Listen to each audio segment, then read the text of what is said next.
morning, and welcome to the Steel Toe Morning Show. I'm Aaron. That's April. Good morning. If you're just joining us for the first time this week, Johnny is ill. He will not be in until, I would say, late this week at the earliest, but more than likely next week. Johnny will be back. When you have MS and you get something like the flu, it becomes very, very tricky, very, very dangerous. So he's in the hospital probably today. It sounds like earliest he'll get out is tomorrow. Okay. They want to keep an eye. If you get, like I said, if you get something like the flu and you have a disease where your immune system constantly attacks your body, it can really fuck you up pretty bad. So they want to keep him there just in case. But Johnny will be back sooner rather than later, I promise you. We have an awesome show today. I have zero. I'm very happy about this. I hope you guys are as well. I have zero podcast drama stories today. Ooh. I'm very pumped about that. Yes. That is not canned applause, by the way. We have 900 people right out here. I watched a clip yesterday that somebody sent to me. Charlie NYC sent me a clip yesterday on Twitter. And have you ever seen something you do and you never thought there was anything wrong with it, and then you saw someone else do a thing that's in that realm, and you go, oh my God, is that what I look like when I do that? Yeah, I've done that before. And you go, ew. And you're almost positive you don't do that, but just in case it looks anything like that, you just go, ugh, no, thank you. I'm done. I'm out of this. Sure, what happened? I saw a clip that Charlie NYC on Twitter sent me, and I like that guy.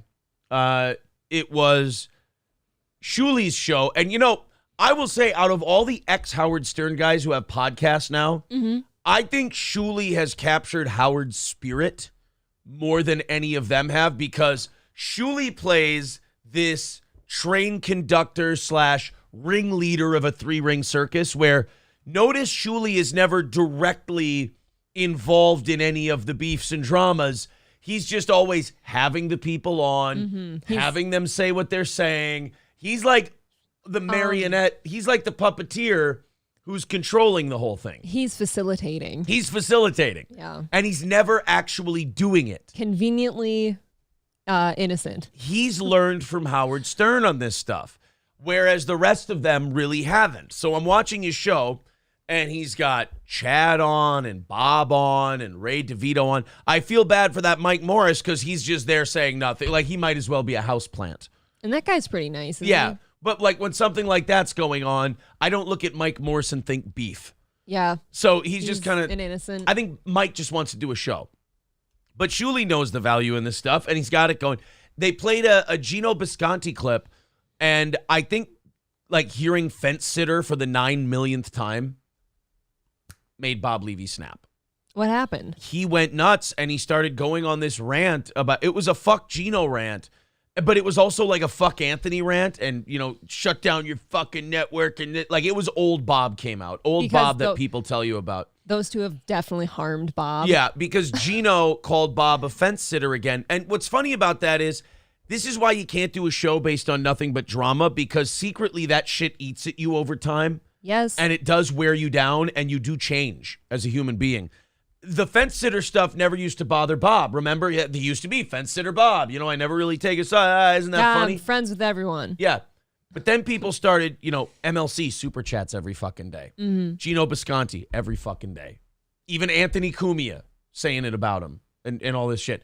And you laugh it off. It's like anything else. If you have an annoying coworker who calls you a nickname you don't like, you laugh it off the first 500 times. And just for some reason, 501, boom.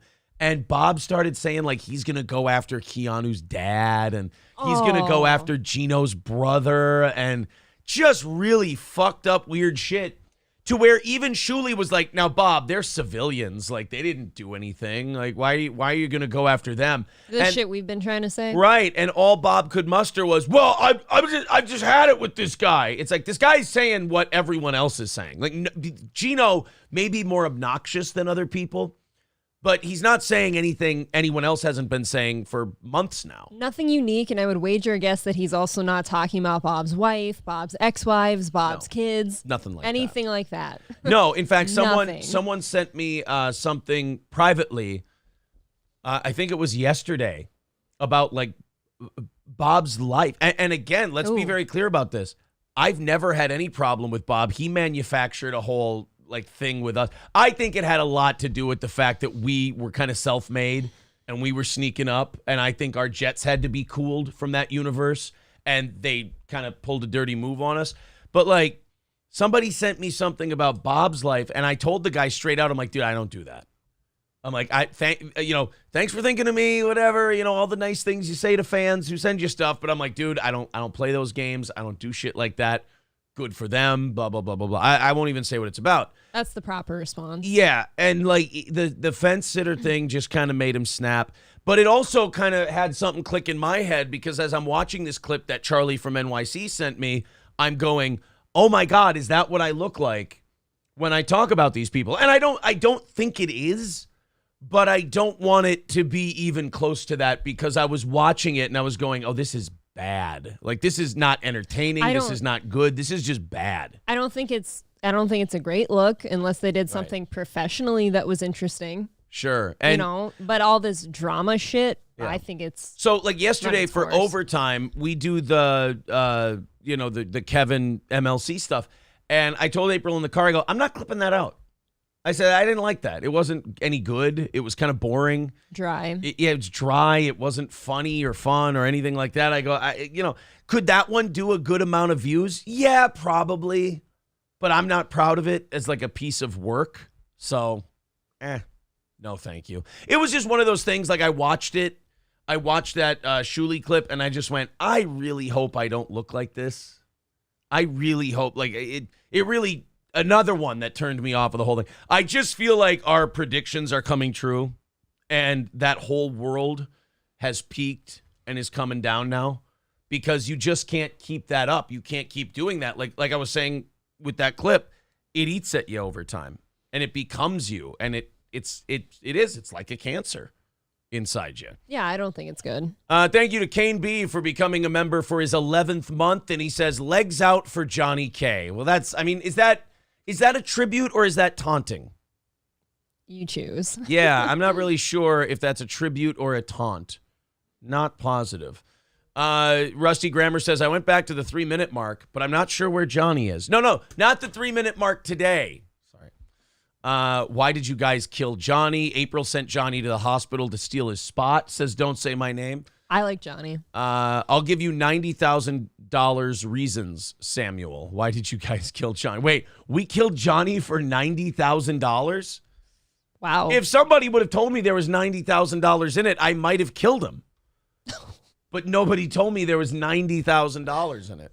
Well, now you don't get anything. You know what? $90,000. For most people, $90,000 just goes, hey, I'm debt free now. Like, I'm done. Yeah, that's it. Yeah. If that even covers it. Yeah, house, cars, credit cards, the whole deal. I'm student loans. $90,000, I'm out. Okay, you might not get the whole mortgage if you get $90,000, but you get your cars. I don't have any student loans or anything like that. April barely has any.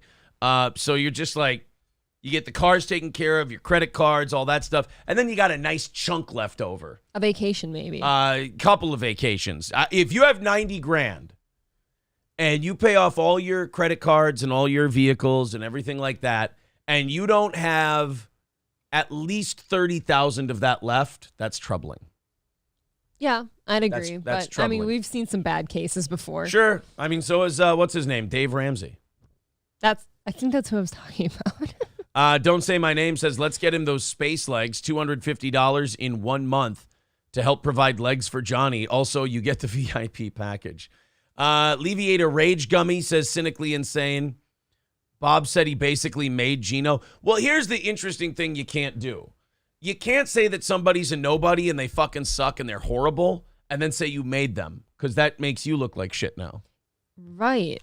I mean, how hypocritical. And even if you opened the door for Gino, like, he's got to keep it.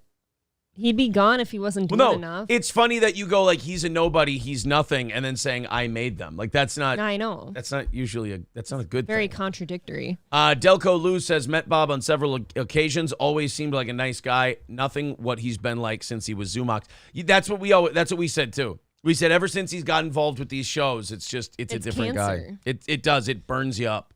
The Tigger next door says stand up if you support Johnny in his sex change. Johnny is not getting a sex change. Johnny has MS and the flu, and he has to be in the hospital for observation. That's all.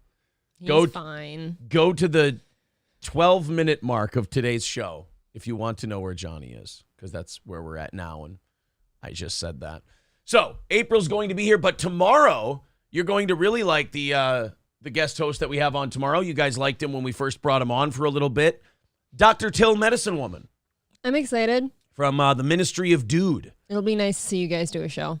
Yeah, he's going to be on from 7 Central to 9 Central. I'll do the first and last hour solo, do my can-rattling best to hit the goal, and then from 7 to 9, Dr. Till's going to get half of everything. So we'll try to hit the goal in the first hour. We'll try to knock down the goal in the first hour. We'll give Dr. Till half of everything for the next 2 hours, so we won't have to do any goal hitting or anything else. And then in the last hour, we'll get the rest of the show done, and then at the end we'll rattle the cans again if there's anything left to see if we can knock that out. So we'll make that work. Everybody will get their money. It'll be great. So Dr. Till Medicine Woman will be on the show tomorrow. I'm very excited about that. And then I reached out to Wrestling Otaku yesterday. I have not heard back. Come on, man. I really want Otaku to come back on the show. If we're going to put up a couple of Otaku clips today. I think I might put up 2 because we got the Easter one. We're way backlogged from that. Mm-hmm. And then we've got the OnlyFans rant from yesterday. And the OnlyFans rant was great, but you guys can't see it. NBC popped our show, and it's been removed. Not removed. The whole show? It's been blocked. So it still exists. It's up. It just can't be shown anywhere. So there's like a 2-minute chunk because we played that SNL sketch. Well, you knew that was coming, didn't you? Yeah, well, NBC popped us for it. And what we're going to do is I'm trimming out that segment. There's about 2.5 minutes that they claimed. So I'm going to trim that out, and you might miss some of the rant. It was a great rant. It was an awesome segment.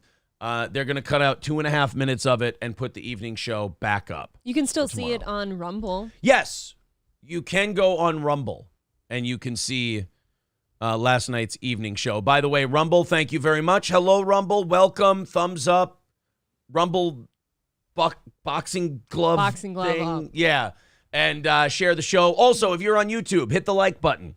Share the show. That's a big one because, YouTube's been fucking with our reach lately. The numbers have stagnated because of it, and we want to see this show continue to grow. The subscriber numbers keep going up, but the view count numbers keep doing... I mean, look, I'm not going to complain. They keep doing the same thing, which is wonderful. It's great to retain your audience. But we want to grow. And when YouTube kind of fucks with you a little bit, it makes it harder. Chrissy's having that same problem as well. Yeah. I saw Simpcast numbers were back where they were last week, and it wasn't showing up, and it was basically the same problem as it was having last week. So I don't know. I don't know how YouTube does that. I don't know how they pick it. It's got to be some kind of computerized algorithm, but it's really frustrating. It's not cool. Alan Cara says, stop saying the N-word and you won't have that problem. Wait, what? I mean, she has a point. What's... Oh, the show not being up on the... I don't say the N-word. Are you sure? On the show. Wouldn't do that. You don't say it at all, right? I don't say it. I don't even know. You know what? I don't even know what the N-word is. What is it? What is No. the N-word? Never. No. Never. Nobody. Nincompoop. I can't say it. It won't make air if I say it. All right, guys. Today we start out at 310 is today's goal. Say thank you to the evening show people. They they chipped that down during the rally segment by about $40. Nickelback, Nutella. Okay, they're telling me what the N-word is. Nose. Okay. Nova Scotia. Nova Scotia. Ninja. Ninjas. Okay, well, thank you guys. Norse. See, I didn't know that, and now I do, and I can stay away from these pitfalls. Thanks to you guys. 310 away from today's goal. You know the drill. Let's get it under 300 by the end of this hour, under 200 by 7, under 100 by 8, knock it out by 9. I think that's an easy way to go. Kraken Slappin says non-binary SNL was made funny here. By itself, it was bad. NBC should be happy. That's what I think. I made it. I mean, I ranted and raved against it, but I made it entertaining. However, I'm sure NBC doesn't want their show out there looking like they're doing kid shit. It's fucking terrible. Honestly, that clip made me sick on my drive home. That was just the ugliest propagandist paparazzi. Oh, Sang little Lady Gaga there. Start the show. It was pretty bad. Really out in the open, too. Yeah. The Fire Ginger with $2 says nuclear, according to Trump. Oh, that's the real. You know what I've heard? What'd you hear? Can't. That's the real C word. It is. Yeah. Welsh Republic Podcast 2. Hey, buddy. He says, Aaron, I just shared this episode on Chrissy's Discord. Thank you very much. Thank you. That's very kind of you. Trucker 18 Wheeler says, Aaron, $90,000 is not a lot. Oh, really? Yeah, well, 750,000 is a lot. Ooh, can you imagine? 750,000? Would you? That would solve everything. Would you eliminate Johnny for $750,000? Bro. I would never. Bro. Never. I mean. What's he really contributing? Wait, now hold a minute. Hold on a minute. Tax-free? Yes. Ooh. Ooh. Wouldn't be too many more years of working Johnny, on that payday. I've got your back. I'm looking out for you. I won't let him do it, I swear.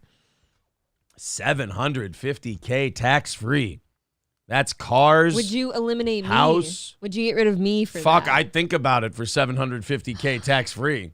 I mean, I wouldn't, but I'd be like, okay, here's where I get with you. I'd be like, no, my life would be so lonely, and then I'd say no. But I'd go, I do the math of what the $750K did. What it would cover? Yeah, that's where I get with you. I actually believe that you're lying if you say you wouldn't consider it, even if you wouldn't do it, if you're not considering it, just for the option. You're just like, all right, my mortgage is paid, cars are paid, kids' education is paid for, all this other stuff, and you're like, and I still got like $250,000 to $400,000 left. Are you fucking kidding me?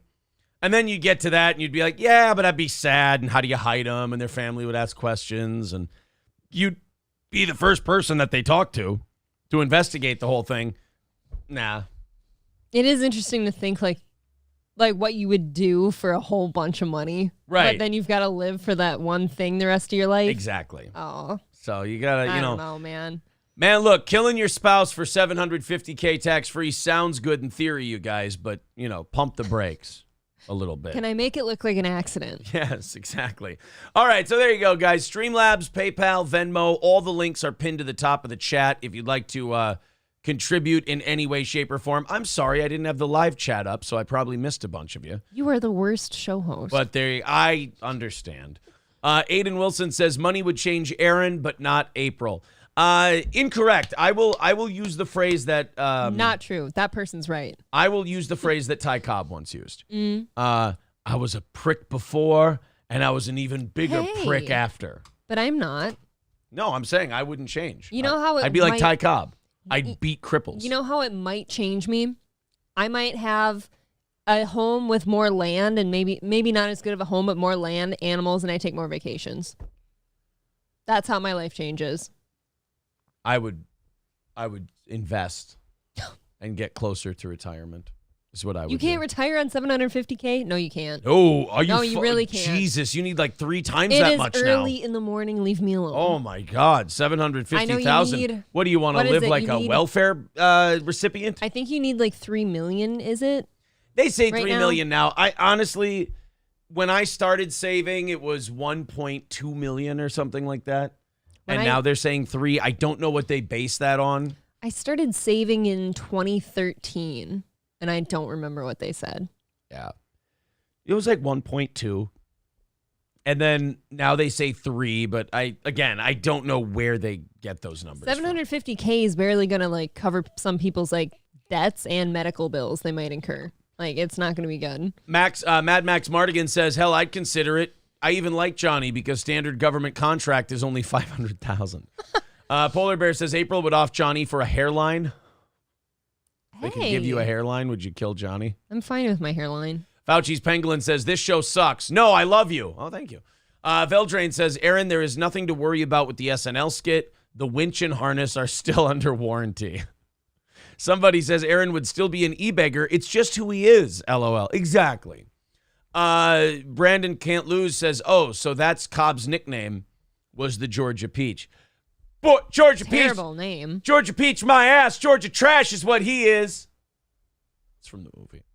Yeah, honestly, that is the worst nickname for him. Island Cara says April's talking about taking more time off as she fills in. Yeah, you're kind of going the other way.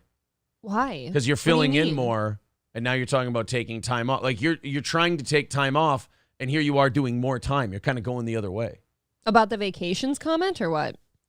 No, April, it was a very simple joke. The Last Statute says he would climb a mountain to fight an echo. It was once said of Ty Cobb. That, you know what? That sounds about right.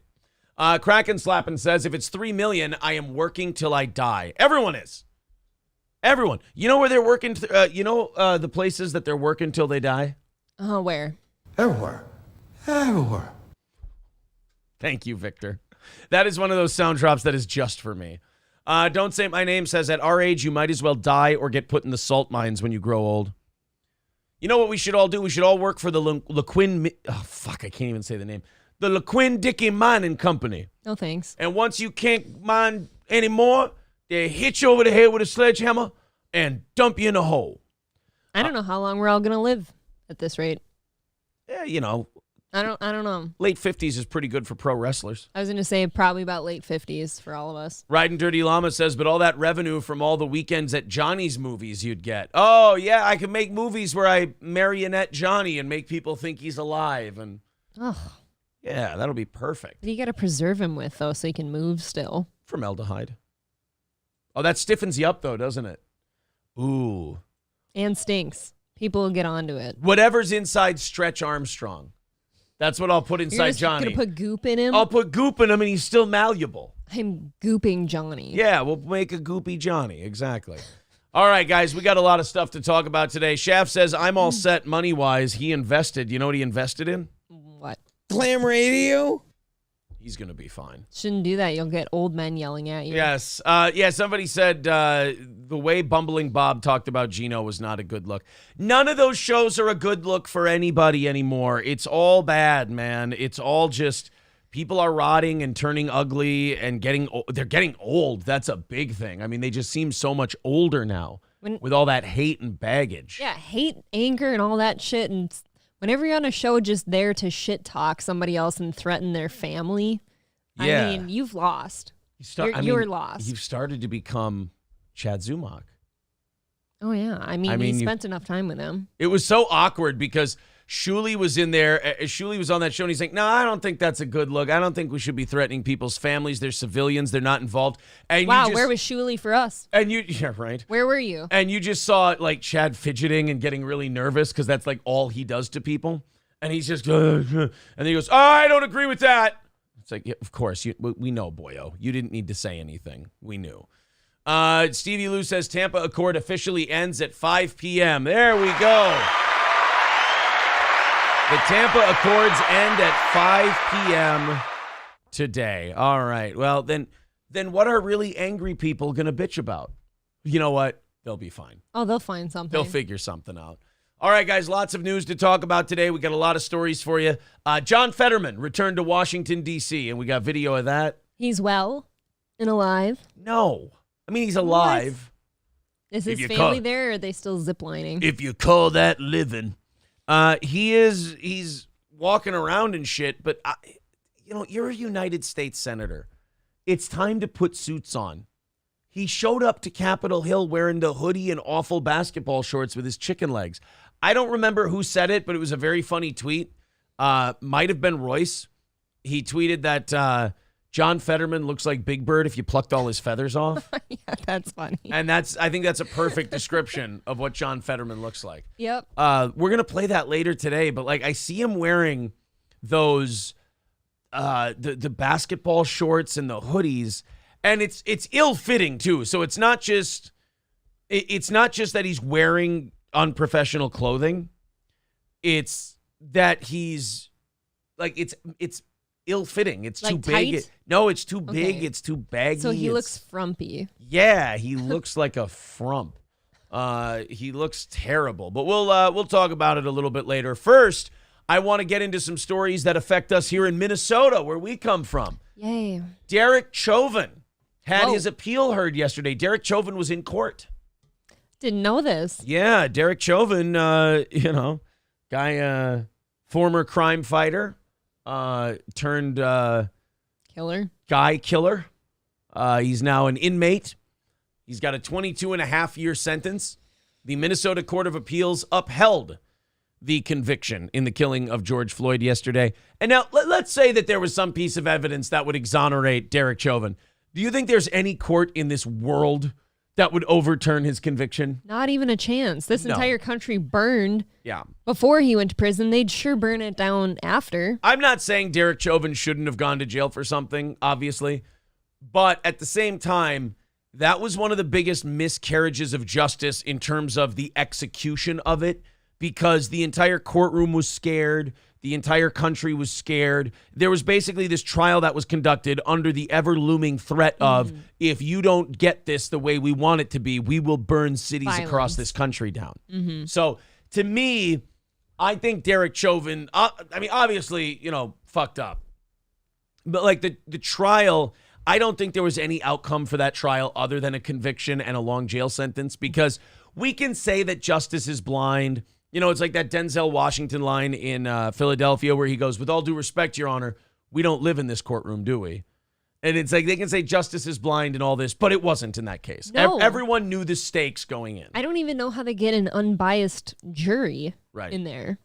I mean, on that one. it would have to be the most irresponsible people in the world. And to like keep them away from Like- media and stuff, I don't see it happening. But like the jury, like trying to find a jury for that and having them get like, oh, you ever heard of this George Floyd thing? Like, imagine finding 12 people or 13 people, whatever it is, who go, no, never. I have no idea what it is. You're like, even if you were the lawyer who wanted them on the jury, you'd have to go, are you retarded? Yep. Like, are you the dumbest motherfucker who ever lived? Please stop lying. You don't know who George Floyd is. They're like, is he the puppeteer? The puppeteer. No. Isn't he a saint? Yosemite Sambo says, my county court would have never charged him. Yeah, I bet. The AutoZone lobbyist won't let Chauvin walk free, says Don Lemon's aides. Well, that's just it. Even if you found like, oh, the prosecution fucked up the chain of evidence on this piece, on this thing that they, presented during the case, he deserves a new trial. They would never give it to him. No. Because you would No. just see shit burn down by that night. As soon as when the sun goes down, like they would just be burning We'll shit be right away. looting. Yeah. You have to have your George Floyd shirt on for this. Yeah, I forgot we were talking about this, to be honest with you. Oh So, my God. yeah. Equinox says, why would anybody want to be a cop in this country? He was doing what they taught him to do. Yeah, there was the combination of the kneeling on the neck area and then the guy being whacked out of his mind on drugs and having a mental breakdown, like whatever the fuck that was in that body cam footage, man. That ain't an easy He wasn't guy to deal with. cooperating. No, they put him in the car. Like, I watched that body cam footage. You know the body cam footage they showed us long after the riots, just before the trial, that we Right. never got to see? And it's George Floyd struggling with the police, and they put him in the vehicle, and then he crawls out of the vehicle and onto the ground. Like, it was an incoherent guy. He was a guy who was impossible to deal with. It was really bad. So, but then you get the knee on the neck, and then he's already got a heart problem. He's on drugs. Then he gets a little neck compression, and that was enough to push him over the edge and do him in. It was a perfect storm Yeah. of bullshit. He was in front of the appeals court, and even he's got to know, like, even in front of the appeals court, he's going to be like, this ain't going well. Sorry, guys. Had to sneeze. At You know least what? I hit the mute button. Yes, good job on that. I got that sentence out, though. You did. I did. You timed it well. Yeah, like, even Chauvin was like, yeah, they ain't overturning this, but, a day in court beats a day in jail. I guess. Somebody with Adrian's profile picture and a name I can't say with 199. You guys are ruthless. Is April pregnant? I want my baby back ribs. God, that is racist as all fuck. Deutsch Chad says, I don't agree with that. He was way out of line, but I don't think it was intentional. My other comments are not allowed on YouTube. Okay, well then I understand what your comments are. If they're not allowed on YouTube, I know what your comments are. I think even if that move, like him kneeling on George's neck, was like something that he learned in training or something, you didn't need to do that for that long. Like if the guy is sitting down there literally like you can tell he can't breathe and shit, he shouldn't have stayed like that. Remember this. Remember his hyoid bone wasn't broken, unlike Epstein. Knee wasn't on his neck, says Stephen Doob. Wow, we got a George Floyd Epstein connection in there. You never want to be compared to that guy, right? D. Gulag says the knee was more on his back. Yeah, when I saw all that body cam footage, I did go, boy, if this was like a fair trial, if this was like a fair thing, this would really limit what they charge him with. Yeah. Like, this would really limit how this case goes. But the minute those riots happened, they were like, well, I mean, this country basically made a choice. They went, all right, this cop going away for 30 years versus the safety of the country. And the fact that you can hold a country hostage like that just by forming a mob and burning shit down, I think is really terrible. I also think, like, look, what happened to him is tragic. Like, the man shouldn't be dead. Like, George shouldn't be dead right now. But you can't think that burning down and looting businesses and stuff is going to help. I mean, that just shows that you're angry. I don't think that much thought was put into it. Chauvin's attorney had asked the appeals court to throw out the ex-officer's conviction for a long list of reasons, including the massive pretrial publicity. Well, that's why they're not overturning it. He also argued that legal and procedural errors deprived Chauvin of a fair trial, but the three-judge panel sided with prosecutors who said Chauvin got a fair trial and a just sentence. The actual trial itself was fair. Yeah, I do actually think that he's lucky it wasn't life in prison.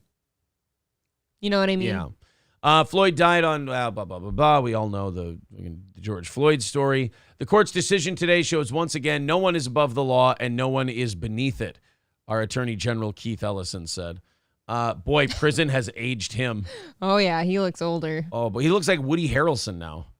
Oh, man. He's got a little Woody Harrelson and a little Jolly Cat from Waddle Like a Duck. Losing his facial hair, too. Going, yeah, well, you do that when you're stressing out about spending the rest of your adult life in prison. I guess.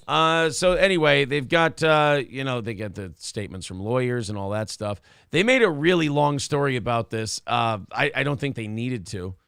I think that, I think Derek Chauvin's appeal being denied was something that we pretty much knew was going to happen. You're never getting out early for that shit. Yeah. It's not going to get overturned. Nope. The crowd of people seemed to piss off the cop, too. It was my birthday, says Eric. Oh, what a terrible event. Happy birthday? Question mark. Yeah, Skeezy says forming a mob and burning shit down only works for one side. Yeah, when another side peacefully assembles and then goes into a building, it's an insurrection. Isn't that interesting? And by the way, the people at those businesses probably would have been on your side and shared your opinions, too. Probably still did out of fear. Right, now they just have to. Oh, now I'm super on your side, bro. Yeah, let's go. They're coming at your building with a Molotov cocktail. You go, no, I heard that guy who owns that shop says the N-word. And then you point to your competitor. They go burn his store down. No, don't do it. Black Lives Matter. That guy donated to Trump. And then you got him. Burn down all the auto zones. Gray Duckling says, yeah, Chauvin can go back to prison now and go, didn't do it. Burning the city fucked me. Exactly. God, does business insurance cover rioting and looting? Oh, yeah. Oh, thank God. Yeah. And, it doesn't just cover it here. You know where it covers it? Where? Everywhere.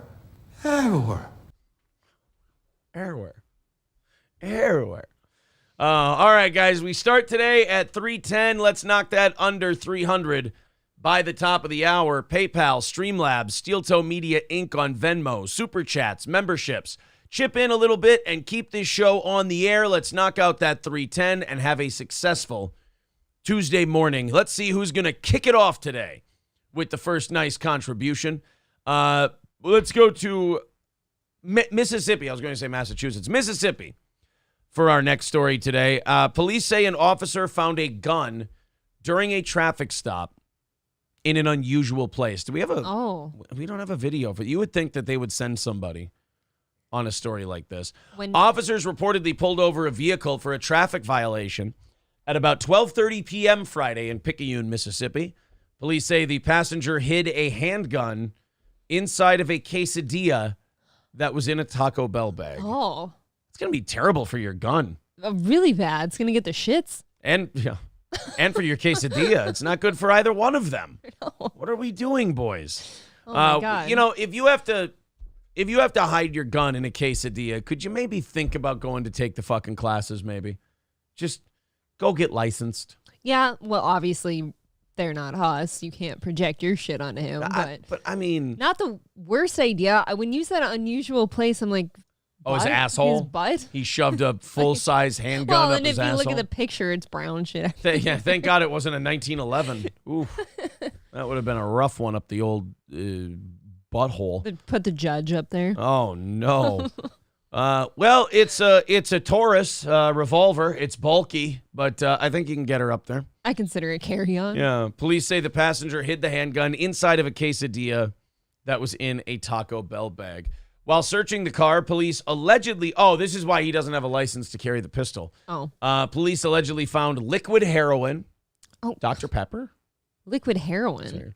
Liquid heroin, drug paraphernalia, and methamphetamine. Oh, nice. So he had all different classes of drugs. High end, low end, the whole deal. I guess you need to even yourself out between the heroin and the meth, right? Yeah, if you do a little too much heroin, you're just kind of nodding out, and then you just kind of... meth. Fuck, there we go, yeah. That's why a lot of people mix heroin and crack. You know, you find that perfect balance. Oh, sure. And then, You don't ever boy. want to catch yourself too down. Yeah, you get yourself coming and going if you crack and heroin together. Lucky you. Reports say the passenger, Devin P. Mitchell, was taken into custody and charged with possession of a controlled substance, tampering with physical evidence, possession of a weapon by a felon, possession of paraphernalia, and possession of a controlled substance with intent to distribute. Oh, don't ever do that. Yeah, I mean, I don't know how many of those you're going to get dropped in a guilty plea, but not enough to keep you out of prison. No. I I mean- feel like you covered the spectrum on that one. I have a feeling that this is one of those guys where the term was previously known to law enforcement might apply. Yeah.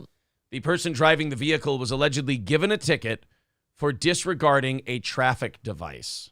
Oh, so they ran a So the- stop sign or something. the a person stoplight. driving the car ran a red light, and that fucked over the passenger who had the gun in the quesadilla and then the heroin and the methamphetamine. Can you imagine if you're that guy in the passenger seat? He's like, you couldn't just fucking stop. Yeah, you could, dude. You couldn't just stop at the red light. You know what I have over here. Got fucking heroin in here, dude.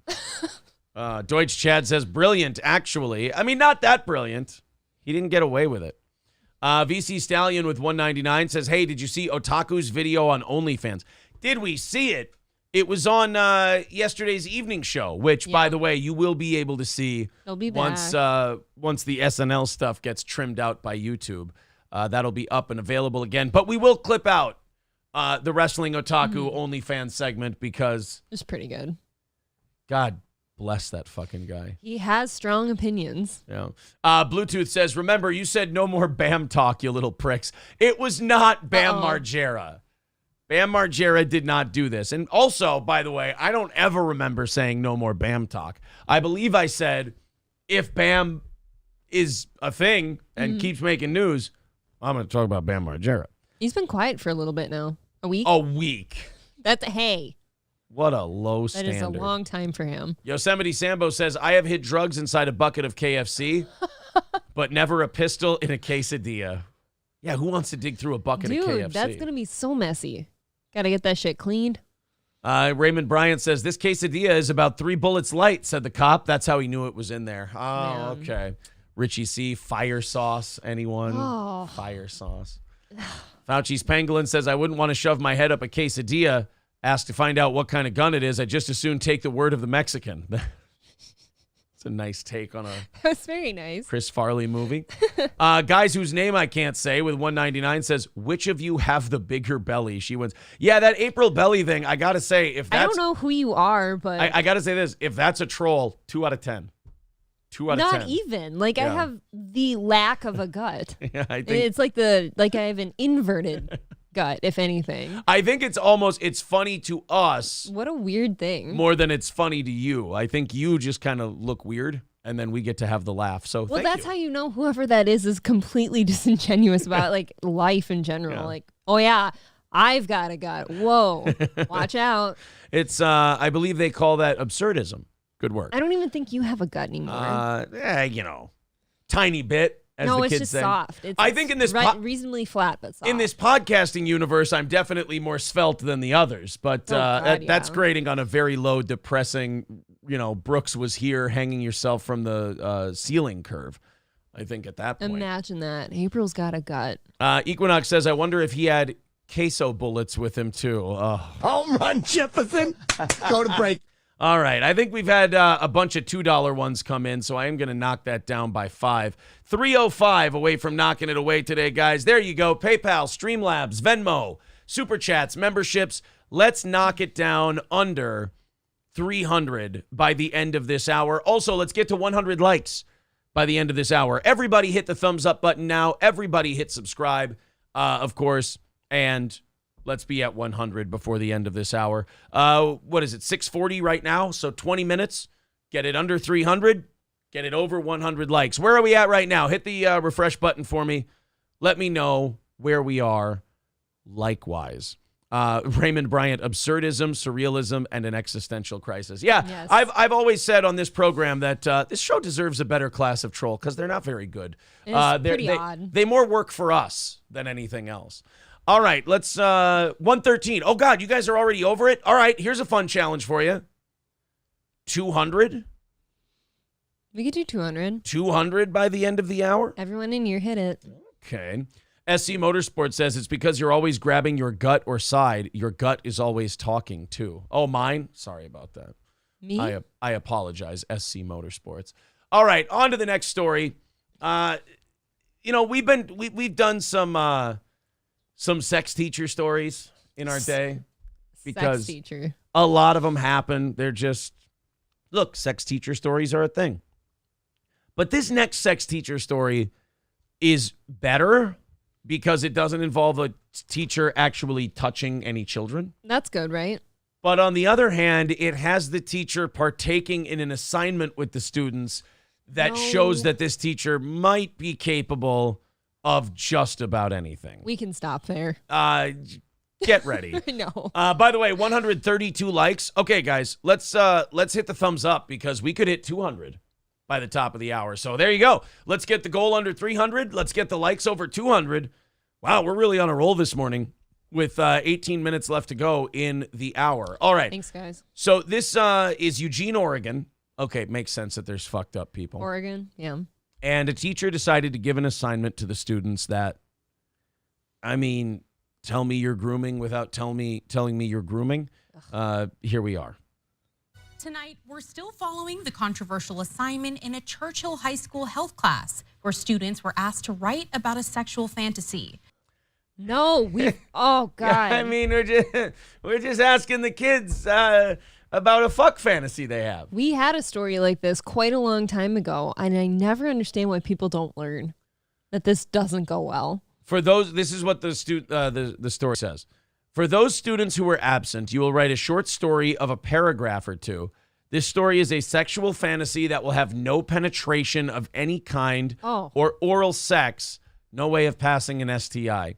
You will choose 3 items: romantic music, candles, massage oil, feather boa, flavored syrup, etc. to use in your story. Your story should show that you can show and receive loving physical affection without having sex. You're going to make this non-sexual with flavored syrups? Is that what you took from that? No, I'm just saying, just the lack of brain cells here. What if they put some flavored syrup in a coffee and brought it to them after dinner? Yeah, I bet that happens a lot. No, it's still a sexual fantasy, just no penetration, April. It's still a sexual fantasy I got story. it. Thank you. It's just not appropriate in any form. What? How old are these kids? This isn't even appropriate for professors in college to ask students, in my opinion. Says you. Good evening, and thanks for joining us for NBC 16 News at 5. I'm Juliette Smith, and Alan Matthews has the night off. We now know he's busy with flavor syrups, feather boas, and whips and whistles. He's Are He's an active gentleman. Are feather boas a thing for people, by the way? There's some people. Really? Look at you being all judgy with I this am a story. little judgy. You're being a cunt with this story. Why do we Jesus. have feather boas? I mean, here I am like, here's a funny story with a wacky kind of a thing in it. April's like, oh, flavored syrup. Oh, it's like, out of all those items, the flavored syrup and the feather boa are what? Oh, man. Tough nut to crack this morning on a comedy show. I didn't know that flavored syrups and feather boas were your Achilles heel. They're not. I thought I was being funny. That the teacher who gave this assignment is on leave, pending an investigation. Did you see that? They have a bug problem in their studio. Here. The teacher who gave this assignment is on leave, pending an investigation. Look at him. District spokesperson. Did you see him? No. There's a little fly. Pending an investigation. Here The it goes. district spokesperson confirmed that You didn't see the I fly? saw him that time. Okay, good. this afternoon. They told us on an outside third party is heading up the investigation, but they wouldn't say exactly who is in charge. We talked to one member of the school board, Gordon Laffer, and here's what he told us. I believe the investigation will look into any and all concerns and allegations that have been raised, and not just the one assignment that's been circulated on social media. Oh, so there's more. This guy's had pervy assignments before.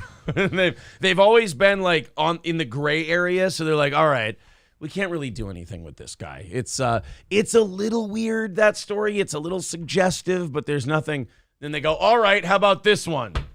Holy shit. Okay, that might be something I can take before the board. Well, don't you want to know what all your favorite students' fantasies are? Yeah, I want to know what my students would do with a feather boa and flavored syrup and candles and music and the whole deal.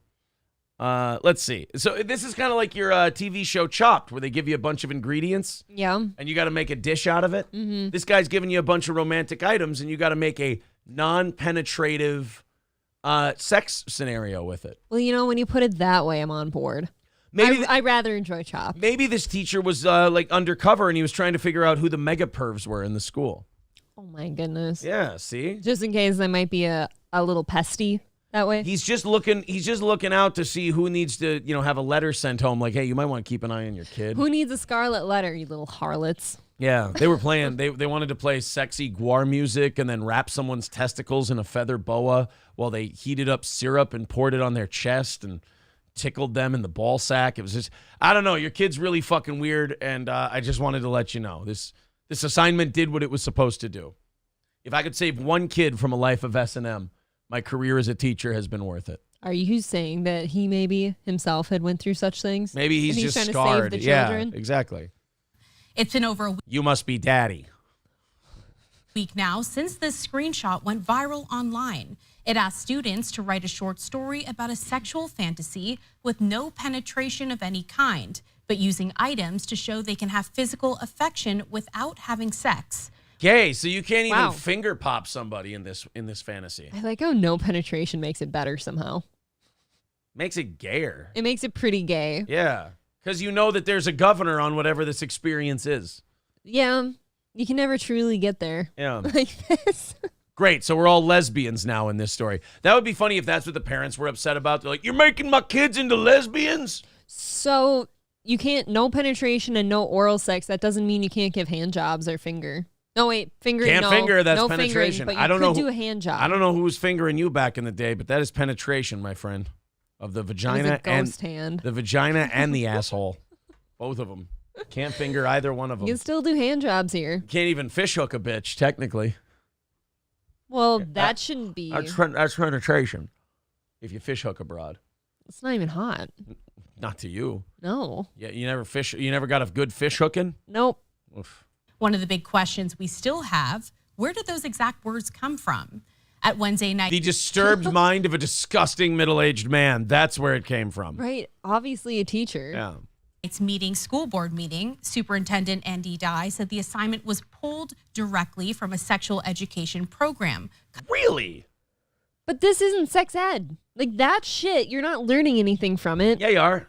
No, you're not. You're learning how to rub, tickle, and fondle without throwing anything in there. They're trying to prevent teen pregnancy.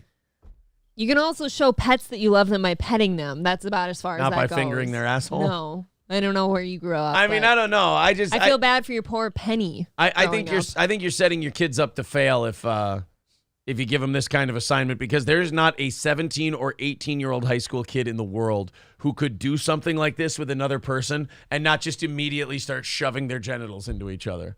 I mean, at that age, you're 17, 18-year-old boy, you just got cum shooting out of your eyeballs, and you're like, oh yeah, no, we're just gonna have a non-penetration good time, and then you're just like, yeah, but I currently have a boner that is hitting me in the face. And I don't really know if any of this is going to work. I'm currently picturing you as that blood eye shooting lizard. Yeah. Cum. Yeah. Is that how you are? Just with cum. Yeah. Back when you're in high school and you have that opportunity, you're just like, you're sounding a bugle and you're doing a cavalry charge right into her pussy. You're like, I have to. I may never get this opportunity again. Yeah, I don't know what that's like. You know how to do it? Called Our Lives or OWL. He also said, quote, the teacher did not create that lesson himself, but one of the program managers told OWL told us that the assignment was an unauthorized, out of context adaptation. We're working to get a copy of the actual. So wait a minute. This was in the book, but it's not an authorized thing in the book? No, I think it was online. You How have much- to understand a lot of school is like on computers now. How much ass covering are we doing here with this story? The school's covering their ass saying, yeah, they took it from the book. And the book is like, that's not an adaptation from our book or our program that we were doing. It's wow, it's amazing when stuff like this happens around kids. Nobody's ever responsible and nobody ever knows what the hell happened. Nobody's ever in the wrong. But ultimately, I mean, the teacher's got to know that, you know. Well, they know where it came from. They just don't want to say anything. But the teacher's got to know that, like, you can't have that assignment. Says you. Yeah. Just trying to expand the children's minds. Kelly Roberts says, God damn, was this school right out of Little House on the Prairie? No penetration. I know, right? It's even a gay assignment. Yosemite Sambo says, nothing like a good paw job. Ugh. Kelly says the teacher should blame ChatGPT. There you go. Wasn't my fault. Maybe. Ryan the Garbage Man says this curriculum is like free smells at Jimmy John. The Pickle Man says, where did the book come from? 4chan? People on 4chan don't know how to fuck, sir. Dude, the people at Jimmy John's are more sexual than that assignment, I guess. Remember I tried to order a pickle once, and we got home from the airport. We stopped at Jimmy John's. I ordered a pickle, and they asked me if I wanted it cut up, and I said no. And they were boys, and they just sat back there laughing. Somebody made a fake Zen Rhino account. This is remarkable. Someone pretending to be Zen Rhino goes, hey, Aaron, sorry to bother you, but can you tell me why you removed my mod privileges, or is it a mistake? Dude, not even a nice try. I mean, come on. Who are you people? I will say this. I will say this. Terrible attempt. Try harder next time. But B, like, honest to God, the level of obsession you have to have with Zen Rhino. Like, fuck me. Fuck this whole thing. To be that obsessed with Zen Rhino, you got to get that checked out, buddy. Like, I know a lot of people on the internet are off their meds and they need to be on something, but that's a different level of fucked up, man. You got to go get yourself a little bit of help. Brittany Boo says it's RGZ. Oh, it's that long revenge that RGZ has out for Zen Rhino. Oh man, Zen Rhino can't even be trolled properly. No, there are two people who like get hated by weirdo, like absolute mentally ill weirdos for just being a part of this show, and that's Stevie Lou and Zen Rhino. And I'm like, you understand? You guys make these people, right. Like you invent them. You put them on the platform they're on now, right? On a pedestal. You jack them up, and then you get mad. Like again. I know that the person I'm talking to will never understand. It's like when Woody Harrelson says to Shigeru, like, do you have any idea how crazy you are?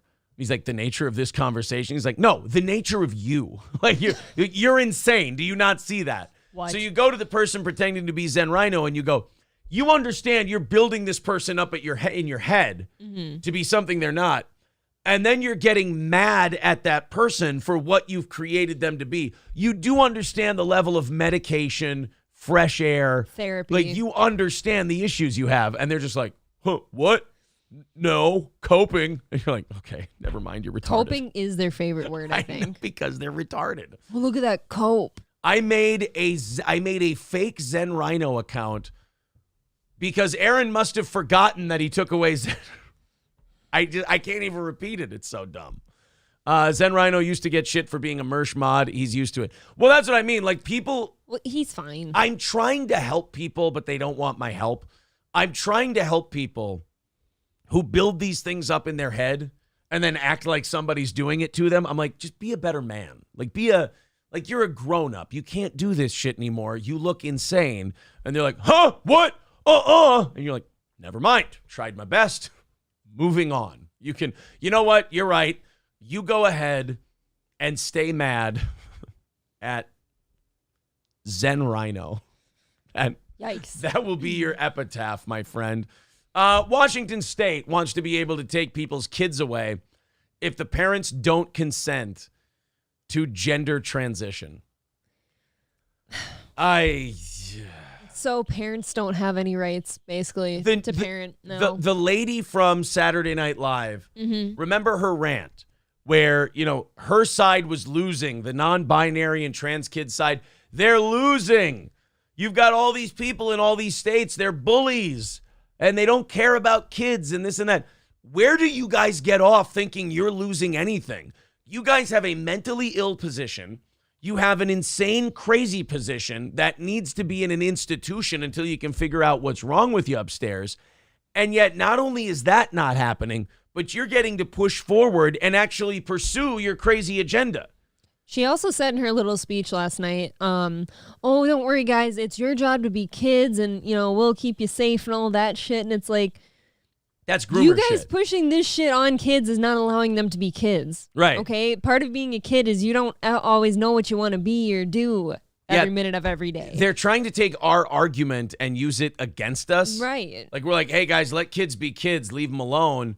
And then they're going, yeah, just let kids be kids. It's like, no, that's what we're saying to you. And like, well, that's what we're saying back. And it's like, it's like everything else. You're just like, oh, that's right. I'm in an argument with a crazy person. And the whole, we'll protect you guys and, keep your heads up. That is sickness. That was the point where I got sick last night. That's creepy where they're like, we'll keep you safe. Ew. Nope, that's the parents' job. Yeah, that's, Hulkamasha Baby says, it's a 50% self-cleaning oven. Guys, we're at the top of the hour. We're still at 3:05. Let's knock that down. Let's keep that goal in decent position so we don't have to beg too much today.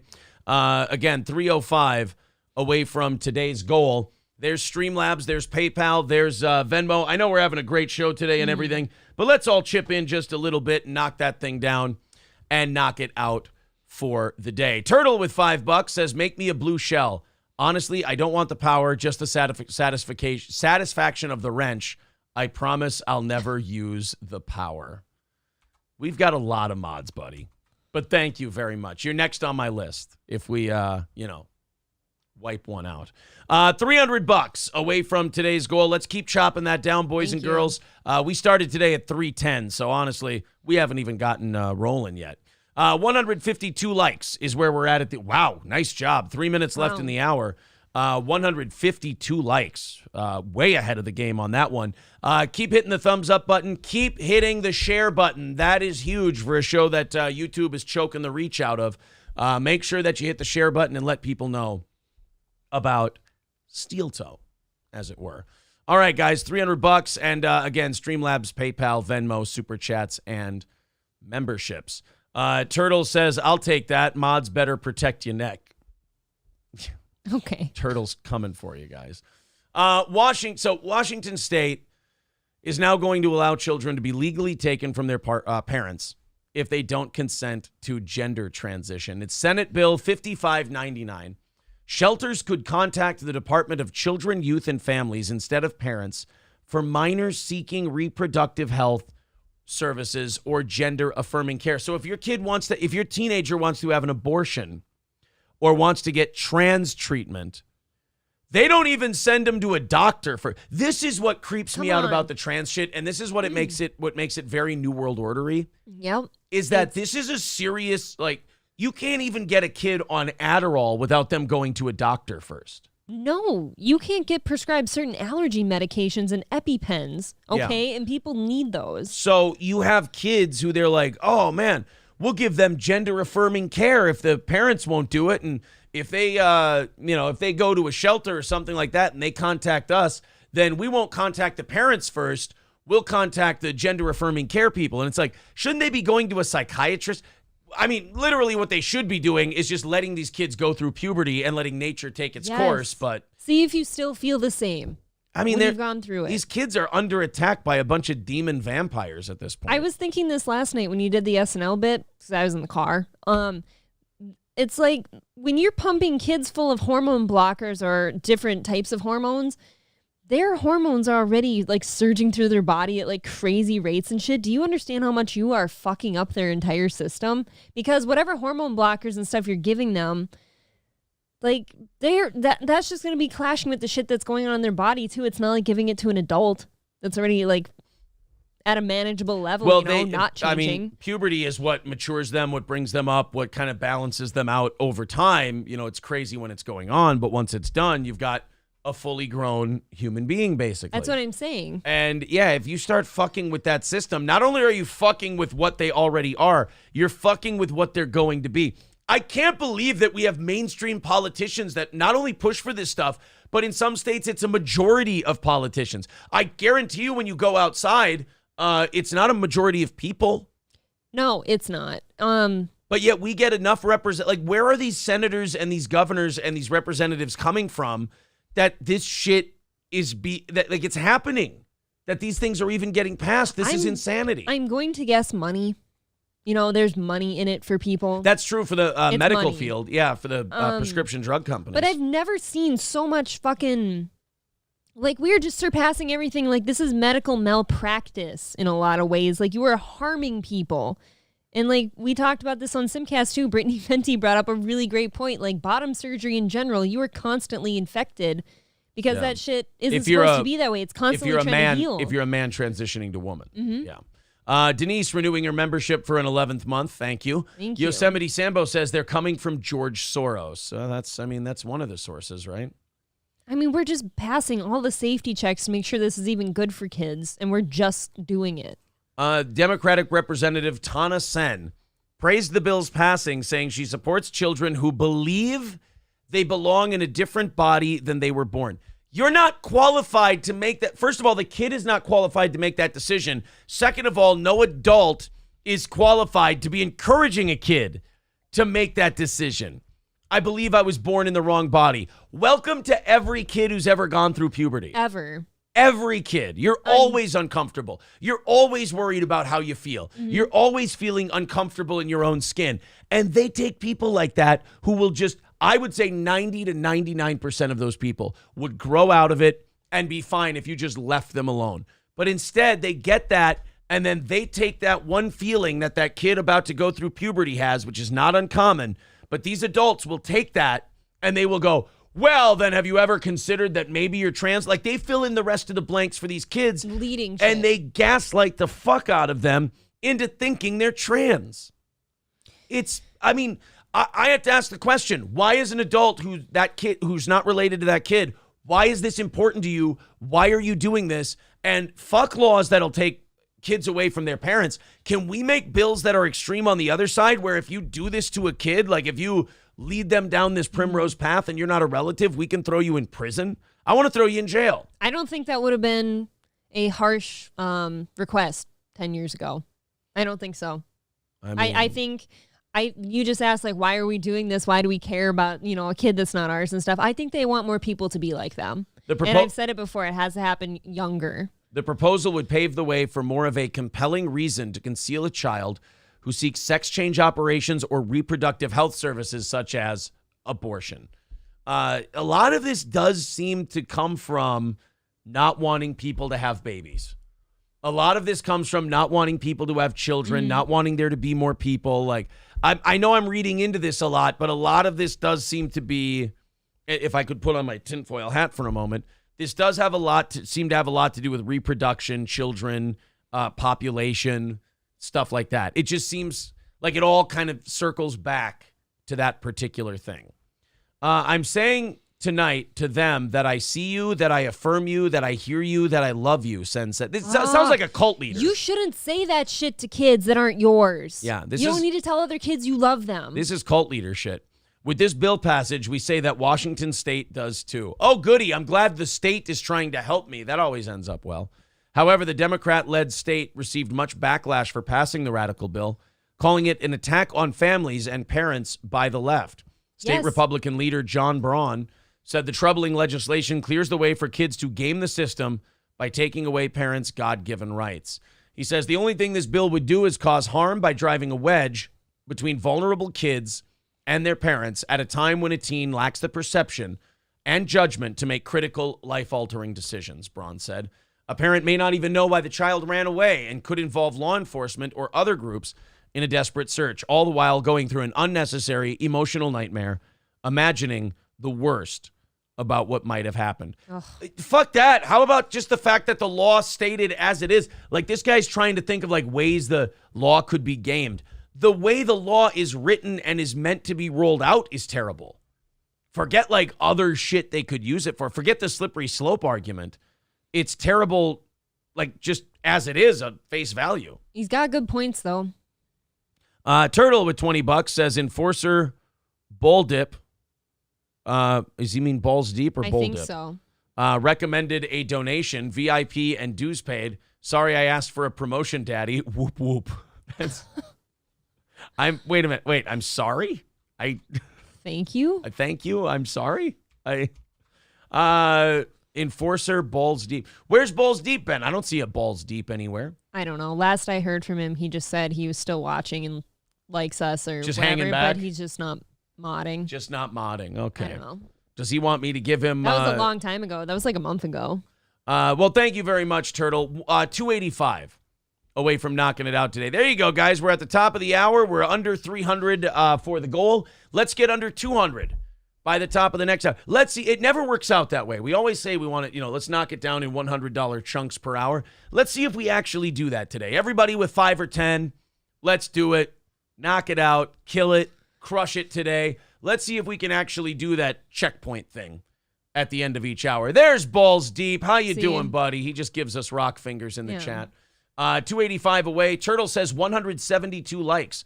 Pound the shit out of the like button, guys. We're almost at 200 an hour in. That is great. Good deal. And I think it's good for the algorithm, they tell me. So share the show, like the show, subscribe to the show, all that good stuff.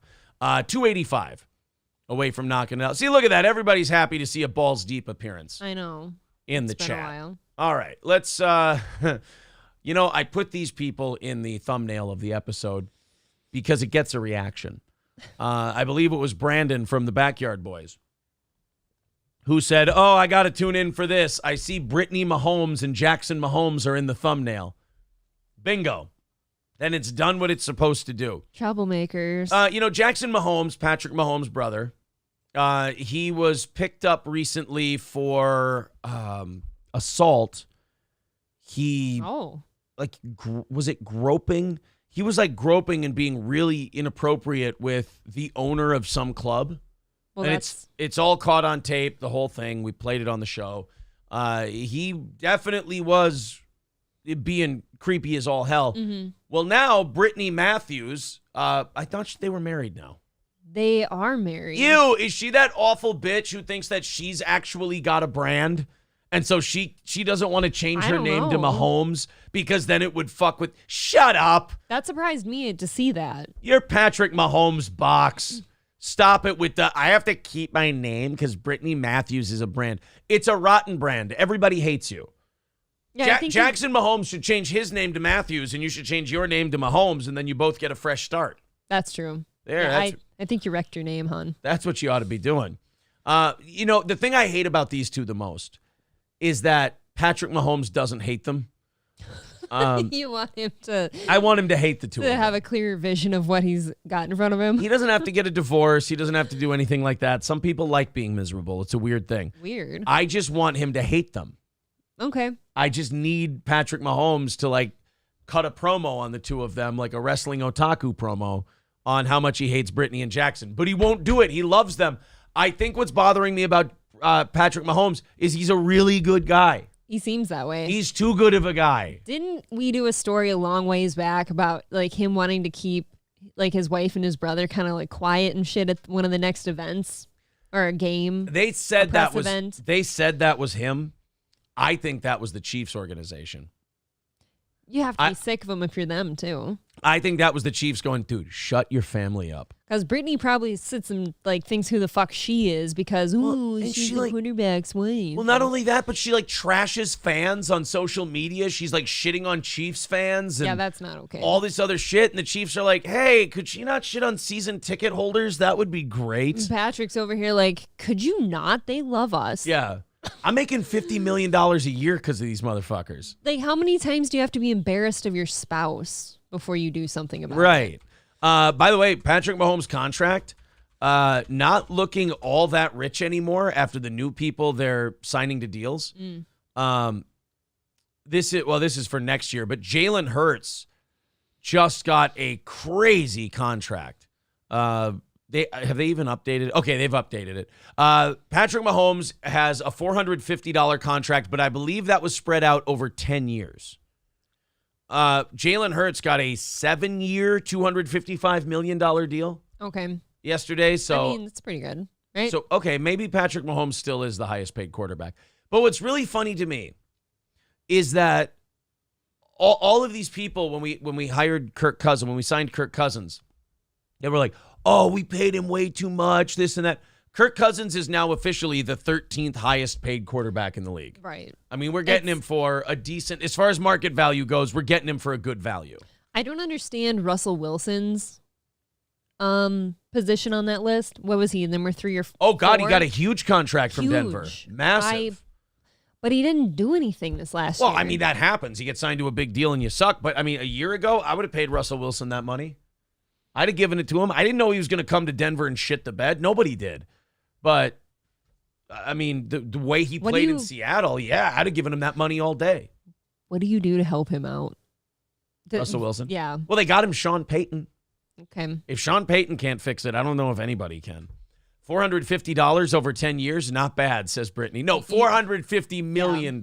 Sorry, over. You did leave the million out. Did I? Yeah. 450. I thought people knew 450 million, but I'll be more specific next time. Said $450. $450 million. I get excited. I get excited about my foods, man. So Jackson Mahomes, I guess the restaurant like apologized to Patrick for the drama and everything. It's just such a stupid story. But anyway, Brittany Matthews has decided to speak up in defense of Jackson Mahomes. Again, Jackson Mahomes got into this trouble at a restaurant, looked like a sex creep, all this whole thing.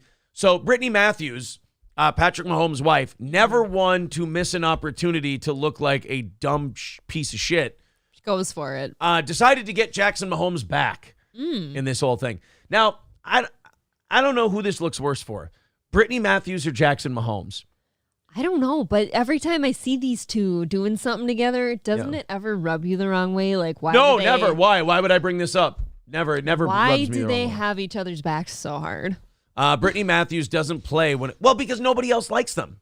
Right. That's why they get each other's back, because it's like, look, man, if we don't get each other's back, everybody in the world has agreed that we suck. I just find that to be looking interesting down the road. Brittany Matthews doesn't play when it comes to Jackson Mahomes and just told his ignorant detractors to shut up when it comes to attacking her brother-in-law on social media. Well, as we all know about social media, that ought to get that to stop. Yep, it's over now. I think that's all handled. Check and mate. I think they actually turn around and like him and sing his praises. Absolutely. See, we didn't realize that we were all being dicks and assholes on social media. Now we'll definitely stop. We're just ignorant. Thank you, Brittany Matthews. The wife of Super Bowl champion Patrick Mahomes. That's the other thing. You've got a husband and a brother who's trying to win another Super Bowl. He's got to get his head on straight. You know, the draft is coming and then the OTAs and all that. And you're sitting here fucking around at clubs and then getting in beefs on Instagram and Twitter. And I'm sure Patrick loves that. Patrick, during the season, lock these two up. Just in a cage in your house. No, Buy a different property. You don't want to hear from them. They can live in a house together somewhere. Buy a different property. Everything's automated. They get fed, clothed, bathed, the whole thing. It's Just like an experiment. Yeah, just keep them in a cage during the season. Oh, my God. That's it. The wife of Super Bowl champion Patrick Mahomes went off during a Q&A sesh with fans via Instagram on Sunday, with one person asking, "How do you feel about the comments about your brother-in-law?" The fans didn't single out any specific comments, but Jackson's become a star in his own right and has made headlines for everything from his TikTok dances to throwing water on Ravens fans to an alleged assault. And for it all, Jackson's been on the receiving end of a lot of criticism online. Oh, yeah, this is him throwing water on people, just being a cunt. I'm so sorry for you. I'm so sorry for you.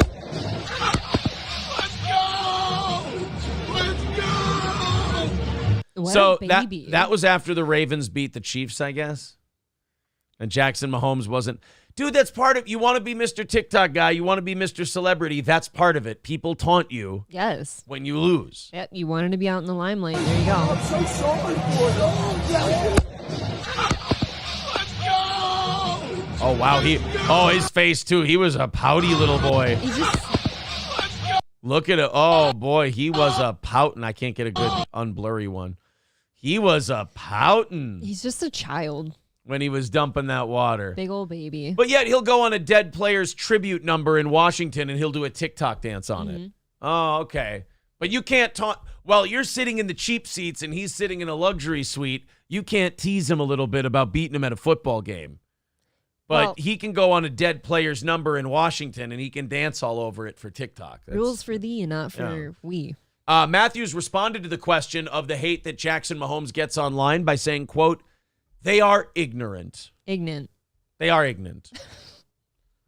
Ignorant? Ignorant means without knowledge of the situation. I'm yeah. pretty sure everybody shitting on Jackson Mahomes is pretty well informed on what he is. We have enough evidence. We understand. Yeah. He is a human just trying to live his life and find his way. And until you walk a day in his shoes, which no one ever will, you have no right to say shit about him. So it's best to just shut up. Dude, you never hear Patrick saying any of this. No, he ignores it. That's what you're supposed to do. Right. You're supposed to ignore all this shit. These people don't matter. Your brother's being a moron. People are commenting. Like on a small, tiny scale, the litany of people trying to glab onto this show for money and clicks and stuff, you don't see us giving them attention. Why? You just don't. They go, they're irrelevant, they don't matter. They do not matter. You just do your thing. You don't sit there and antagonize them. You don't sit there and go, you guys, until you walk a day in his shoes. They're not going to walk a day in their shoes. They do other things other than TikTok dances. Right. They don't have a brother who's a famous quarterback. The thing that drives me absolutely nuts about these two is that they, honest to Christ, think they've earned their fame. Yes. On their own. They both think who the fuck they are because of their proximity to Patrick. No, that's my problem is it's not, Patrick never figures into it for them. If you listen to these two talk, they honestly believe that they've earned their fame. Well, that it's not Patrick, it's they're famous. I would have no idea who either of them are without Patrick. That's the thing that I think makes them the most hateable is the complete lack of self-awareness. They think people like them. They think they're famous because people enjoy them and find them entertaining. Neither of you do anything but be Patrick Mahomes' relatives. Brittany also took a shot at groupies. Whoa. When she was asked how she deals with women going after her NFL superstar husband. Let's see if there's any insecurity in this answer. Okay. Hold on a moment. I'm blowing out my voice again. You're dry. There we go. Let's move this guy over that way a little bit more. She said, LOL, it's actually really sad how disrespectful some women are, but they are a waste of my time and not going to disturb my peace. Okay, so how can you have the right take on that? Yeah, that's fine. And fuck everything else up? Because I think, you obviously have to assume there's some level of that with a Patrick Mahomes. You talking about someone whose personality makes them less hot? She's got a great body. Mm-hmm. Not the greatest face in the world, but she's got a great body, but I can't see her as hot because I hate her so much. Yeah, you know the personality behind the body. So. Right. She bugs the shit out of me. He's there, the whole package. He's hot and he's great. I don't know. Very athletic. You know what I like about Patrick Mahomes? What? He's he's not one of these guys who looks like a chiseled out of stone athlete. He's got like that Tom Brady build. He's like a realistic hot. Yeah, like Tom Brady's got that build where it's like there's not a lot of muscle, particularly. He's just kind of lean and in good shape. That's Patrick Mahomes. That chiseled looking man doesn't exist in many places. Well, I mean, outside of steroids. Well, I mean, you throw enough shit in there, you get something to firm up. I was saying, like in the wild, you don't run in into the wild, many of those. yes. But I did used to have a very hard time and get extremely annoyed, said Brittany, but I am now to the point where I could care less. You couldn't. You could not. You could not care less. Stop caring less. You understood what she meant, though, right? Fuck off. I don't care. That bothers the shit out of me. And the fact that listeners have said it bothers the shit out of them more makes me feel better in my ranting and raving about this. You are correct that it is I couldn't care less. Shut But your fucking mouth with could care less. you are so crotchety. You couldn't care less. That's what you're trying to say, you big dumb blonde bimbo. Well, maybe she didn't mean that she could care less. Like, she could try to care less. But that means you care. And she's trying to say you do care. You don't care, but she's trying to. Maybe she does care and she's trying to care less. How hard is it? So she could care less. We've been speaking English for millennia. And here we are. We can't get the simple, Have you stupid seen the fucking dictionary? Finna is in there now. Is it really? I'm pretty sure. Finna is not in the dictionary. There are words like that in the dictionary. I'm now. looking that up. Finna Webster's dictionary. Nope, it's not in there. Wait, finna. Merriam-Webster. No. Used for fixing to in informal speech and in representations of such speech. That is on Merriam-Webster's website, everybody. Fucking finna is in the dictionary. You know what? I pulled that straight out of my ass, but our society's fallen. Oh, I'm depressed. Oh, that is not I good. would rather hear about a school abducting a kid so they can turn them trans and not tell their parents What else should we look than up? find out that finna is in the dictionary. Oh, no. What else is a word that would be in there? Pick them all. Pick them all. Finna. Axe is in there under something Well, else. axe is in there. Yeah, Yeah. of course.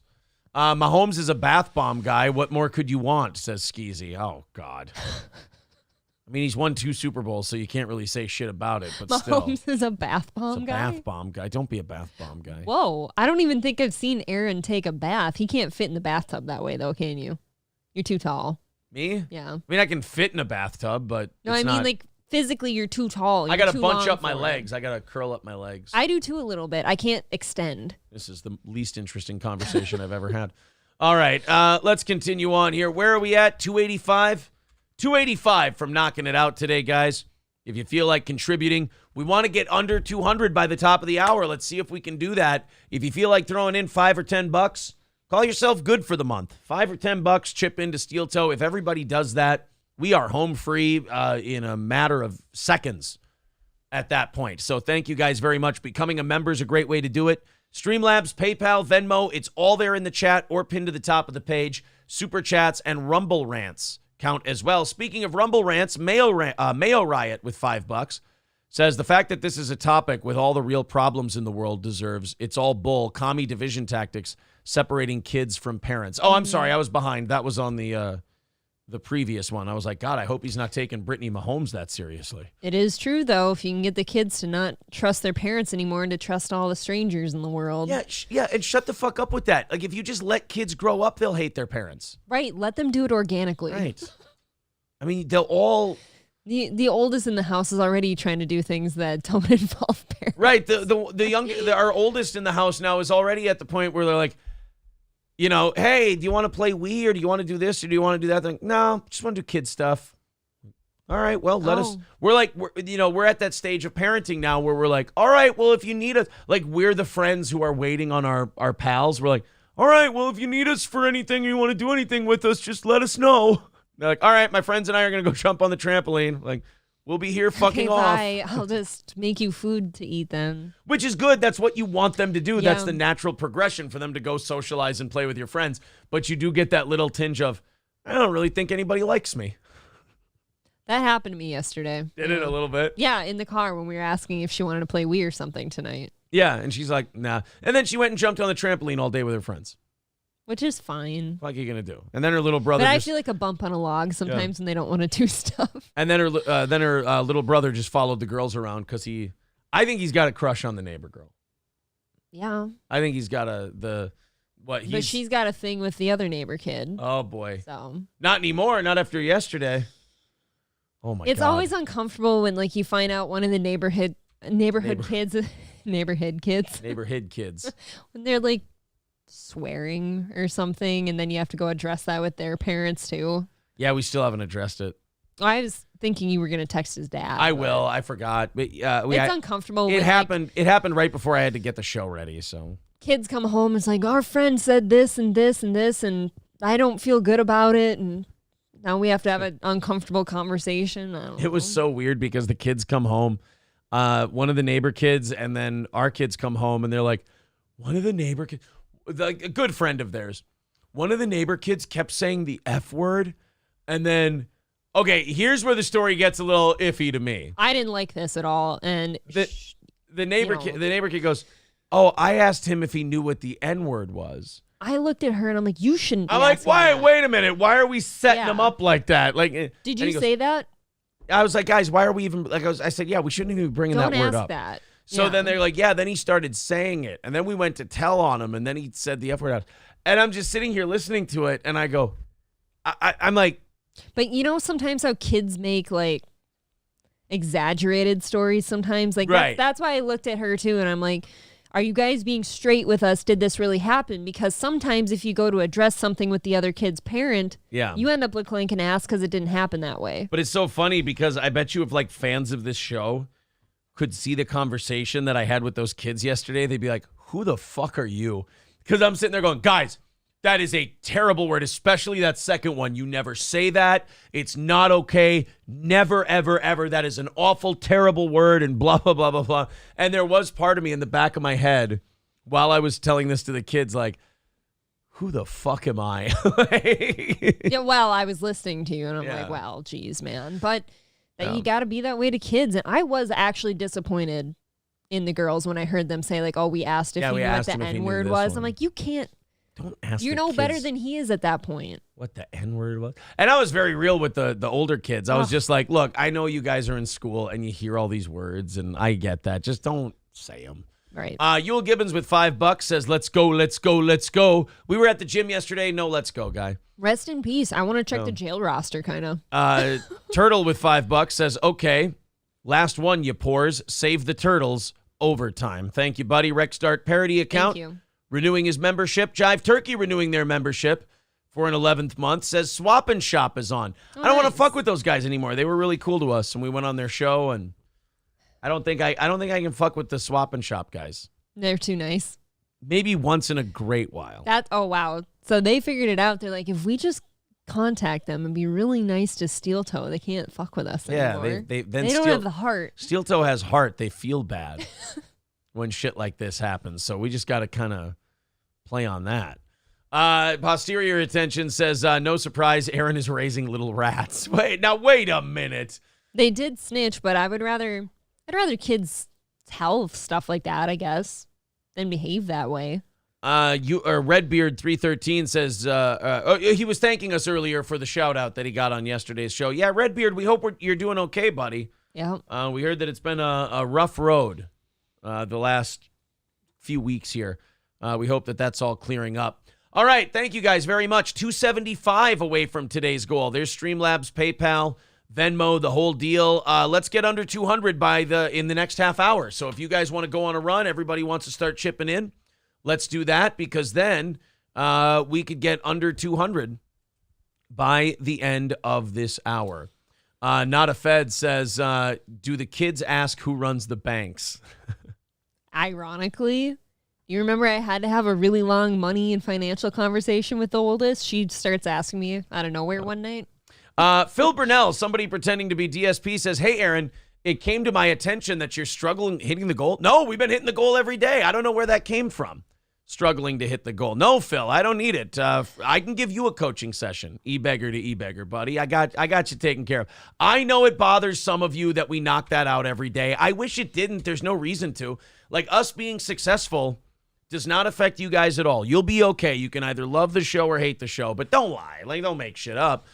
We've been knocking that out every day. Thank you guys very much for being so supportive. 270. Yes, thank you. Away from knocking it out. Tanker Yanker with $5 says, shout out to my buddy EV. Yeah, I'm sorry for whatever we did to hurt some of you, but you don't seem to be handling it very well. It's our pretty faces. It must be our faces. John Fetterman returned to Washington, D.C. this week. He made his comeback. Our hero is back. Oh, Sky Pie says Stevie Lou started that rumor on MLC. Oh, Stevie. Why would you do that? Oh. No, I think Stevie said like last night they missed it or whatever, and then they decided to take it as a thing. That's all right. It's not a big deal. Don't worry about it. I heard I made Aaron $40 yesterday. I don't know what's going on anymore, says the Gravy Show. Yeah, someone said that you're a good dude and they're glad that you're a mod in our channel, so they threw $40 at the old steel toe because of Gravy. Thank you, buddy. All right. John Fetterman returned to Washington, and boy, I mean, imagine you hate Republicans so much that you elect this guy.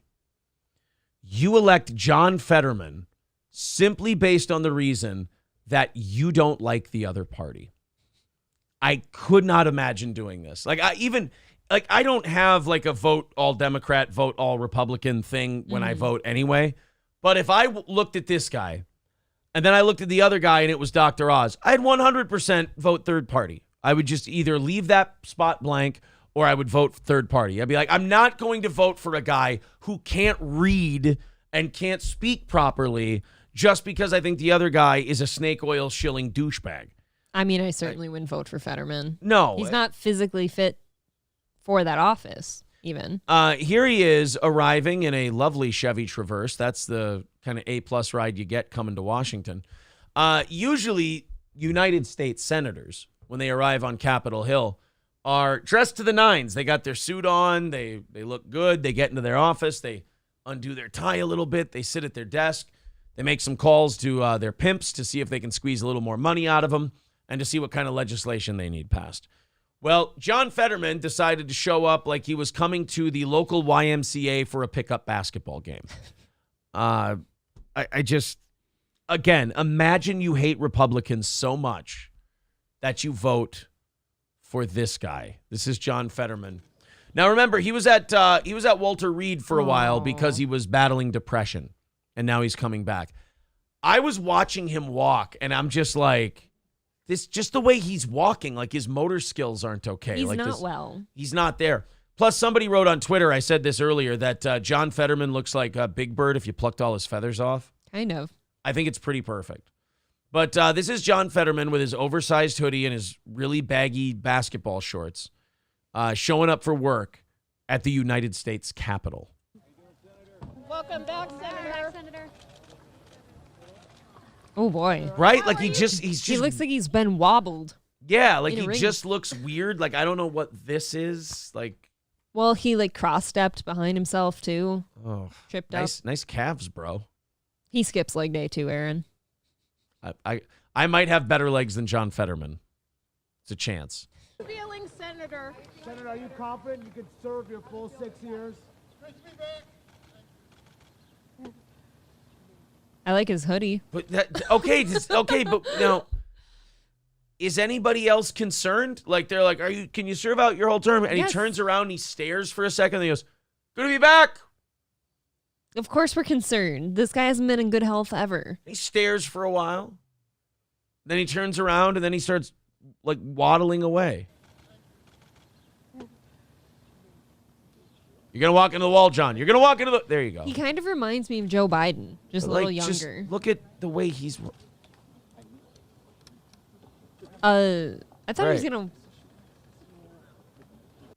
Okay, something's goofy here. Yeah, it just looks fucked up. He doesn't look. I can't tell you the specific thing that looks off. But it's wrong. But it just looks off, is all.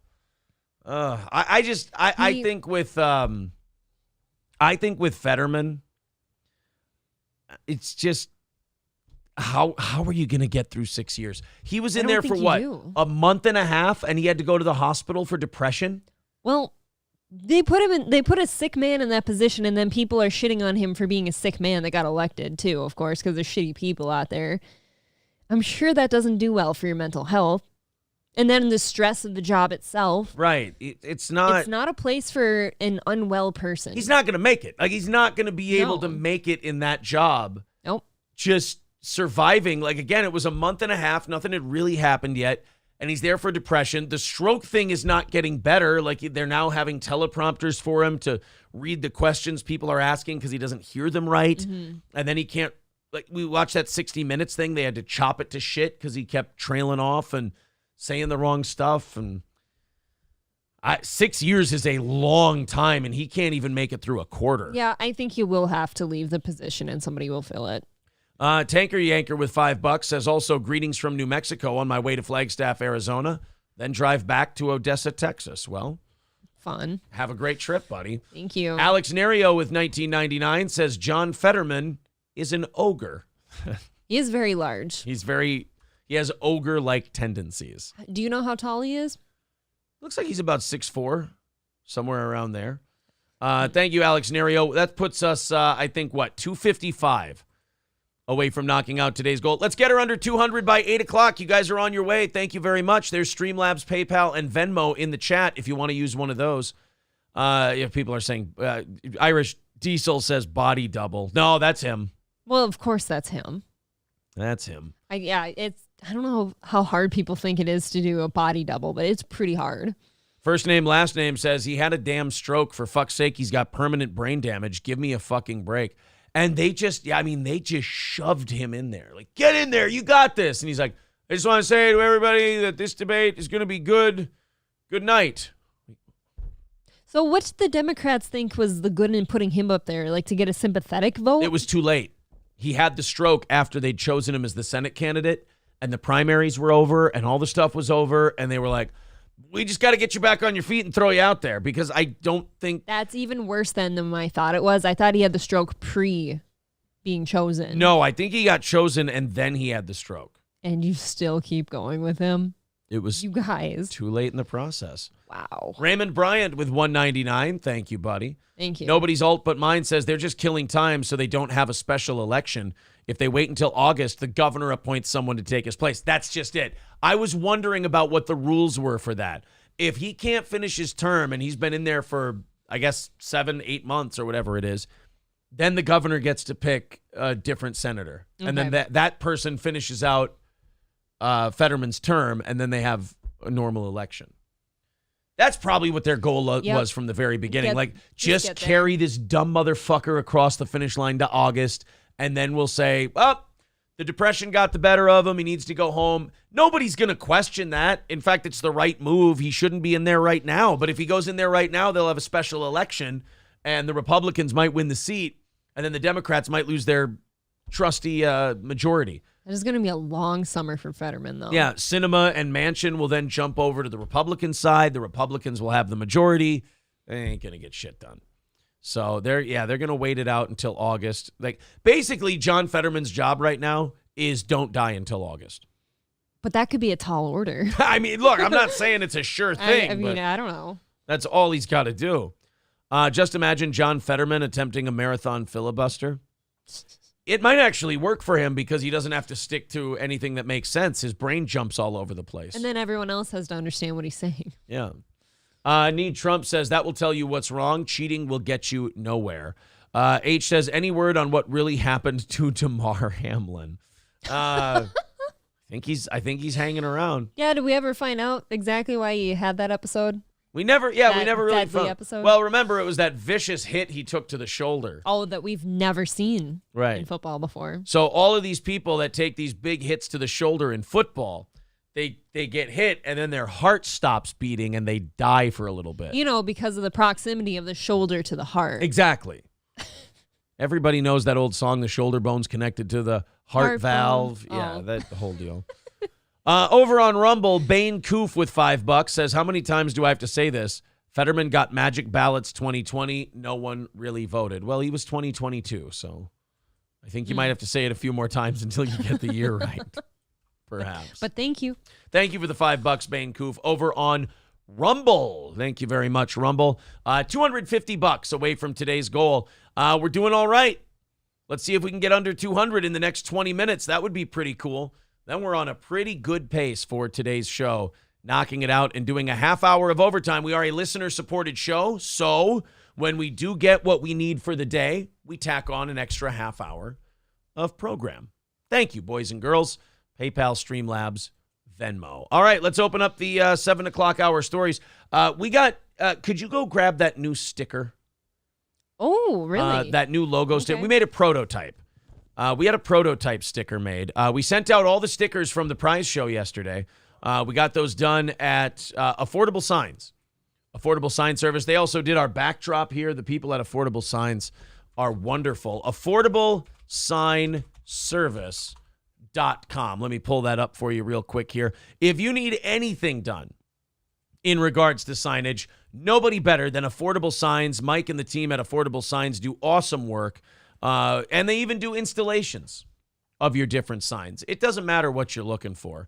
I mean, if you're looking for sandblasted signs, stickers, banners, custom signs, storefronts, lighted signs, LED signs, installation, interior, exterior, magnetics, vehicle graphics, vehicle wraps, real estate signs, any of it, use our friends at Affordable Sign Service. That's AffordableSignService.com. Again, AffordableSignService.com. Or call them at 320-232-3198. That's 320-232-3198. Or AffordableSignService.com. Yeah, here's the little prototype logo stickers. I hate that that they we can't had read made. it, probably, but Well, they they're can assume pretty it says cool. Steel Toe Morning Show on it, It's pretty cool. I think. There I you love go. them. There you are. I was just dicking around, and another listener wanted something for their hard hats at work, so we got a few made. We made him a little prototype. Redbeard with a $10 super chat. Thank you very much, buddy. Appreciate that. Very cool. 245 away from today's goal. KF Thank says, you. neat. I actually need a sign. Well, AffordableSignService.com. Mike is your guy. Mike's your guy, man. Mike does a really awesome job. Again, AffordableSignService.com. All right, 245 away. We should be getting there. Keep it going, guys. And again, it's all been people just $5 or $10 at a time. Streamlabs, PayPal, Venmo. Those are the best ways to do it. YouTube's great. Takes a bigger chunk, but not as much as the old Twitch days. And Rumble rants. Rumble takes 20%, whereas Venmo and PayPal and all them take less than 5%. Chicago residents, it didn't take that long for this to happen. I said this would happen, but I thought it would take months or maybe even a year. Mm-hmm. We talked about how Wal Mart was closing its Chicago locations because they're being robbed blind.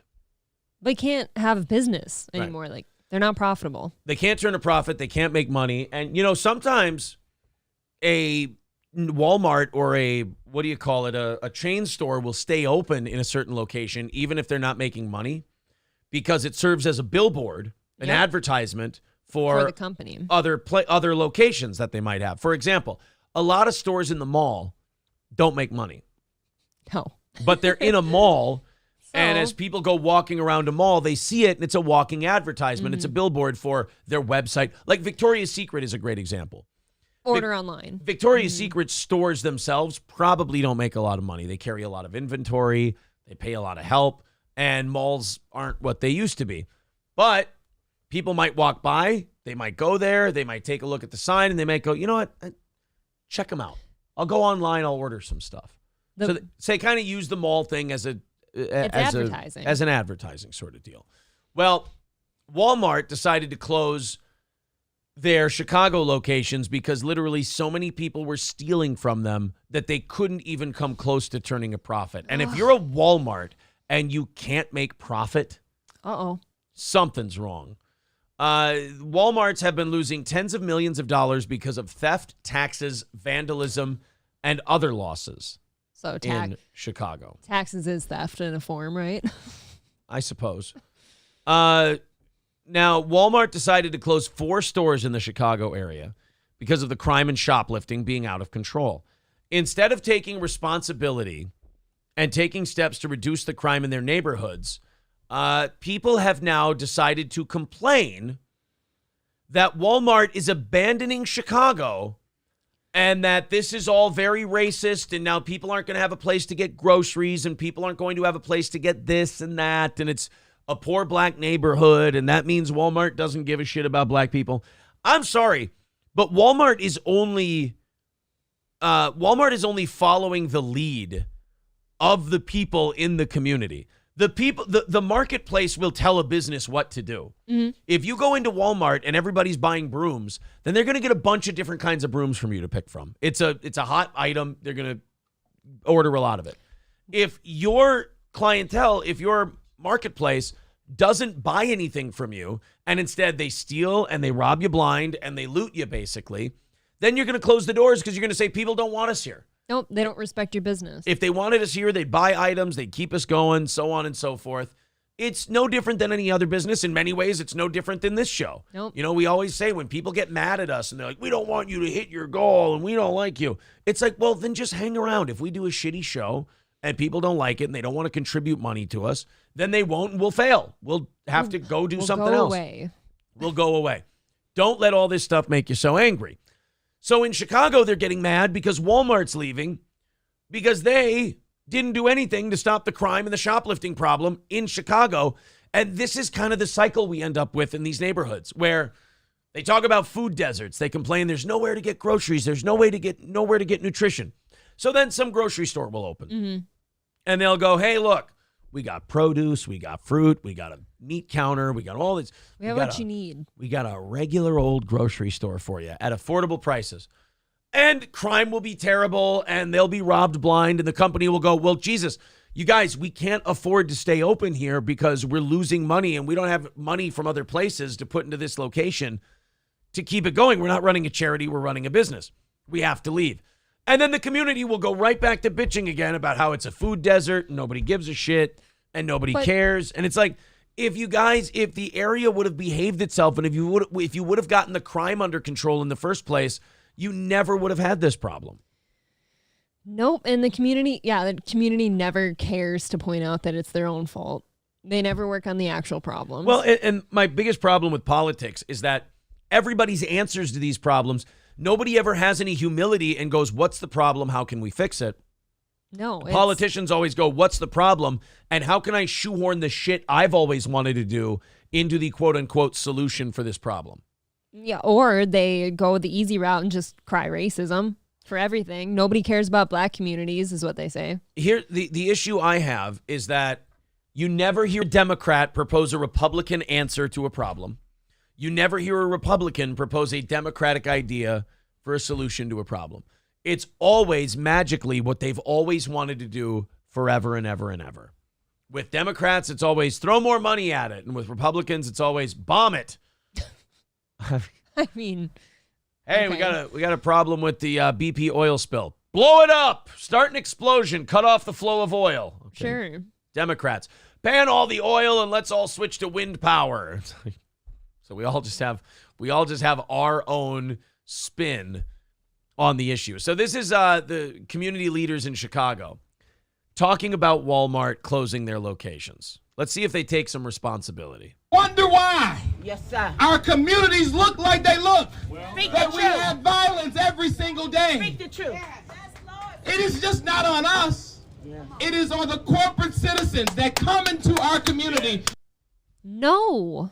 The violence, nothing's ever going to change as long as you keep up this attitude. And by the way, I'm sure this guy's drawing a great paycheck. I'm sure this guy's getting money from God knows where. That's the thing with all these hustlers in these communities that these people clap and cheer for. If you saw what kind of house they lived in, if you saw what kind of money they were making, if you saw who was padding their pockets, you would know they ain't fighting for you. They're just telling you guys, throwing you guys red meat that you want to hear so that you go, yeah, righteous indignation, no solutions. That sounds good. I do think people are getting sick of hearing that shit, though. Like, I thought he was on the right track when he said, there's violence every day, but then he goes with corporate. Then he blames it on Walmart. Walmart's not your problem. They're trying to help. The audacity of someone to see what's going on in Chicago and think that somehow Walmart has something to do with it. Walmart was trying to help you, dipshit. Walmart was trying to help you to go to a place where you could buy shit for cheap. And you ran them out of town with killing and stabbing and shooting and looting and robbing and everything else. And now you're going to blame them? Apparently their prices weren't low enough for them. Well, I mean, have to steal. They were. They liked the prices they got. It was $0. But that, unfortunately, didn't keep the Walmart open. And ravage our community. And Walmart, you should be absolutely ashamed of yourself. You are the reason that our communities lack the investment that they have. Investment? Are you sitting there saying you're a charity case? Is this real life? Oh, my God. The mental gymnastics. I don't know how to do it. Holy shit. I can't. Dude. I could understand if Walmart says we'll never open any locations in Chicago. Bro, they tried. They opened. They were there, and your community fucked it up. You know what the problem is? A guy like this can't look the community in the eye and go, hey, guys, you really fucked this one up. You better try harder next time. Get your shit together, or this whole thing's going to fall apart. Your life is shitty because we're not doing all the right things. Yep. You say that, they're going to stop listening to him. Why can't we stick to that? We have violence every day in our community thing and look at who's actually doing it. I don't understand how you could ever point that But at if you blame Walmart, people will give him money, and then nothing will change, and then he gets to keep making speeches. I don't know how these people sleep at night. Silk sheets. Actually, they're very comfortable. We should not have to go out of our communities to find jobs. We should not have to go out of our communities to get medicine. We should not go out of our communities to be able to shop. Then stop stealing. You get your community in check. And then what's funny is they'll actually get investment, they'll get businesses coming in, and then more people will move in who own those businesses, and then they'll cry gentrification. Mm-hmm. So you can't win. You get gentrify this. Yeah, you got it. You get investment, you get success, you get store owners, you get employees who are making money and everything else, and then they move into the area to be closer to these places that you've got now, and then you cry that it's gentrification. But then if it goes robbed blind and there's crime and it doesn't work out and nobody comes in and then they have to close down because they're not making any money, well, now it's corporate violence, apparently. This is starting to happen in a lot of big cities. In Oregon, I think Walmart and grocery stores are closing out there too because of theft. Walgreens is closing all over California because of theft. There's some Targets closing in the cities here. And again, it's like alcoholism, it's like drugs, it's like anything else. Until you admit that you have a problem, you're never going to solve it. But until then, let's jerk off about our problems that aren't our fault. If you keep blaming Walmart, you're going to keep failing because Walmart doesn't have anything to do with your failure. We should be able to do all of this in our community. Right here. We deserve. And we Deserve what? To be able to shop, Yes, sir. work, Yes. play Yes. in our own community. Yeah, we tried that. You fucked that up. Does anybody really deserve anything, or do we earn things? You just earned this. Honest to Christ, just take a little bit of responsibility. That's all. A little bit could go a long ways, huh? Just a little bit of responsibility, Just and get then on you the right might fix track. it. We deserve to do all of this. Walmart, the corporate America, they tried to do that for you, and the community robbed them blind. Eddie S. says, sit this grifting clown down with Jesse Lee Peterson. What? I think that would go really well. Beta! He would sit down and talk to him and just go, What a bitch. Yes. you know where that guy sees oppression and racism? Where? Everywhere. Everywhere. Exactly. Benny Omega says, stop robbing people. Yeah, it really is the stop breaking the law asshole thing in Liar Liar. Nobody wants to believe it's them, though. That is the thing. Nobody ever wants to admit, like, oh, I'm the one who's fucking this up. But it's the cycle I've seen my whole life. It's community gets corporate investment, and there's all, like, the city will give them tax breaks and all kinds of money. Like, please move in here. We're getting so much shit from our voters about how there's no stores. We'll give you tax exemption for like 3 years. They call it, there's a tax exemption, but they call it something else. Easement. A tax easement. And they'll bring these, and these businesses will go, oh, shit, no taxes? Fuck yeah, let's do it. And Walmart will open. They'll get 3 years tax exemption. And ironically, those stores will stay open for exactly 3 years. And they'll go, we've been losing our ass all 3 years. We have fucking socks locked up behind plexiglass. I don't know what to tell you guys. We can't make it that way. Chrissy Mayer says this show is making me more racist. We're so sorry. That show's at 3 o'clock Central on Compound today. Love Anthony. Love him. Why would you say such a thing? We were listening to Anthony's show yesterday, and Anthony goes, we're going to keep Joe Curry out of the studio because I want to talk about a few things real quick. Hard-hitting. And I just went, he's going to talk about black people. And sure enough, he goes, I want to talk about the black community for a little bit. And I'm like, oh, God. Oh, here we go. He literally kept his guest host out of the room so he could do that first. That's considerate, right? I think so. It's a nice just so he thing. didn't have to be on camera while that conversation was going down. Well, thank you, Chrissy. Very nice of you to share the impacts of this program, what it has on your psyche with the rest of us. I just hate that attitude, whether it's white, black, Latino, whatever. I mean, you don't see Latinos complain about this. But, anytime you see stores closed down because of crime and violence, and then the people of that community don't go, oh, shit, we should get more cops in here. We should solve this problem. They just go, oh, how could Wal Mart leave? And I'm like, I sit there and I go, how could Wal Mart stay open? How could they ever open in that area? Kelly Roberts says, Aaron, did you see the neighborhood around Barack Obama's presidential library is gentrifying the neighborhood? Yeah, I saw that. We talked about that last week. So Barack Obama's opening his presidential library, and I guess like a bunch of really high-end condos and businesses and stores. All this other stuff is getting built. And the poor people who are predominantly black in that area are complaining. They're like, bro, Barack Obama was the first black president, and his presidential library is fucking kicking us out of our homes. They should let him live in there. He's moving in a bunch of rich white people and kicking out all the poor black people to build his presidential library. Thanks a lot, dickbag. Maybe you should have put up more Section 8 or something, and let people live there rent-free. Exactly. Lord Torres says, you guys are killing it. Easily my favorite new podcast, since all of them are getting themselves canceled or more CTE. It's talking about Brendan. And the name of the podcast sounds just so punk rock. I'm in. Oh, wow. Thank you. It's just supposed to be kind of to reflect the working class audience we have, but thank you. I'll take punk rock. I like that. Punk rock. Anytime anyone calls me punk rock, I like to do two things. Embrace it and then continue to talk so they see how not punk rock I am. I think your facial hair screams punk rock. Guys, when you look at me. When you look at me, do you see anything other than punk rock? I didn't think so. Thank you, Lord Taurus. We appreciate it. Where are we at likewise? We wanted to be at over 200 by 8 o'clock. I think we're already there. Yeah. Somebody give me a refresh and then let me know where that number's at so I know what to tell you to get to by 9 o'clock. We're almost halfway through the show. 2:45 away from today's goal. Let's see if we can help knock that out. Little Streamlabs, little PayPal, little Venmo. Let's do that and get that down under 200 in a little bit here. Tax abatement. Thank you, Kelly. Oh, that is the word. Thank you, sir. Not easement, abatement.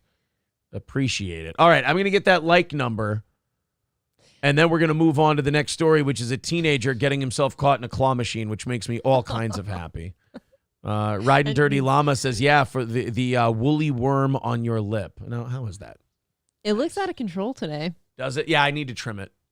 There's a couple stragglers that are doing this, like a whisker. It's doing the eyebrow thing, where they like to dart all over the place. You do have fun facial hair. Thank you. I appreciate that. Like an amusement park. It's definitely what I'm going for. That's the look I'm trying to achieve. 248 is where we're at. All right, 248 in the like department. 300 seems easy by 9 o'clock. Yeah. But fuck it. All right, easy. All right, everybody hit like. Get it up to 300 by 9 o'clock. And like I said before, about 250 away from knocking it out and doing overtime today. Let's continue to chip away at that number. Appreciate it. Every single one of you who contributes to the program. All right, to North Carolina we go. A teenager. Look, there have been stories before where like a 3-year-old will like try to get a prize and they'll fall into. They crawl up the big. Yeah, they crawl up the chute and they get stuck in the claw machine. Mm-hmm. Right. When it's a teenager, you almost want to leave them in there and go, look, this is one of those survival moments where you need to figure out how to get by on your own. Oh, yeah. You find your way out of that claw machine. I want you to be a spectacle So you know what you've done until you figure your way out of there. I want you to figure out exactly how you're going to get yourself out of this mess. This will build a whole shitload of character. Hell yeah. A teenager at a North Carolina theme park had to be rescued from inside a large claw game after he climbed in to steal a prize. Okay. The incident occurred on Sunday at the Carowinds theme park in Charlotte, North Carolina, which is indeed horseman country. A park spokesperson said they were made aware of a 13-year-old male who climbed into a claw machine called the Cosmic XL bonus game. Officials noted that the teenager was attempting to steal a prize inside the machine. Well, there you go. Just, again, let leave him there. Yeah, let him figure his own way out. I mean, I suppose the people at the fairgrounds probably would hate that idea because that would involve their machine being destroyed. I guess so, but you and I have seen those claw machines. Is anything in there worth stealing? Depends on which Even claw if you're machine. 13. Some of them got some cool shit in there. VR goggles and shit. You got to be careful. Jesus, where are you going? The game is manufactured by the Elout Group, which is headquartered in Belgium and has offices in the U.S., Germany, and Spain.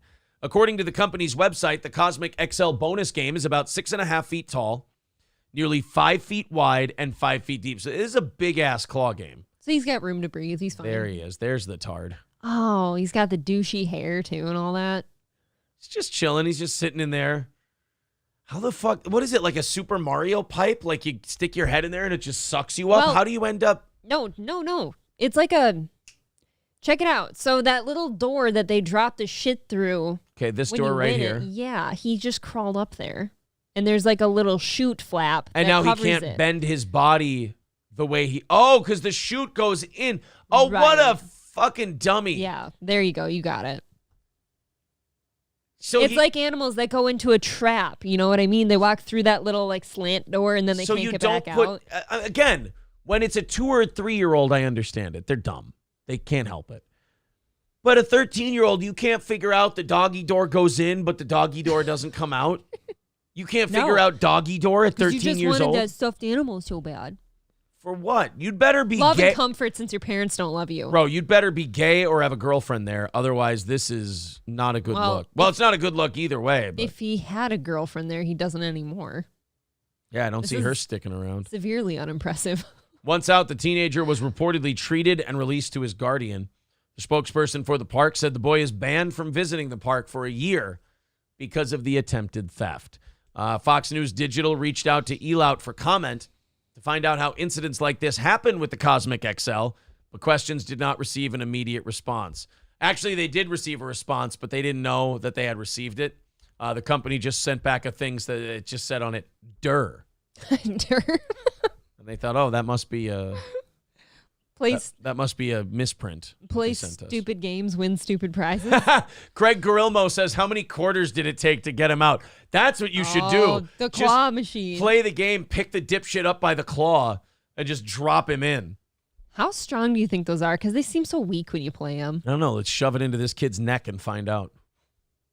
There's only one way to know, and that's to sink those hooks right into this kid's flesh and see if we can pull him out. Hook it up to his jawbone right here and just Right in get his it underneath. gills? Just bring him up.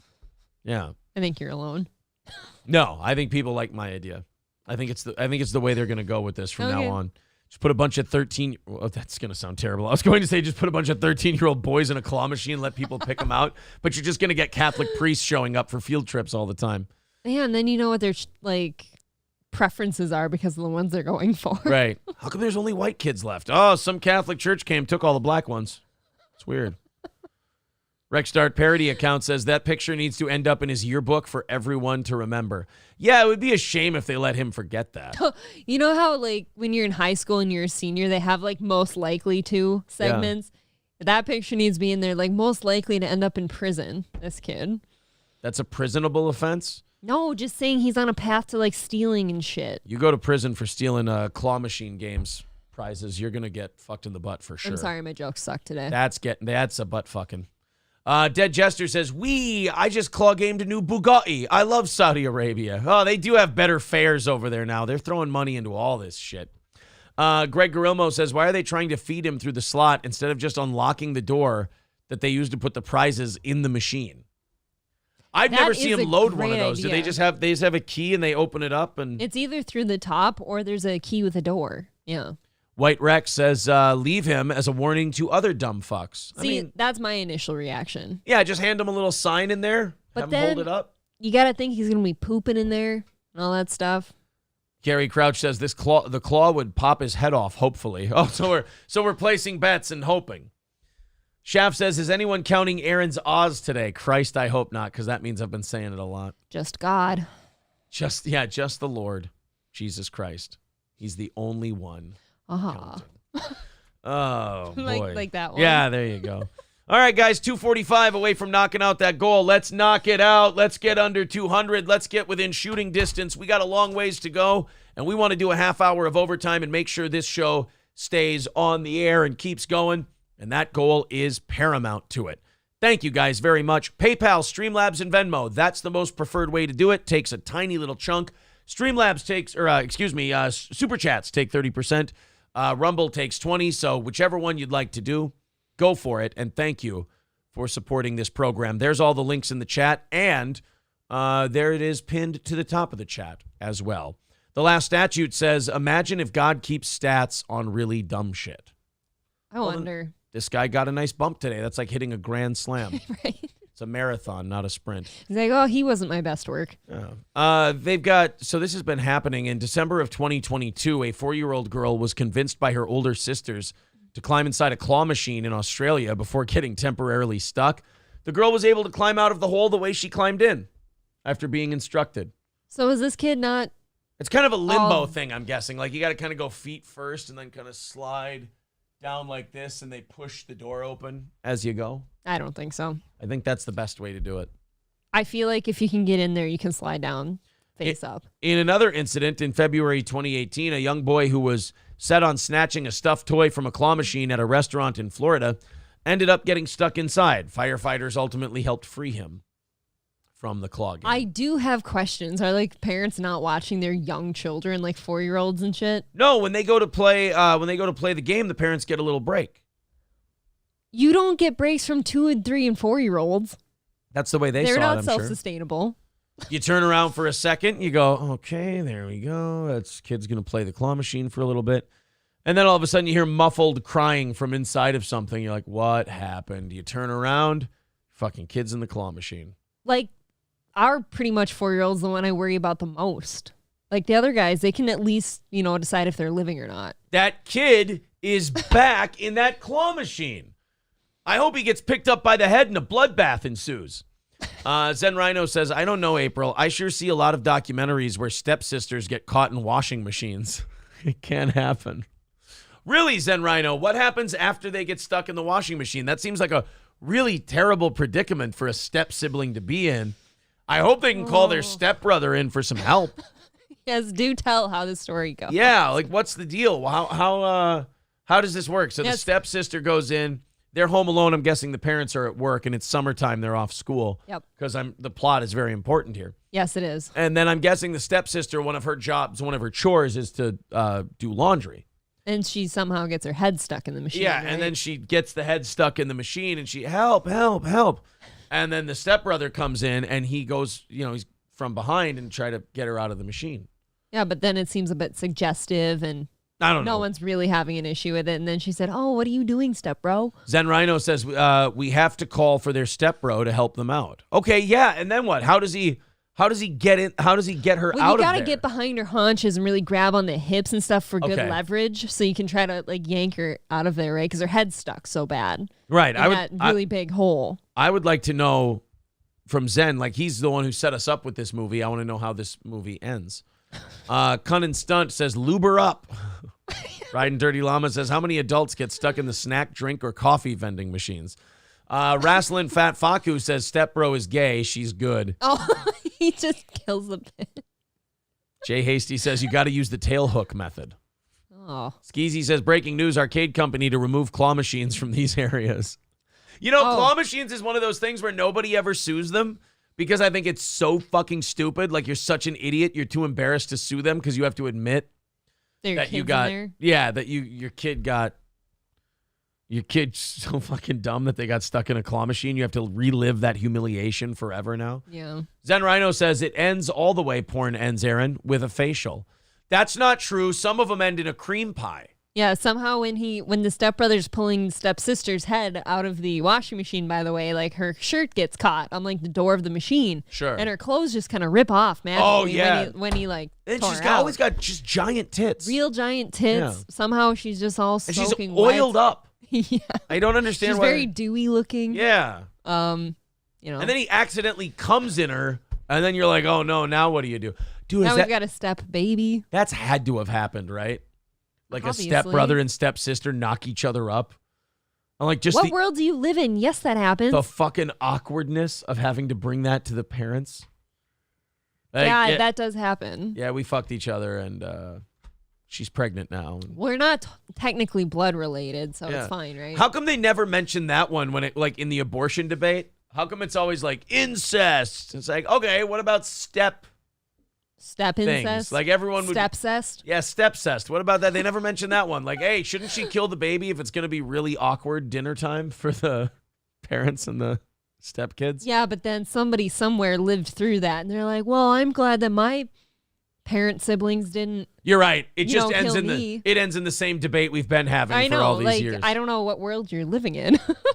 The one where stepbrothers and stepsisters are just impregnating each other left and right, and there's Yeah. all kinds of trips to the abortion doctor. Oh, Yeah, that's the world I'm living in.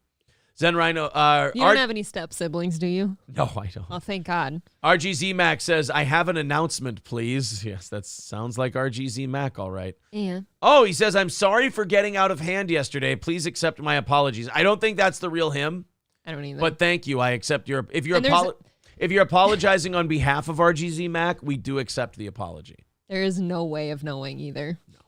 Because I don't remember how he spells his name. I'm guessing it's not He him. had all lowercase. I'm guessing it's shit, somebody being very obviously. funny. Cunnin Stunt says another sibling will help the situation. See, isn't that nice to have Oh, yeah. family? Have more babies, more step babies, so they can help pull you out of machines later. Mad Joe just writes link ? Zen Rhino says they usually go to the salon for the facial. I didn't know they go to the bakery for a cream pie. Yeah, of course. There's all kinds of different. Well, if you really want to help out your step siblings, you give them a nice massage, actually.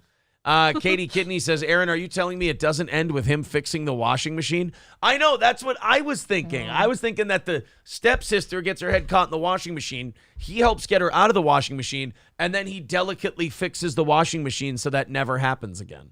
Ironically, they get stuck in a different spin cycle.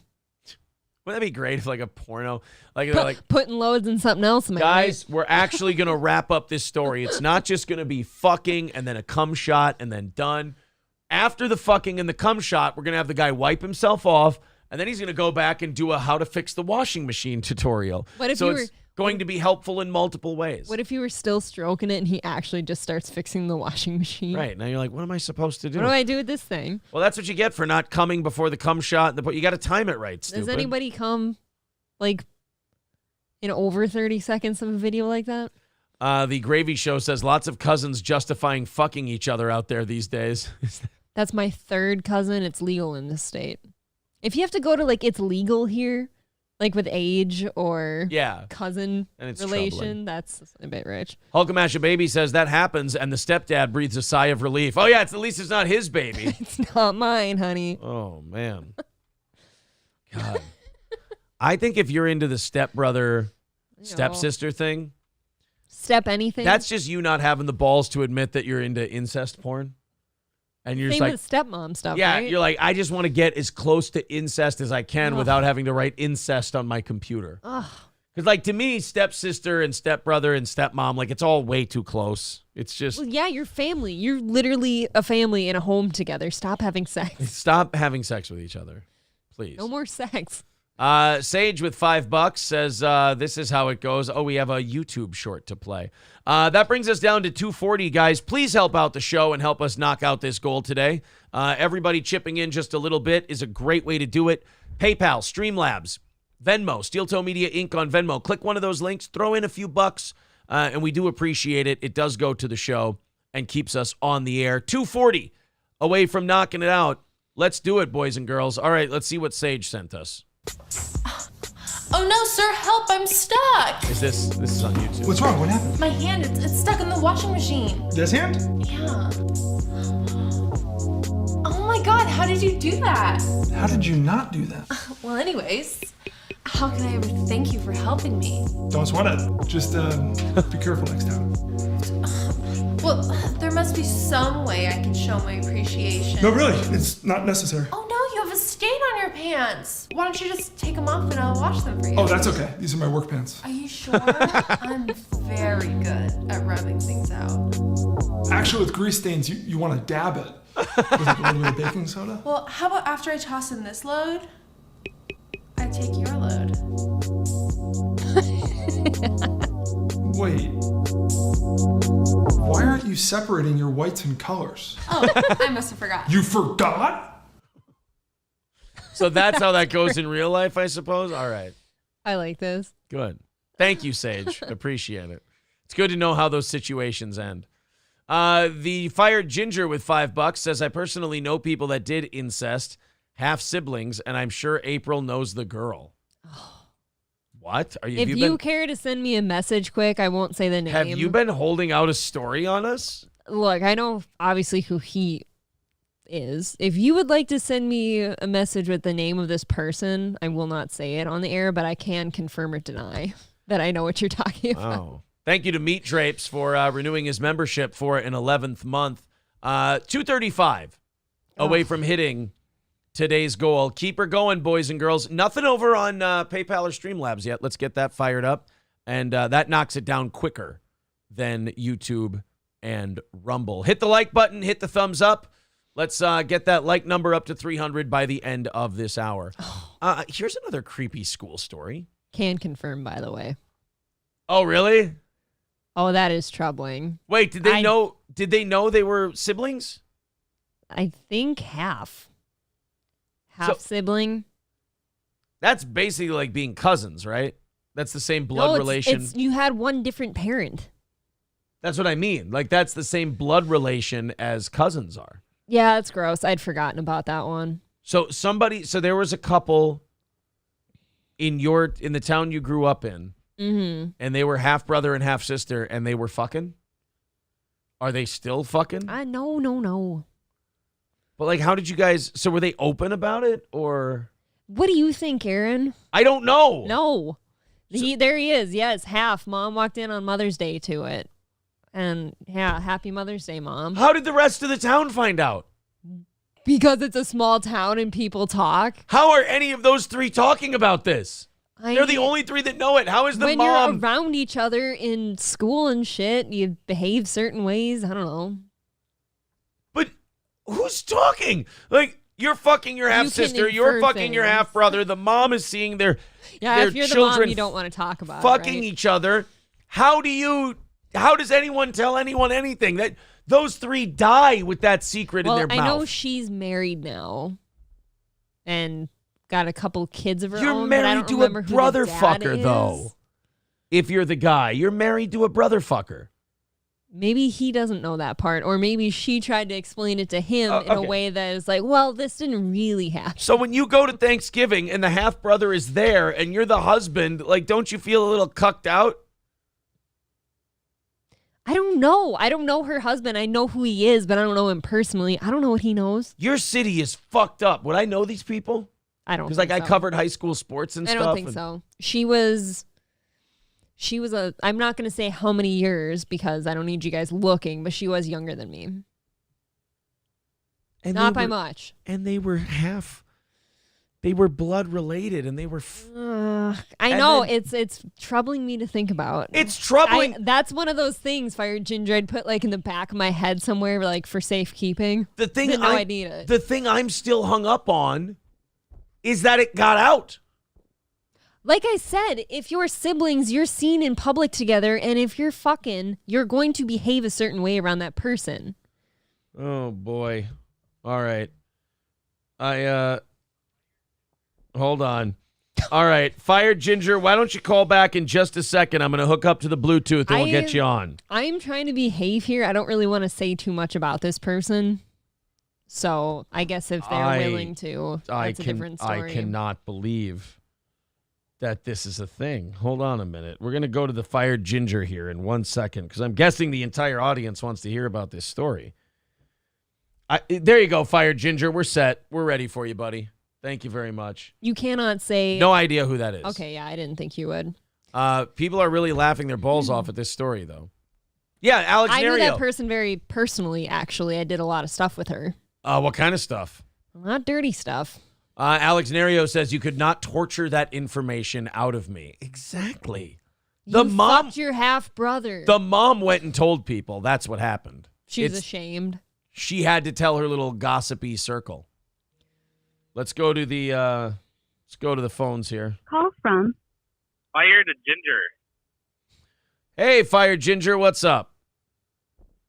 Okay, so I'm not going to, obviously can't give anything away, but the reason that people found out is because he was overage, she was underage.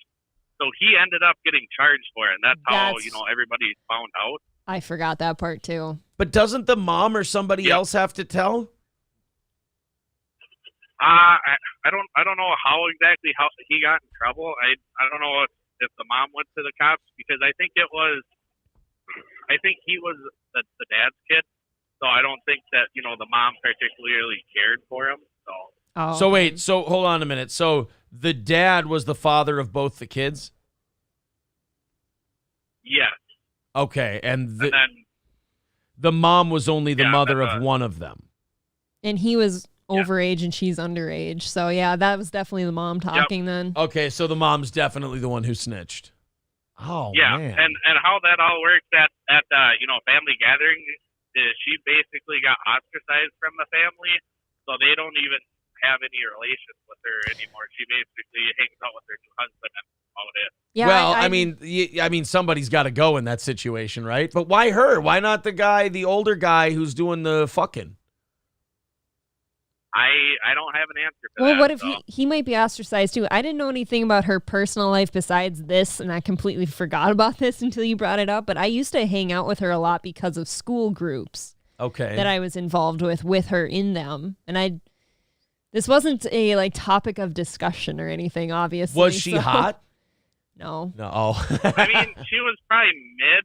Very I mean, mid. she definitely was she paints the face on, but I mean, she got obviously picked on about it so bad to the point where she swapped school district because everybody found out. Well, yeah, people they're gonna mention that part that you fucked your brother. I mean, that's God. I remember this. She used to try to go out with my brother on occasion, and I do remember my brother would go home and laugh his dick off about it. So your brother turned her down, so she Yeah. fucked her brother. So this is technically your fault. Well, after the fact. Okay. She went after my brother. All right. Well, that sounds good to me. But yeah, that's all I got. So. All right. Well, thank you very much, Fire Ginger. I appreciate that. Yep. I do appreciate that story that we got today. You like a good bout of. You knew that story all these years. You never told me about it. No, of course not. It's not something I think about often. I don't even think she goes by her real name on here. Son of a bitch. Oh my God. Oh, you can't even find her? No, I'm friends with her. Well, she's a brother fucker. Oh, there she is. Okay. Let's see. How are we talking mid? It's okay. Let me see. It's not what you think. There's a lot painted on there. That's painted on? Look, she's not your age. That's older. She looks older than she should. Well, I guess she took a lot of brother loads. That'll do it to you.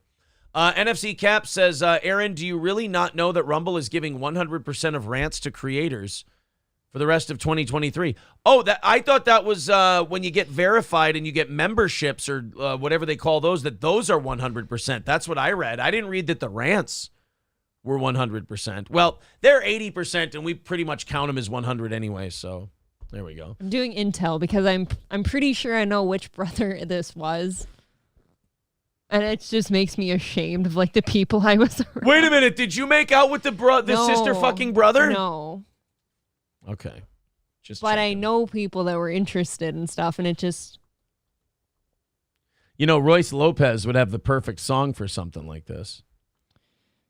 Fuck. If I could find the fucking thing. Uh-oh. Where's my goddamn Royce Lopez song? Here you go. Incest, a good thing to do. Oh, trouble. Uh-oh, what? It was this guy, but he's doing one of those, What?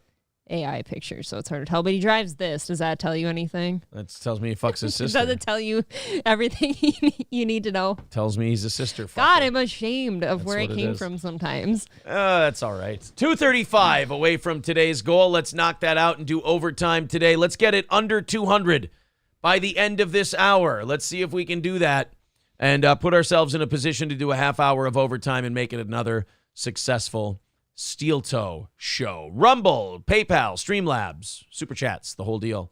Let's get it there, boys and girls. Middle school staff members participate in licking game with students. This should be fine, right? The licking game? Dude, I almost have a problem with bobbing for apples at school. Can we just not lick each other? I have an idea. And it sounds less and less extreme every single year. Why don't we just get rid of public schools? It really does seem like we're not getting a payback on our investment. We're not doing this stuff in private, right? Like, how Private many schools. it's kind of like pit bulls. Do you know how many stories I skip every day of schools being fucked up with the students? The same amount of stories I skip of a pit bull eating a 5-year-old. A lot of them. Because I don't want to seem More like... than I'm comfortable More with. than I'm comfortable with. I don't want to seem like I'm harping on anybody. I get it. Just before spring break, Desert Hills Middle School in Kennewick, Washington, about a half hour north of the Oregon border, held a school assembly and fundraiser in the gym. One particular activity held during the assembly left many students feeling awkward and their parents feeling angry. During the activity, a piece of plexiglass was placed in the middle of the gym floor. Already, trouble. Why? I don't like it. Why do we have plexiglass being set up? No barriers. Plexiglass anywhere seems like trouble. It seems like your liquor store gets robbed a lot. Right. If you start bringing plexiglass in. I don't like it. On both sides of the plexiglass, marshmallow cream was smeared in 4 distinct areas. Let's stop. Stop it. By the way, these are the same schools that shut down over COVID because they were worried they might get people sick. But I have an idea. Let's put a tainted food product on an unclean plexiglass surface and then have people lick on it. But Aaron, the plexiglass, they can't touch each other. Yeah, we got it, guys. We got to shut down schools. There's a virus going around. Here, lick this surface. Now we're just a bunch of window lickers. Right. During the activity, a piece of plexiglass was placed in the middle of the gym floor, covered with marshmallow cream in 4 distinct areas. Then a team of students raced against a team of staff members, which reportedly included a vice principal, to see which side could lick all the cream off first. All right, this is kind of way too creepy in nature. Really? Let's you think not, it's a skosh overboard? Yeah, no kids and adults putting their tongues that close to each other, licking a thick white substance off of a surface. You are a 1/4 inch about from making out. That's it. If my vice principal is hot, I'm not taking part in this whole thing. I'm sitting way up in the corner of the stands, jacking off while I watch her lick the marshmallow cream. There's going to be another type of cream on that plexiglass soon. Watch, you find out what a whore the fucking staff of the school is as the vice principal unbuttons her shirt and rubs her tits against the thing. I'm hot, aren't I? Just, oh yeah. And then she starts moaning as she's licking it. Okay. Like, doesn't she know she's supposed to do this fast? And she goes, you have to savor the flavor. And then she's trying to beat the other kid on the other side of the plexiglass, but he's completely stopped licking because he's uncontrollably jizzing all over his pants. Feverishly. Yeah, he's just like, I'm not even touching myself. What the fuck? This sounds like you've thought about it a lot. There's just something about a hot vice principal. I think it's because Why vice? I've never had, because that's who was licking the thing. I've never had a hot principal or a hot vice principal. It's escaped me. During the activity, so then you have the plexiglass. The most disturbing moments of the game occurred when students and adults, separated only by the clear piece of plexiglass, were licking the cream at the same time. See, now, just that phrase. God. Licking the cream. Why are we licking cream at school? We shouldn't be licking Stop cream with our that. vice principal. If one of us was seductively eating our ice cream cup, we got yelled at. You would tell them, you're sitting there going, oh. April, knock it the fuck off, you pervert. I wasn't even allowed to eat bananas. Bananas and hot dogs are out the door for me. Hey, teacher, what are we having for dessert at lunch? Not popsicles again, Anderson. You fucked that up. Oh, because I was hoping for a dreamsicle. Stop it, you slut. I wanted that kind you can break in two so I can have two of them. Oh,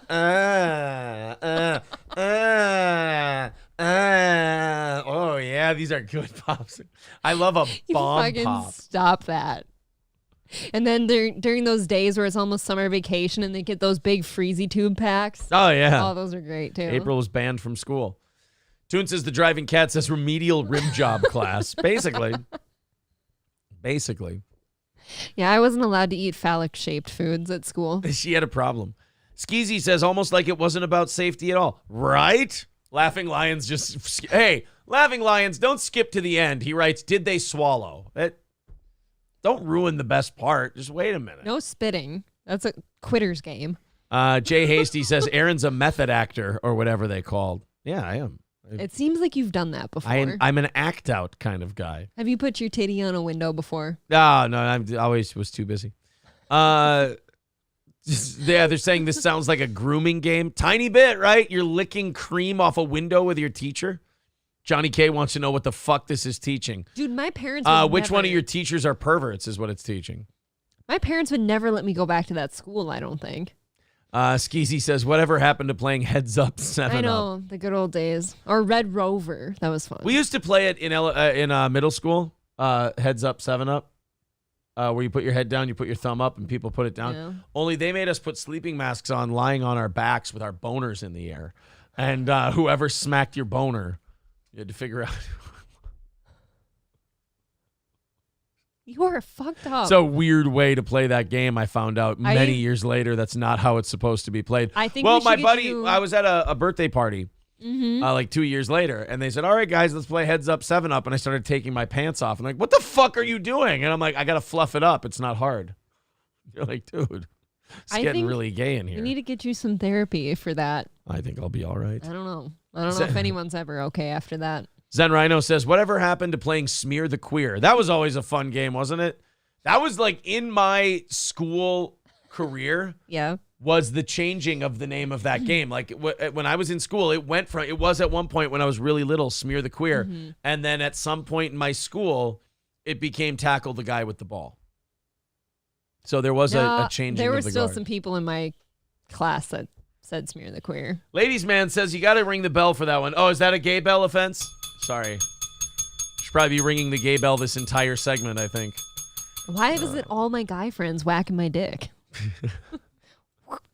I mean, I don't want to look a gift horse in the mouth or anything, but Is it being touched okay then? I'm just wondering.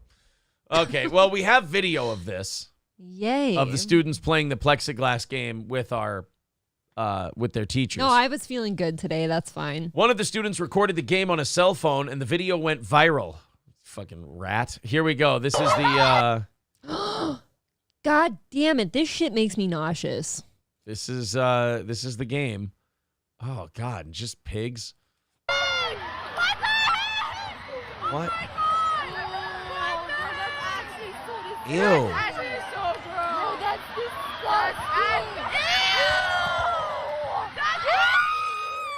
What the... Yeah, this seems like somebody's sick fantasy. Yeah, and this is a middle school. This isn't like... Yeah. Not that it would be better if it was a high school. Look but- at that dude just sitting creeping, filming right there. Yeah, he's just sitting there like... Oh, God, this is so good. I have to show You people. lick that marshmallow cream, you whore. God, not a decent looking teacher in the bunch either. How many uncomfortable boners are there? All of them? Now? Is that good? No, lick harder? No, should I lick harder? Okay, Oh, so yeah. I gotta... How are you not feeling really fucking weird as you're staring at the other person with their tongue out? Ugh. Oh, we're pushing over the plexiglass. Oh, yeah, hold the plexiglass so those two whores can lick at each other. I'm usually not for screaming teenagers, but these guys have it right. Oh, no. Oh, this is gay now. Oh. Look at all the cream shoot on the floor. I know. Oh. Stop seductively licking. Even the kids are all saying, like, who thought this was a good idea? Yeah, that's Fired, so fired. I want every single teacher involved in that fired. Who did this? Fired. Who was this? Hell, it was Satan. Oh my God. Literally a bunch of window lickers. Callie, becoming a member for the 10th month, says the cream. First name, last name says, what the fuck? How aren't the parents kicking the shit out of these people? I don't know. I know my parents would. It's so creepy. It's like almost another level of creepy that you're shocked you're watching it. Ryan the Garbage Man says they can feel the pressure of each other's tongue. Right. You're literally pressing yourself on a window between each other. Matthew Cox, Aaron is asking all the right questions that we need to know, but I'm getting no answers. Kyle W. writes, that's mildly inappropriate. And what happens when one kid gets a little greedy and pushes the whole business over on the hot teacher? Now he's laying on top of her. How do we fix that situation? Yeah, how are we supposed to help? And his boner is digging into her pubic bone. Yeah, because, how are we supposed to fix this? The window only goes from like here up. Your pants are exposed, so if you fall over on her, it's pretty much, just over the pants stuff. It's Boner City. It's Dry Humpville is what it is. Dry Humpville. Yep. Jared with $5 over on PayPal. Thanks for popping the PayPal cherry this morning, buddy. Appreciate that. Thank you. He says, I'm playing this on a big speaker at work. The guy next to me started looking at me because Aaron started moaning. Well, you gotta lean in. Apparently. Would you do it again? No. I can't remember how I did it. Like the best. You won't just give a little moan. The best performance is spontaneous. Yeah, I can't force myself to do it. I get it. Oh man, Dave Based says, "Can I coom on my window for the co-host to lick?" Oh, is that Dave? Is that the Junkyard Dogs guy? Wasn't that guy's name? No, that's Mike. No, Radio Mike. Banjo, okay, we're looking for Mike and Brad the Chad. All right, not Dave Based. Oh shoot, you're denying his request? Do you want me to lick a window for him? I don't think so. No. Oh. Well, he says I can't, so no. Oh, there you go. Oh, so instead of you just saying no, you're making me the bad guy. I see. Forever. Coltrane says, LOL, fuck, I'm at the Aaron fantasy jacking off in the stands. I'm dead. It's just. What if you're just sitting up in the far corner? Just me watching a hot geography teacher lick the plexiglass, and I'm just like, fuck yeah. Oh, nobody would be looking at you because everyone's staring at this event and you're just jacking off totally in peace. That motion gives me PTSD from your sleep jacking. Sleep jacking for sure. Where you were going about that speed too and making that noise. Sorry. I think that was conscious. Sorry. I think you were lying to me that you were sleeping. I'm sleep jacking all the time. Wrestling Fat Faku says getting moist. That's only because you sat up, buddy. You'll be fine. Oh, no. Get your drip pan. $230 away from today's goal. Let's get under 200 by 9 o'clock at the very latest. 230 away. Let's get that thing within striking distance so we can rattle the cans in about an hour and 20 and do our e-begging best to knock out that goal, and we can hit it for you. We'd appreciate that. Hit up that PayPal like it's a window with marshmallow cream and a sexy teacher. There you go. Lick it. I think there's only one teacher I'd be okay doing that with, and even that would seem kind of funky. Oh, come on. If it was today, oh yeah. I can't say who he is either.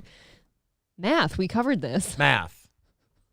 Can you write down a name? I don't know if I want to tell you. Yeah, write down a name. You're going to be disappointed. I want to see who you want to lick. You are going to be disappointed. I want to see who you want to lick marshmallow fluff off of a... I'm not letting you look this up. I'm not. I don't have... Your hands are on the keyboard. No, they were doing that because I needed to rest them somewhere. Whatever. So who's the teacher? All right, Mr. Feeney. Okay, let's see. No, please stop. I'm not going to show him on the show. I really... this is why I don't tell you things. I don't think is that his first name? He's very muscular and all that. And April wants to lick marshmallow fluff. He's a very athletic dude. You wanna lick marshmallow cream with Arn Anderson? The fuck is wrong with you? And Bruce Coddington, rest his soul. Rest his soul. I would have licked marshmallow fluff with Bruce Coddington. Dave Baste says Junkyard Dog's rival podcast is Jack Off Dogs. It's It's a completely different kind of dog. Oh. Mr. Approachable says, for the anniversary show, you bring the plexiglass, I'll bring the whipped cream. It's just, I can't allow that to happen in my event. I don't want to say that this got away from us, but The school or us? the school whole, did this to us. The whole deal kind of got away from us. I feel like I need about a 5-minute break here, if that'd be all right. Well, guys, I've got great news for you. We can switch gears a little bit. I've got much lighter news than something of this level. Marshmallow cream's pretty light. NFC Caps, thank you, buddy. I thought that was the case. Thank you for confirming. I appreciate it. Laughing Lion says you could call the show Spunkyard Dogs. Not bad. I don't think Spunkyard Dogs is a bad name. Muskyard Dogs. Mad Joe says things got weird. It's only weird if you guys don't move on with me, all right? Let's knock out our goal today, do overtime, and I'll change the subject. George Santos. George Santos is a window licker of another variety. And I'm not sharing with him. Embattled GOP Representative George Santos. You remember him. He's the guy who lied about everything. But he's the one politician that we've actually had a problem with him lying for some reason. Right, out of all of them. I kind of feel bad for this guy in a weird way. He's being singled out for being Jew-ish. Was it? Jewish. So he lied about being a Jew. He's not Jewish. He's Jew-ish. He lied about working for Goldman Sachs, but then again, I repeat myself. He lied about going to a certain preparatory academy. He embezzled some funds for a dog's GoFundMe. From a veteran. Yeah, from a veteran. I mean, just all kinds of weird shit. But like, other people lie. They're like, oh, yeah, there's weapons of mass destruction in Iraq. If you like your doctor, you can keep it. This bill will fight inflation. 2 weeks to flatten the curve. Like, politicians will tell lies like that, and they're so big, it's like the Joker thing. It's all part of the plan, and so nobody freaks out about it. But George Santos lies about where he went to school and like, oh, can you believe the lack of honor that this man has? It's like, do you know how many people our last few presidents have slaughtered in the streets? Oh, yeah.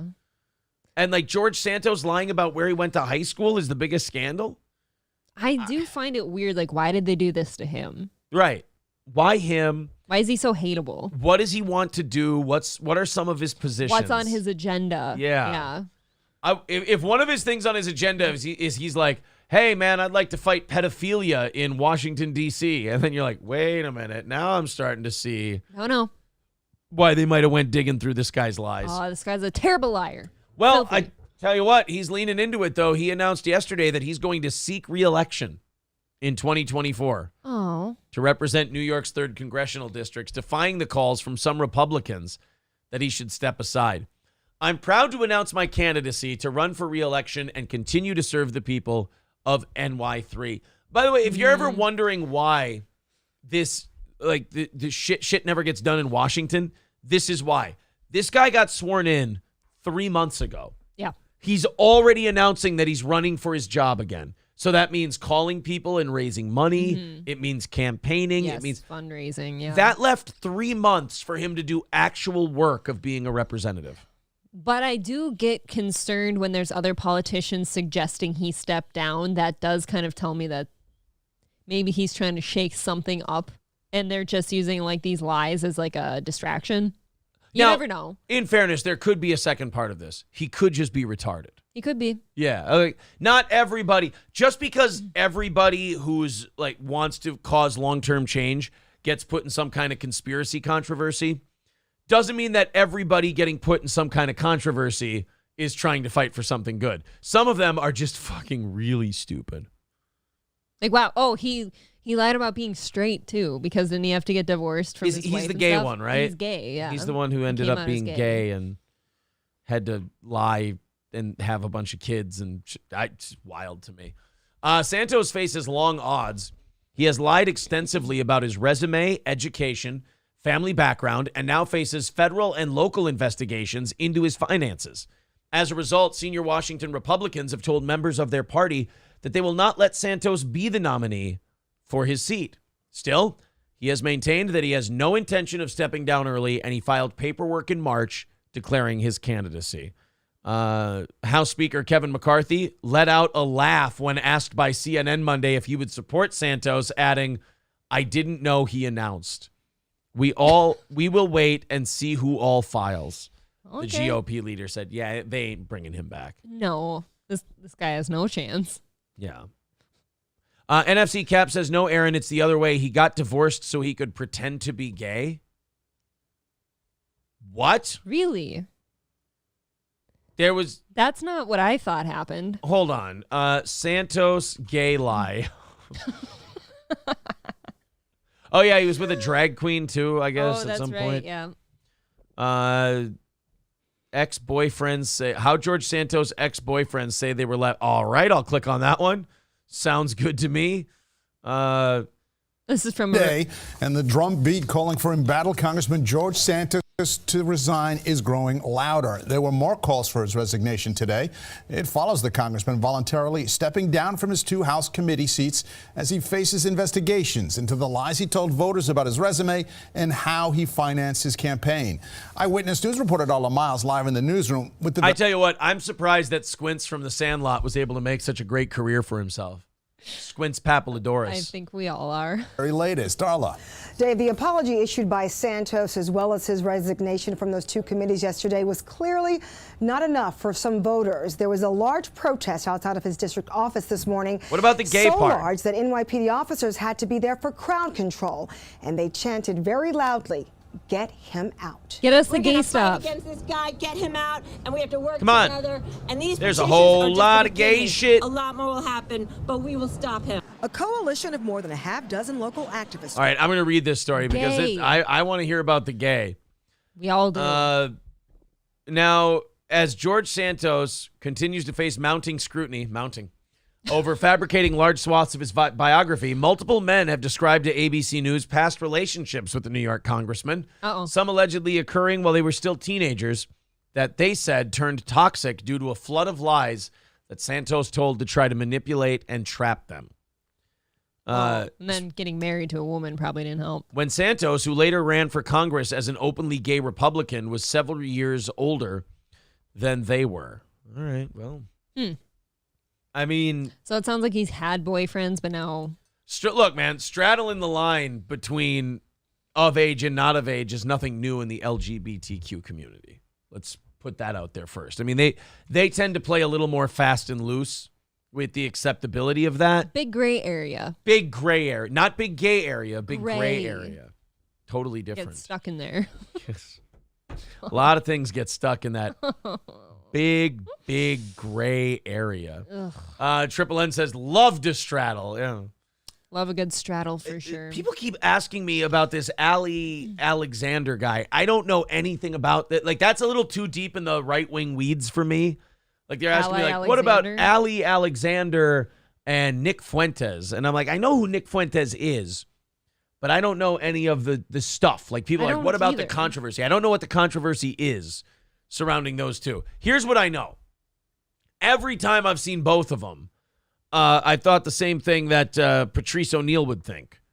I think this came into my head a lot when I see those two. Just say you're gay. Nobody's going to care. Like, if you look at Nick Fuentes and you don't see the potential for someone to be a gay man, I don't know what to tell you. Oh, got to start there at least. Yeah, I mean, Nick Fuentes, if someone's coming to me and saying, Aaron, there's a scandal where, Nick Fuentes might be a homosexual. I'm like, might be. Might be a homosexual. Are you telling me that he isn't certifiably gay? Right. In my opinion, that's a gay man.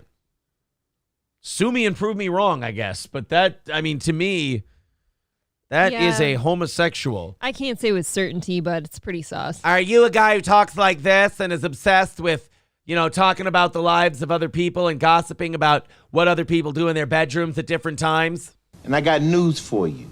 That means you're gay.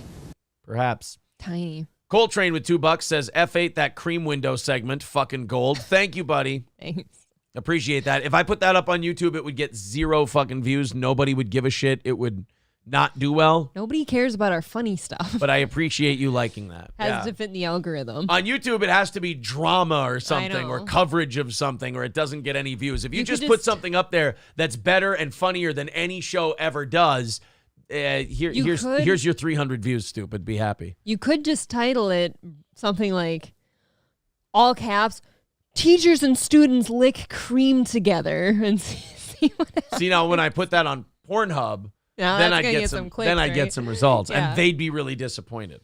The most insane thing you've ever seen a student and a teacher do together. People want me to write it down. All right, here, window cream. There you go. I'll put that one up, and then I'm going to come to you guys the next show, and I'm going to go, hey, guys, by the way, I look like a fucking asshole, and everyone's talking about how Steel Toe's dying because this video did jack shit for numbers. You have to give it some type of sexy title. I will. Here's the deal, guys. I will put that. We hit the goal today. We'll do a half hour of overtime, and I'll put that clip up tonight. How's that?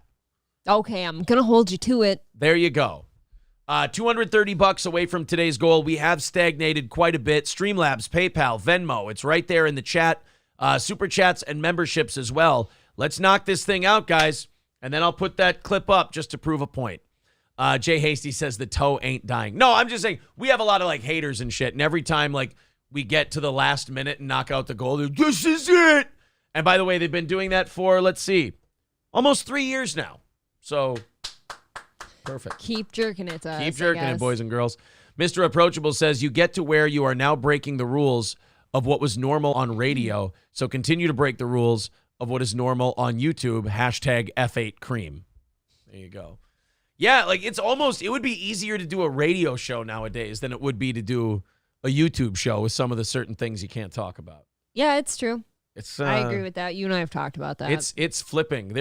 We're living in this weird time now where like radio survived the podcast rush and now has 85% of people 12 plus still listening to them. Mm-hmm. And now the rules on radio like are almost less restrictive than the rules on the internet because on radio you can fuck up and talk about something that you're not supposed to talk. Actually, there's nothing you're not supposed to talk about, just like insertion and shit like that. Oh. But like hot. You can't talk about insertion and like be blunt about it, but you can talk about just about anything. No penetration. On YouTube, they can literally take your channel away from you if you talk about things that they don't want you to talk about. I believe you can only use the word penetration in regards to sports, right? Yeah, you can penetrate the backfield, but you can't put a cock in somebody's ass. I love penetrating the backfield. Well, who doesn't? It's just, it's a good time and it tests someone's threshold, you know? Do you remember, I obviously don't. Okay. Omar from Scarface.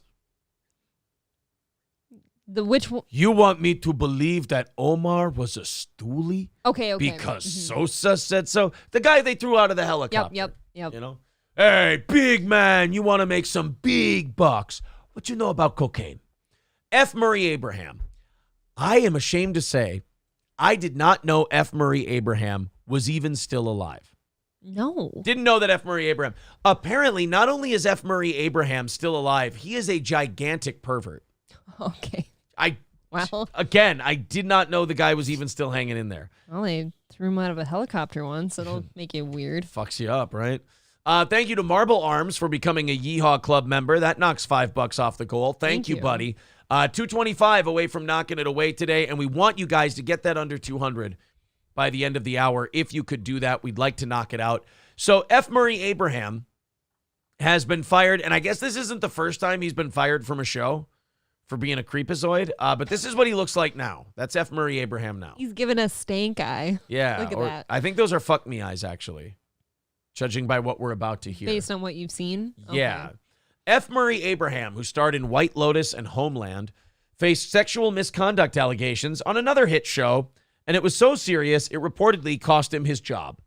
Abraham got the boot from Apple TV Plus's Mythic Quest about a year ago, but the reason for his departure was never revealed. Now, a new report in Rolling Stone magazine says the firing was due to 2 alleged incidents of the actor harassing, at the very least, female co-stars or crew members. Which means he's open to more than that, I guess. Which means it could have been worse than just harassment. People liked that White Lotus show.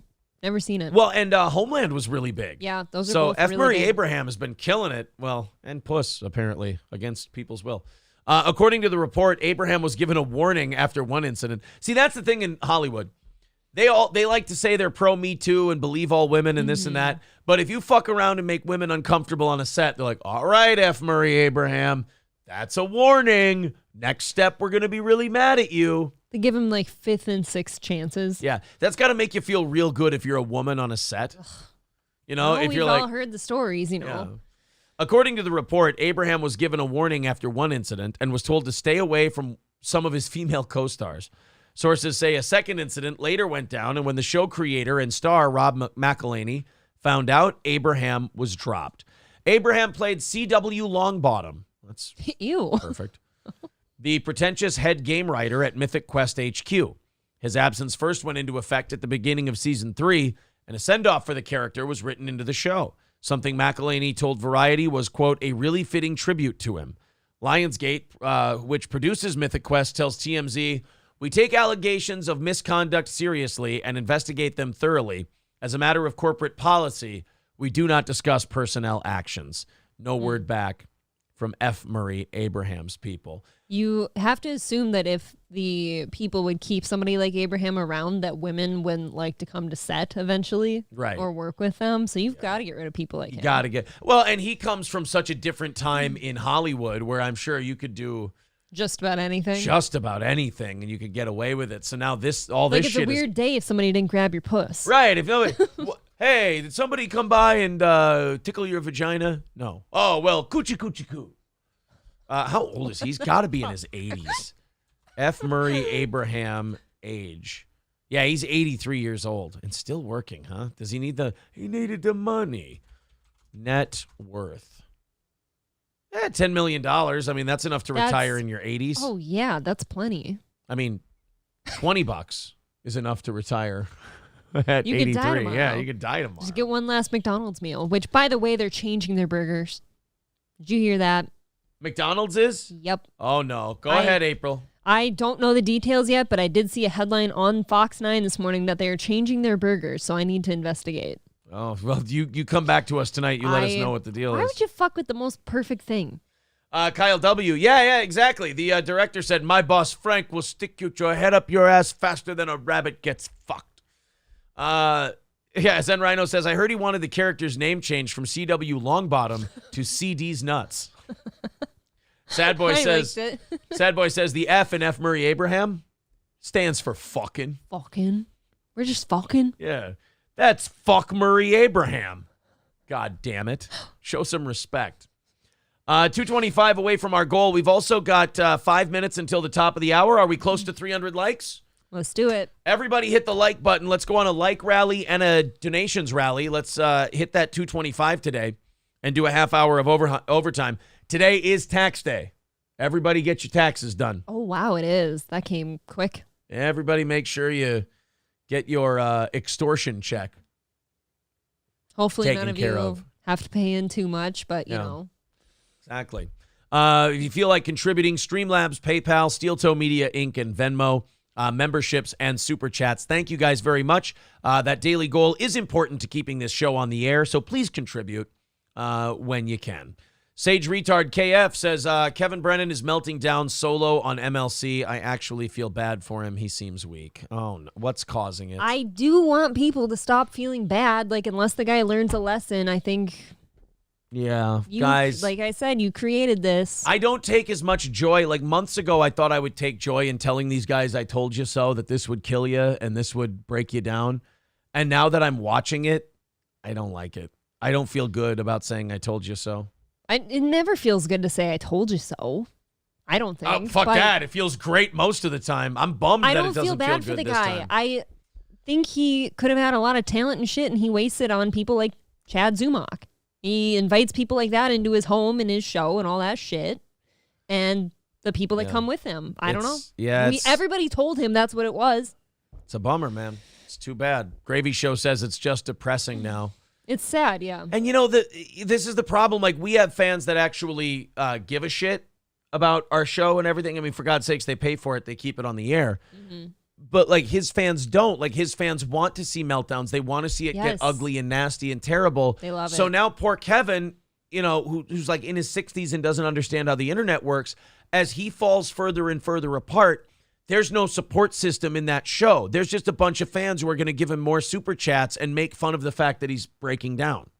And they're going to enjoy it. And they're going to go on message boards together and they're going to go, "Did you guys see Kevin? Didn't he look fucking pathetic today?" And it's like, Dude, I'm telling you, you got to get out of that world. None of those people have your back. They will eat their own as soon as they see you look weak. That's always how it goes. It's not good. Not good. Deranged Lunatic, a.k.a. DL, says, F. Murray Abraham is an old man. Let him grab puss every now and then. Is that just what we do for old people now? That's what we do. Can you imagine a nursing home? If they all just think, oh, I'm grabbing some puss today. All the men think that the nursing home is the greatest place ever, and the women are just constantly shaking. You were there for my amusement. Yeah, exactly. Well, I don't know. At 83, maybe F. Murray Abraham just decides that this is it for him. I don't know. Maybe that's it. I guess. KF says, yeah, all the super chats over there are basically trying to dump fuel on the fire. Yeah, it's too bad. That is the type of people they attract. That's the world you went into, man. Like, we talk about the news, we talk about content. Mersh was talking about this the other day or yesterday on Nightwave. He goes, all right, guys, we got to get into our stuff we're talking about today. And he goes, what am I, steel toe, talking about topics? And then Mersh goes, yeah, Kevin, that's a show. He did that again last night. I thought it was very funny. Well, those people are all like, ooh, Steel Toe wants to poke fun at somebody professionally, by the way. And then, ooh, they don't want the receipts and the blowback and all this stuff. But now we got fucking Kevin Brennan crying. Yeah. For the same reason we backed out of it. He's crying about Shuli, crying about Chad, crying about Kelta, crying about all these people. And then now Bob's crying about Gino's brother and Keanu's dad, and he's going to go after him and all this shit. Like, guys, these I don't want to know people have brothers and dads. Right, you guys, this is if you and a guy like me points it out and they go, fuck him, he sucks, I fucking hate Steel Toe. I'm the one pointing out to this, guys, from the outside looking in, it's definitely affecting your mental health. Yes. It's definitely changed you as human beings. For sure. I do hope for Kevin's sake that he learns from this. I don't have much faith in that. No. Because it's the internet. Old dogs, new tricks and all that. Yeah. KF says you can't feel bad when he just said Alex Stein texted him to come on his show, but he said it was rude to text him on his birthday and after 6 p.m. What?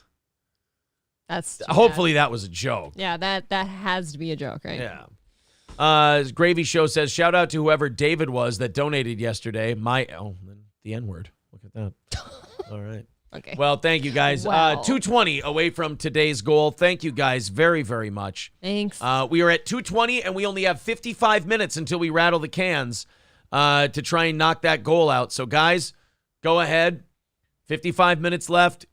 Whatever you've been waiting. Oh, David Chandler coming in with a rescue day. Oh. We didn't have a David Chandler rescue day last week. I felt good about that. I know. Whenever David Chandler throws in 100, I go, oh, there's a David Chandler rescue day. Because I want him to be doing okay, too. Well, he clearly is. And last week, I think we had 150 from David Chandler, but no bailout rescue day. And then today, David Chandler comes up big with the bailout day on tax day. 120 away from today's goal. And thank you, David Chandler. Of course, guys. You'd all be dead now if it wasn't my David. Exactly. There we go. You humble me, sir. Symbolic Mind says Kevin has made his bit being spiteful, and it's starting to catch up to his mental health. That's it. That's why we always say that we want to have a fun show, because we don't want to spend time being angry and seething and all that. Look, man, we saw it. Like, we saw what we were doing as we were going down that road, that kind of John, Chad, Kevin, like that kind of road. And we saw, like, we kind of noticed one day, it just kind of clicked, and we looked at each other and we go, I don't like the way I feel. No. When you start feeling like shit after you turn the camera off. Yeah. That you got to reevaluate some things. And now we do this show the way we do it now, and we kind of divorced ourselves from that world. We'll cover it as like a news story once in a while. And yeah, I think our top live viewer count has gone down by like 30 people. Not the end of the world. Our total view count during our live streams has gone down by like 200 people. Not a big deal. Feel better about what you're doing, though. And you feel like you do a better show, and then you build from there. A year ago, we had 300 people on the live stream at a time. Now we're at 550 at our peak or whatever. And that's great. Now we get to build from there. That's awesome. We could do it the right way now with the lessons we've learned. Yeah. And they are lessons to be learned. Lessons. Yep. And if you're going to be arrogant when you do a show, if you're going to be arrogant and just lean in and keep doing it, even though you know it's affecting your mental health, that's not the strength that you think it is. That's a weakness. Big time. We had lessons to learn. Symbolic Mind says, good for the two of y'all noticing it and changing. Yeah, for sure. I mean, you have to. You have to. Let's open up the 8 o'clock hour stories here. David Chandler gave us a shitload of breathing room, you guys. Thank you. 120 away from knocking it out today. Thank you to everyone over on Rumble as well. We appreciate it. All right. Off we go to more stories and stuff.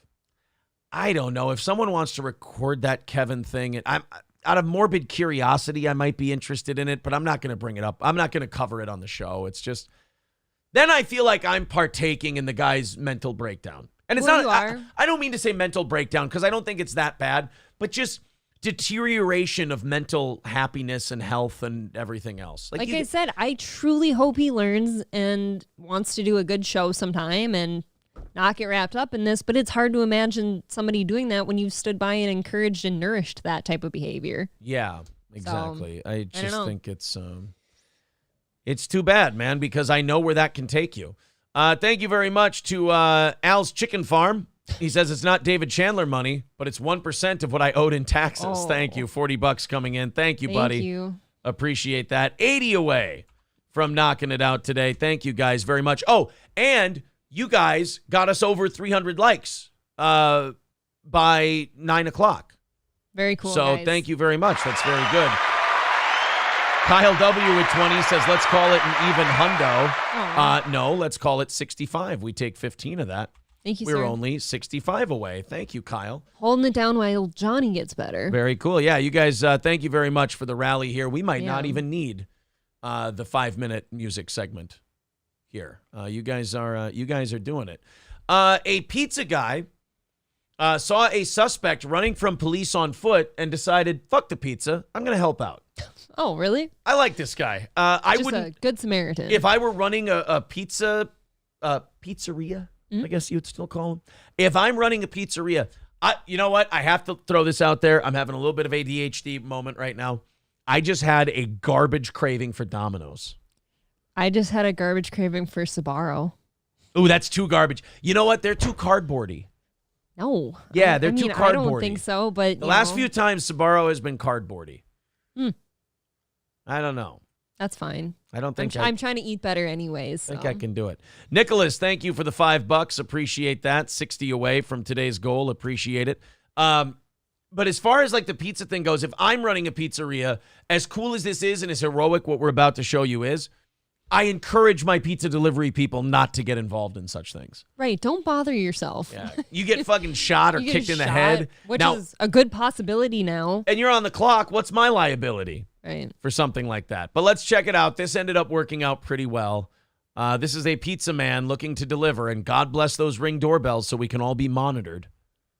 You know, isn't I've it amazing? considered it before just because, people are shitty, but Look at this. it is weird. It's a Ring doorbell, so it's supposed to see, hey, who's at the door? Mhm. What are they up to? But isn't it amazing that the wide scope of the lens covers the entire fucking The whole 3-block radius? So if I want to go out and lay naked in the street and stargaze at night, everyone has to know. But isn't that something like Amazon created that so it could be used by the government?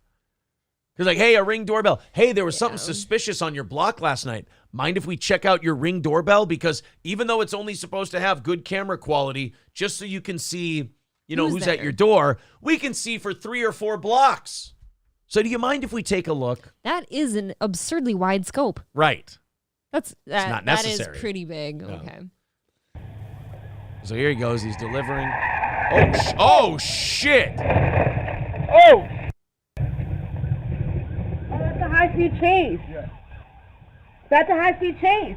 Wouldn't it be funny if that lady was like, hey, before you do that, give me the fucking pizza, asshole. Yeah, bring back the pizza. I need What are you food doing? for this. I have no popcorn. I need pizza. Put the pizza down. I need some. Dick, come on. He just runs with the pizza. Yeah. Hey, Autist, deliver the pizza first. Oh my God, Jaeger! Oh my God, Jaeger! There's a high-speed chase on my Did he hit the spike strips already? Oh, there he goes. Oh, look out. No! Oh, that was a great move. Oh, that was an awesome move. That was effortless and brilliant. He didn't get himself too involved. It wasn't like a big shoulder tackle or a clothesline. He just, whoop. Still got the pizza. Still got the pizza, stuck the leg out there. Oh, wow. He deserves like a medal or something. At least some puss, right? I don't think you want to fuck the lady at the door. Oh. No. No. God, Jaeger! Oh my God, Jaeger! Watch how, I love how ass over tea kettle this guy goes. There's nothing worse than somebody Or there's nothing funnier than somebody running full speed thinking nothing's hindering them. Yeah. I used to have a pair of basketball shoes that had the little hooks on them, to tie your shoes. Sure. And if one of the shoes would get loose, I'd be running down the court and the one shoe would hook on one of the hooks and I would just go whoop and fall right on my face on the court. Did it twice in one game. And big boy fall hard, right? Big boy fall hard. I was probably at this point, I don't know, freshman year, 5'10", 6 feet. Big enough, yeah. It was big enough. 170, 180 pounds. I was a big boy. I've seen pictures of you back then, and I'm picturing little Aaron falling and eating shit in front of everybody. And then, even the people rooting for your team laugh because it's just an instant reaction you have when somebody just because your parents laughed at you even. Yeah, they don't know that your lace hooked on your other shoe and that Right. knocked you over. They just think that you're a big goof and you fell over. You tripped. You're a buffoon.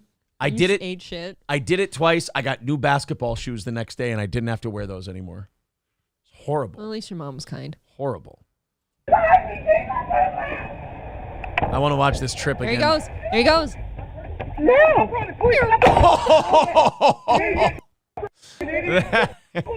He yelled, "You fucking idiot!" Yeah, you fucking idiot. You hit my car. I'm a fucking idiot. I'm a fucking idiot. I'm a fucking idiot. I'm a fucking idiot. Jaeger, oh my God, Jaeger! There's a ICD! That car just sounds wrecked as he's driving it. Here he goes. And we step back and...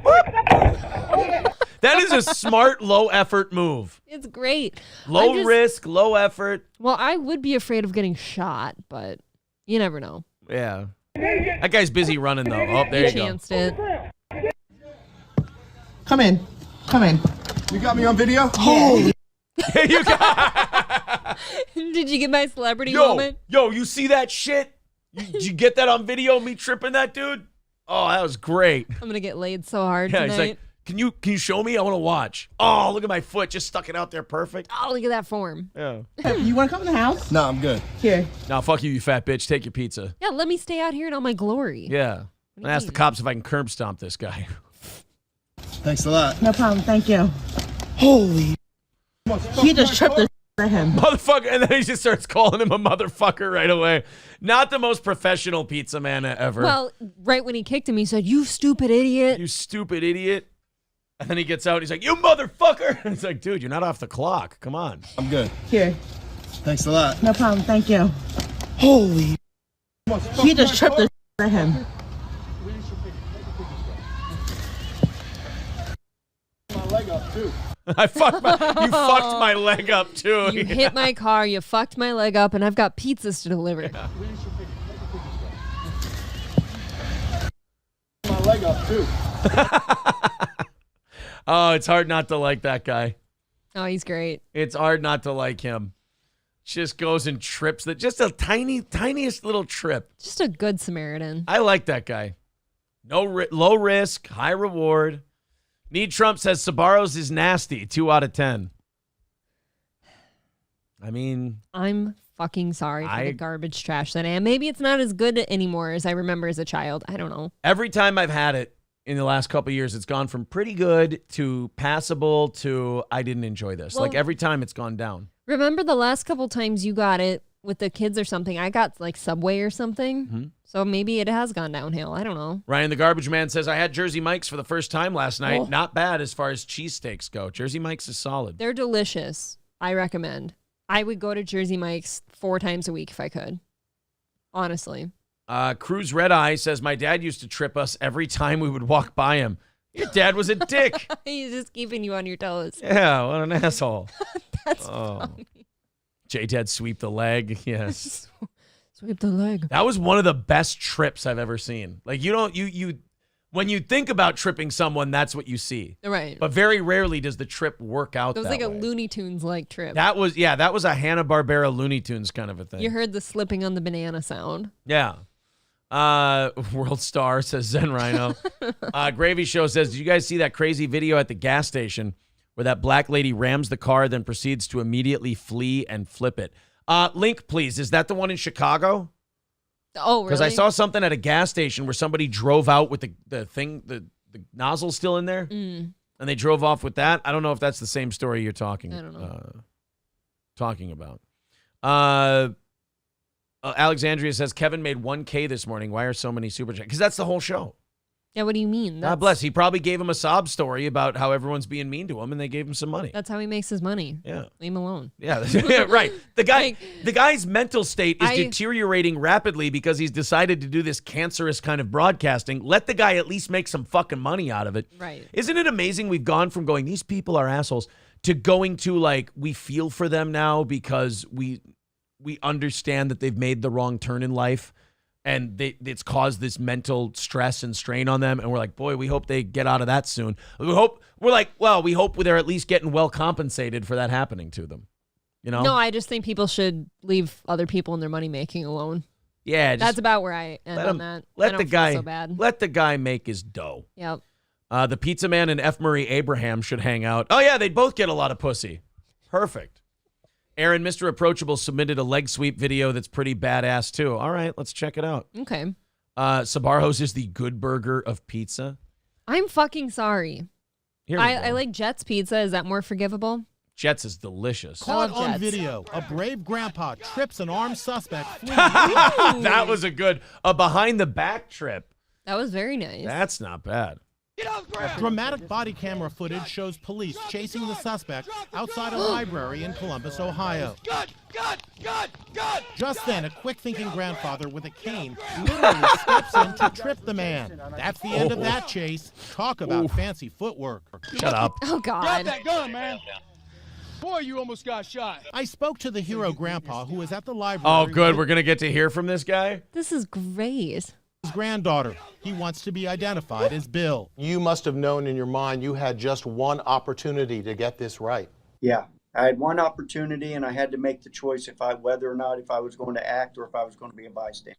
Police Commander Scott Hyland was on scene. He says the grandfather's quick thinking may have saved lives, including hitting that cobblestone walkway. Ouch. Going at full speed. Do you know how bad he scuffed up his hands and his knees got all ripped up? Yeah, I think the only thing worse than that is a gym floor, right? Oh, boy, God, those hurt. That was bad. The suspects, who was armed with a the only thing that would be worse would be a gravel. Gravel sucks. Sidewalk, I've gotten a piece of P-rock jammed in my kneecap before. I'll give you a piece of P-rock. Pistol Want to fish it out later? With 29 rounds. It scares me to death what may have been going through that young man's mind. Don't worry, Chief. I got him for you. And I fear he, for a split second, had some very ill intentions. Watch again as we show you the hero's amazing form. Nice. Just like this scene from the Did you see the guy 1998 fall? movie version of The Avengers. I have to ask, where did you learn that form? Well, I'm not really sure that there was any technique involved. I just stuck my foot back when I knew he was behind me. My whole life I've wanted to trip a black feller being delinquent, so this is just how I done it. The guy went like angel floating to the ground. He did. After. He went airborne. The fall is very I funny. just stuck my foot back when I knew he was behind me. Back when I knew he was behind me. Oh, look at that. He just took off. Look at that is heading straight down. Just fucking flat as a board. Yeah. Oh, boy. He's up in the air pretty good. Yeah, that's going to hurt. Oh, shit. Let's see if we can get even a better pause here. Foot back when I knew he was behind me. Oh, there you go. There's the good one. Woo! He might have some teeth problems. Yeah, he might need to this, go to the dentist afterwards. Which you don't recommend, right? I don't recommend going to the dentist. They're all evil, awful people. I keep getting text notifications that I haven't been in for my cleaning. Yeah, fuck Which that. I haven't, because you know why? Ever since you started having problems, I don't like discussing the dentist in this house. And I kind of stopped going. I'm telling you right now, ago. Mine started with a cleaning. I've gotten cleanings my whole life and had great teeth. So that is only you. All my shit It's started only with you. a cleaning. Only you. I got to go to these Twitter videos that, oh yeah, I think this is the clip I'm thinking of. This was sent to us by Gravy Show. We got parts 1 and 2 here. Just give me a second. I just want to pause these. So I think this is Chicago. and it's a fight at a gas station. And this one definitely gets out of hand. I can't believe I didn't have this for today's show. You know what it was? I didn't want to have too many black people stories. Like there are times Seems like you're like focusing. We'll get a story where like it's a good story and like, oh, this will be great for the show. But then I'll see and it's black people and I'll be like, I got like 3 black people stories today. Like I got to cool it. It's not like I'm looking for them. It just happened. The person happens It's like to be black. Pitbull stories, yeah. Like Pitbull stories. So I go in and I'm like, you know what? I'm gonna go ahead and skip this one because then that's a lot of black people on one show. It kind of more than you're comfortable right. with? It looks like I'm doing it on purpose, and I'm not. It just I hear you. Funny crime, you know. That's all I'm. You don't want to make all us I'm doing. concerned. Exactly. Yeah. See, and then this shit happens. Neat Drifts writes, it's almost like it's a disproportionate amount. Like, could you give us a percentage? No, I you can't think give no the percentages. disproportion is at? As you guys know, I watch a lot of Nightwave. I like Mersh. Where it's dark. And I watch Nightwave, and Mersh wrapped himself into a 1350 situation. He was talking about pit bulls, and he goes, you guys understand that I don't have a problem with pit bulls the way some of you do. Look, there's some of them, and they cause a lot of problems, and I understand that there's not, they don't represent a large percentage of the dog population, but like, yeah, they're responsible for a lot of the attacks. And he literally stopped him, and I'm paraphrasing here. But Mersh stopped himself. He goes, oh, shit, I got to stop. I just realized I'm doing like a 1350 thing here. He goes, I'm doing the same thing with pit bulls that racists do with black people. And he's like, whoops, kind of walked myself into that one. You know what is a little bit gay is if like there is an actual, like a factual number for just anything, let's say, it's not to be reported on. Like, because lest you be racist. Fuck that. Yeah, I don't need that smoke. I don't either. I'm just saying, even if it's a real number. Exactly. Yeah. You cannot mention. No, thank you. We don't like numbers here. You don't want too many black stories, says Shaft. Don't cover. J Dead says Anthony Cumia is jerking off the steel toe right now. I'm trying to do the opposite. Never mind. All right, let's go to this story. Stop trying to defend yourself. The more I try to explain it, the worse I end up getting. Let's just go ahead and watch what Gravy Show sent us. This is from Gravy Show. I had nothing to do with this. This wasn't my show, Prep. It wasn't my war. Brown gravy or white gravy? You asked me. I didn't ask you. I'm a white gravy man. Actually, I like brown gravy. The brown gravy you made with those Swedish meatballs was off the goddamn charts. That's right. I made homemade Swedish meatballs this weekend and mashed potatoes. What the fuck did you put in it to make it so sweet? Cum. Oh, well, then in that case. Wait, where'd you get it? My dick that I tuck. Oh, your tucked dick. I always forget about that. My tucker. Oh, damn it. All right, guys, let's go see what they're up to in Chicago. On my baby. On my baby, y'all. Wait, what? Did she just say what I think she said? Not my baby? Hold my baby? Hold my baby? I gotta go fuck a bitch up. Hold my baby. On my baby. On my baby. Y'all better go ahead. I gotta go. I don't know what she said. She's gotta go get in a brawl. I'm almost positive she said hold my baby. Okay. Dumbass. Is that like the Chicago version of hold my beer? Yeah.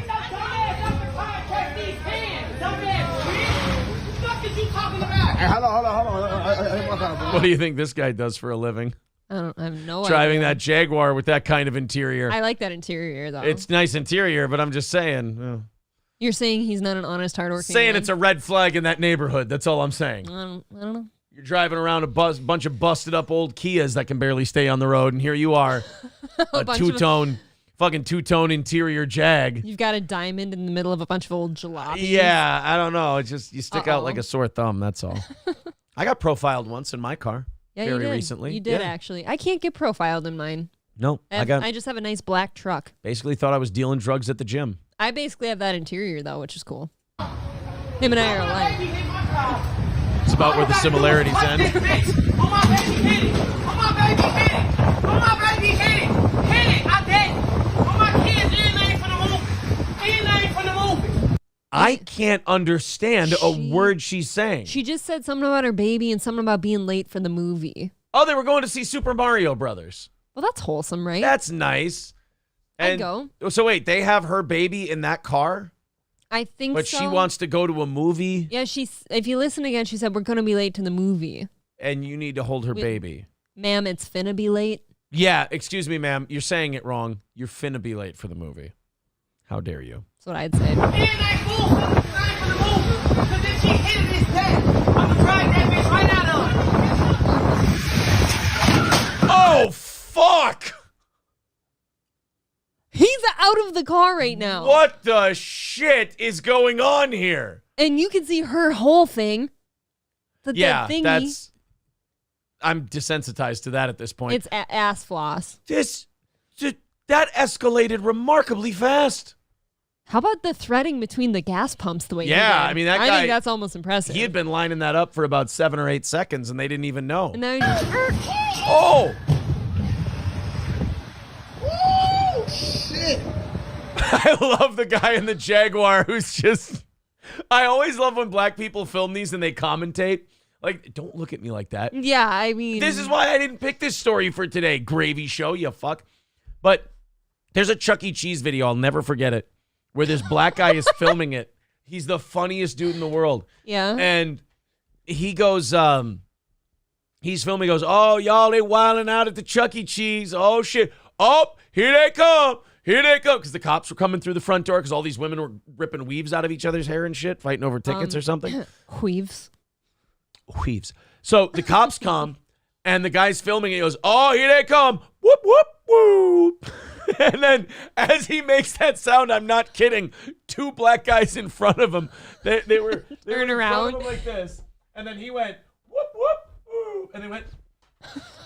And then they looked back. They instinctively looked back at the guy with the phone. It was fantastic. You know. Oh, that's all right. Let's continue with this. We still got a minute left. Hey, move your car, ready? Slow down. Damn!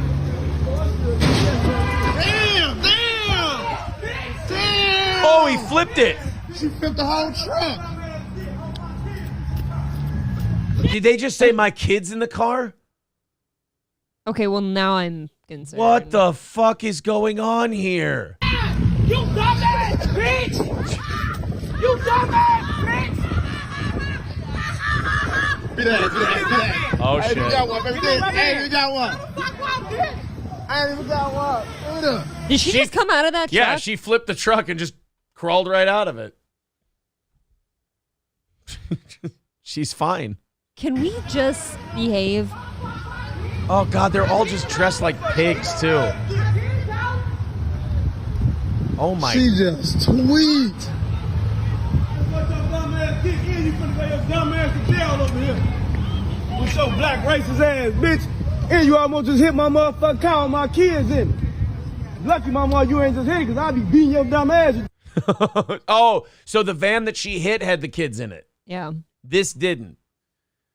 Can we just behave? Like, at least if we're going to act like this, can we leave the kids at home? April Cumia over here. No, I'm just Behave! saying in general, for God's sakes. Someone wrote, welcome to Earth. I thought that was really funny. Oh. Wait, welcome to Earth. Neat Drift says, black racist ass bitch is a new one on me. Yeah, it was kind of refreshing to hear. Like, right? They were saying that to their own? Yo, black racist ass. Oh, yeah. How was she racist? I feel like that was kind of... I feel like only white people are racist, right? I think so. Those evil, terrible colonizers. All right, let's do this. This is part 2 of that video. Count 12 on their ass. Why y'all running?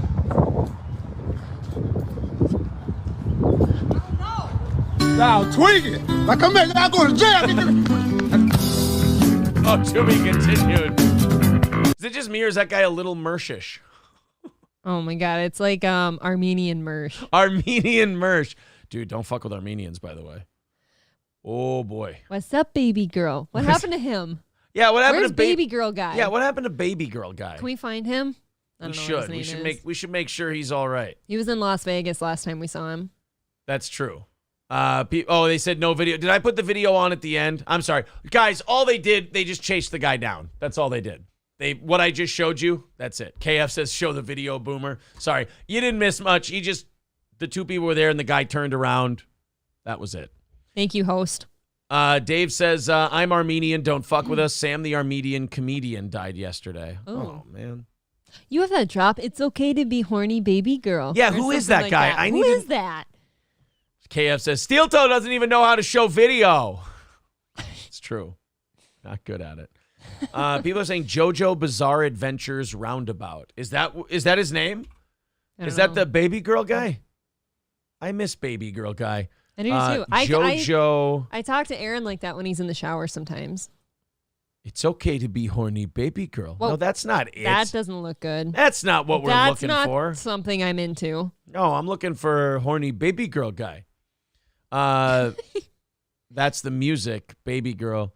That's the song. Oh, okay. But I want him singing it. Yeah, I want the baby girl guy. That's who I want. You probably have to YouTube that. That's just the Yes song. Yeah. It'd be hard to find him, I'm sure. Gravy Show says, I'm glad I was able to contribute wholesome content today. Yeah, well, look we what you've appreciate done. Brittany Martini's back in the Steel Toe chat. Look at that. Whoa. Brittany Martini making an appearance again. Wonderful to see you. She says, decoding Ebonics. Here we had thought that Brittany Martini had abandoned Steel Toe. She was done. It was over with. She had enough of this stupid fucking program. But here she is. Brittany Martini makes her return to Steel Toe. Welcome back. All right, Very guys, here's cool. the video. Sorry. This is part 2. They move my car. They tweaking, boy.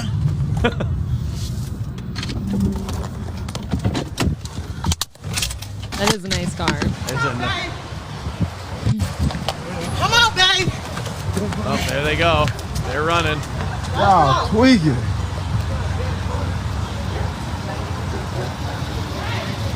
That looked like that could be a professional relationship. I know what you're saying. And not a personal relationship, those two. Come on, baby. I mean, Armenian pimp, black prostitute wouldn't be the first time such a match has been made. Right, you're just making guesses. I'm just making guesses. They just tweet. Now, where y'all going? Call 12 on their ass. Why y'all running?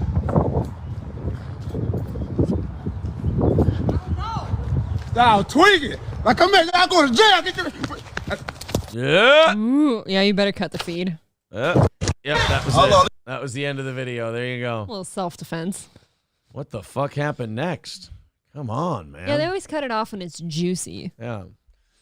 Someone says they're running weird. Yeah, you'd think they'd be used to running, but oh well. They did look a little drugged almost the way he was running. Yeah. Very sluggish. We got a couple of Armenians in the chat today. Rob says we're not all pimps, Aaron. I'm sorry. Aren't the Kardashians Armenian?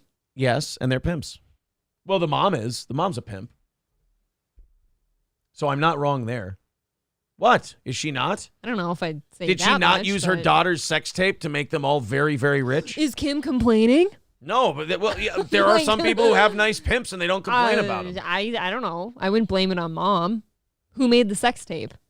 Who pimped it out Okay, there then. and didn't give a shit about her daughter and just said, we could probably make a shitload of money on this. Sex tapes How do you are know hot Kim right wasn't now. part of that conversation? I'm not saying she wasn't. I'm saying the mom really pushed the shit out of her kids. Saying. Brittany Martini says, sorry, life interfered with my podcast listening. Don't ever let it happen again. He reminds me of Mike Epps in Next Friday when they fuck with him. Yeah, a little bit. Yeah, Zen Rhino says, yeah, some Armenians sell discount perfume and cologne. Yeah, they don't all do pimping. That's on me. That's my fault. All right. I apologize. That guy running was the one that destroyed by the car. Okay. Mm. Oh, he was the one hanging on? Yeah. Okay. Yep. Pragmatic Baxter says an Armenian and an Azerbaijanian walk into a bar and nobody's allowed to leave until one of them is dead. Katie Kidney said Aaron is right. The mob pushed the shit out of the sex tape. Thank you. Yeah, but he might not be right in the fact that Kim might have had a say in that. She could have been totally fine with it. I mean, after And mom told her to I'm sure be. that she's not upset about it. We're going to make you a bunch of money. We're going to make you a bunch of money. Don't worry, Kim. We'll make a bunch of money off of this, and it'll be all right. I think all the Kardashians are just fine with whatever bed they've made. Mr. Approachable says, holy shit, I was going to find that Chuck E. Cheese video for you. A broad topic search for black people fighting in Chuck E. Cheese. Hundreds of different... See, this is why I didn't do that story. Gravy Show. Do you now see why I didn't grab that story for today's show? Do you see where it was kind of going to? No, what? I didn't want to get into this point. Oh, Quick, look up Pitbull attack stories. No!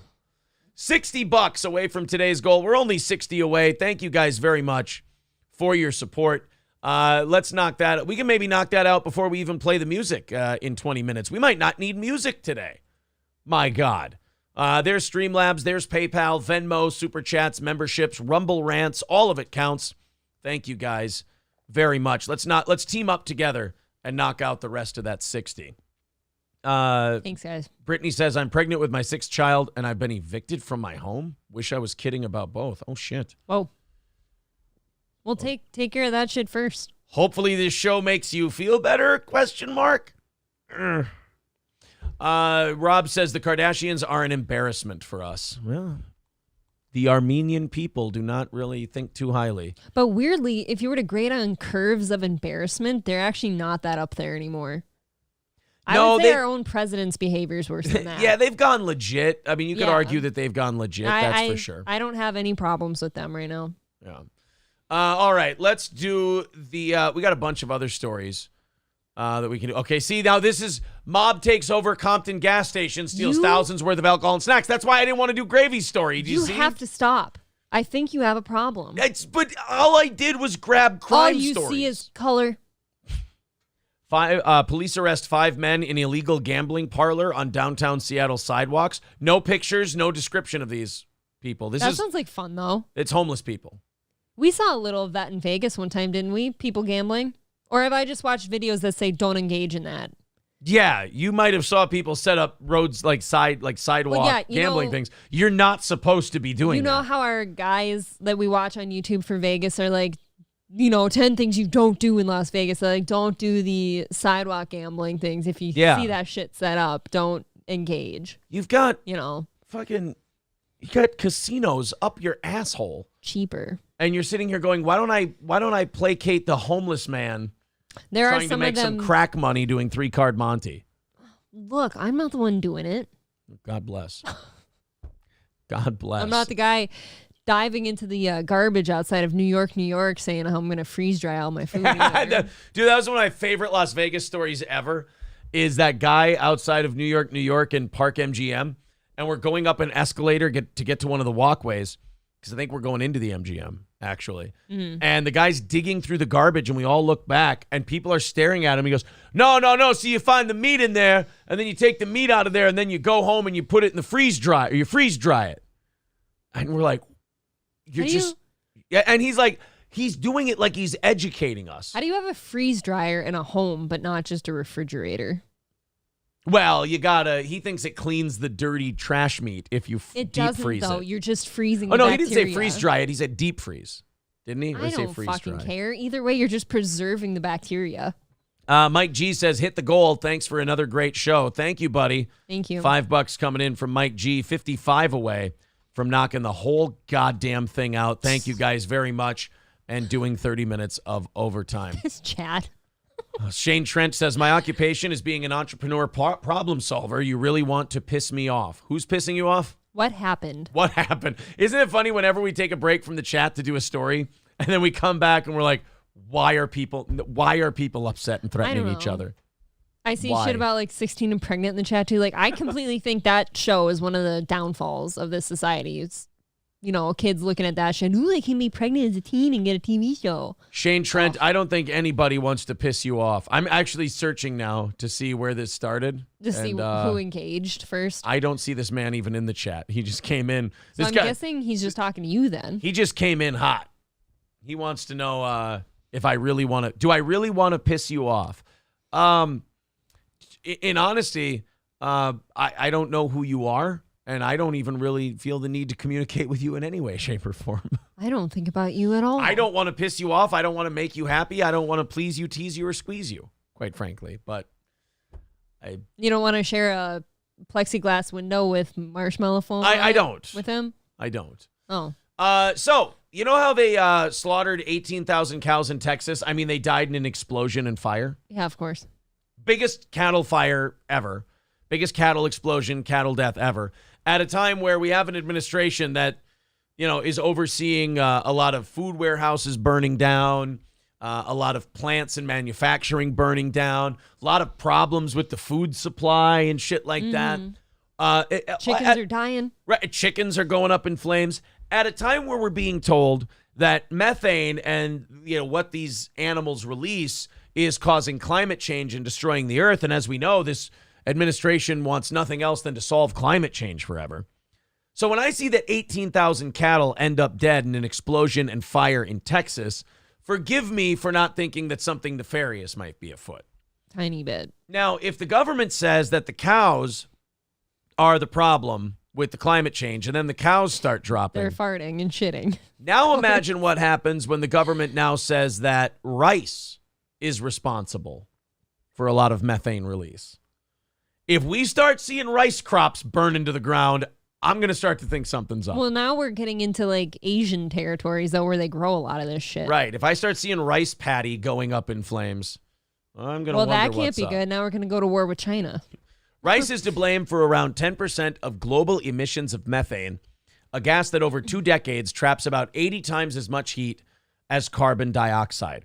Scientists say that if the world wants to reduce greenhouse gas emissions, rice cannot be ignored. And all rice is doing is going, please ignore me.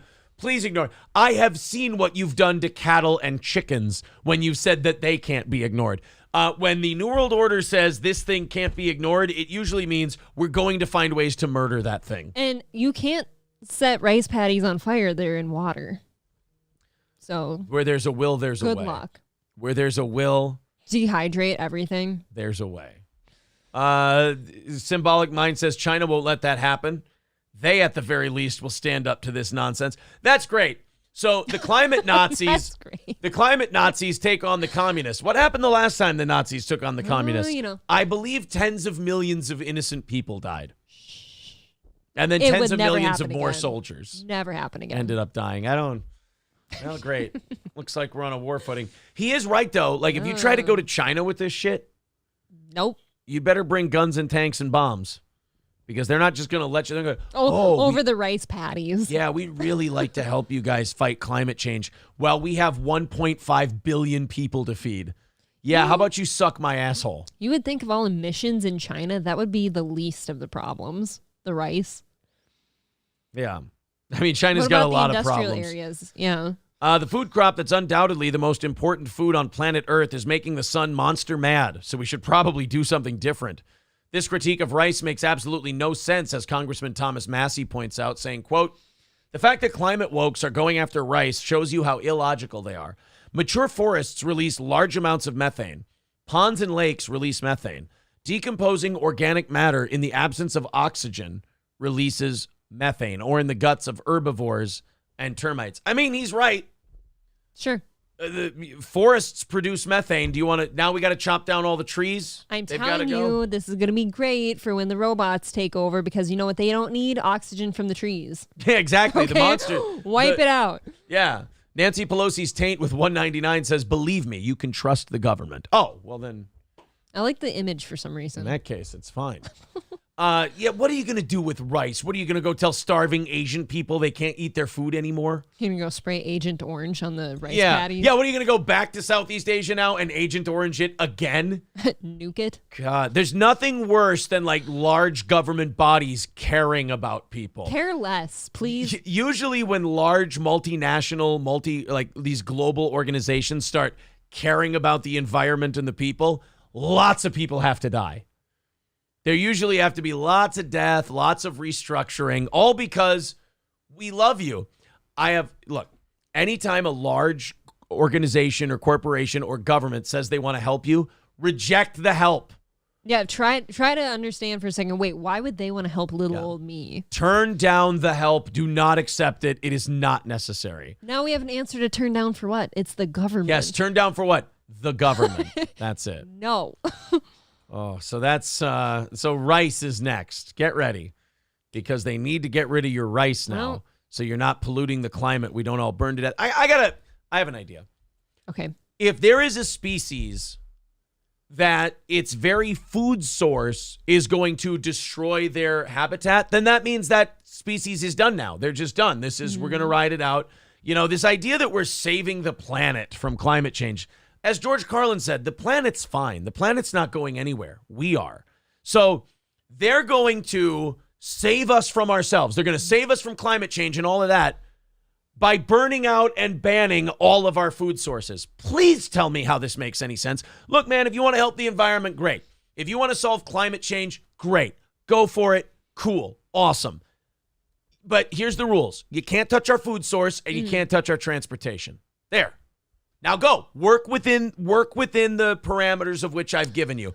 And if you can't do it without touching those two things, then I guess that's just the road we're going to be on. I always get a kick out of people in the government saying shit like, oh, we're going to mandate electric vehicles by 2032 or whatever the fuck, but they still use airplanes. What do you think that's doing? Are you going to come up with an electric plane? And what's going to, and you know, it's said all the time, but what's going to power all of those electric cars? We know what's going to power those electric cars. Right, it's a stupid question at this point. Germany just banned the cleanest form of energy, nuclear. They shut down their last nuclear plant.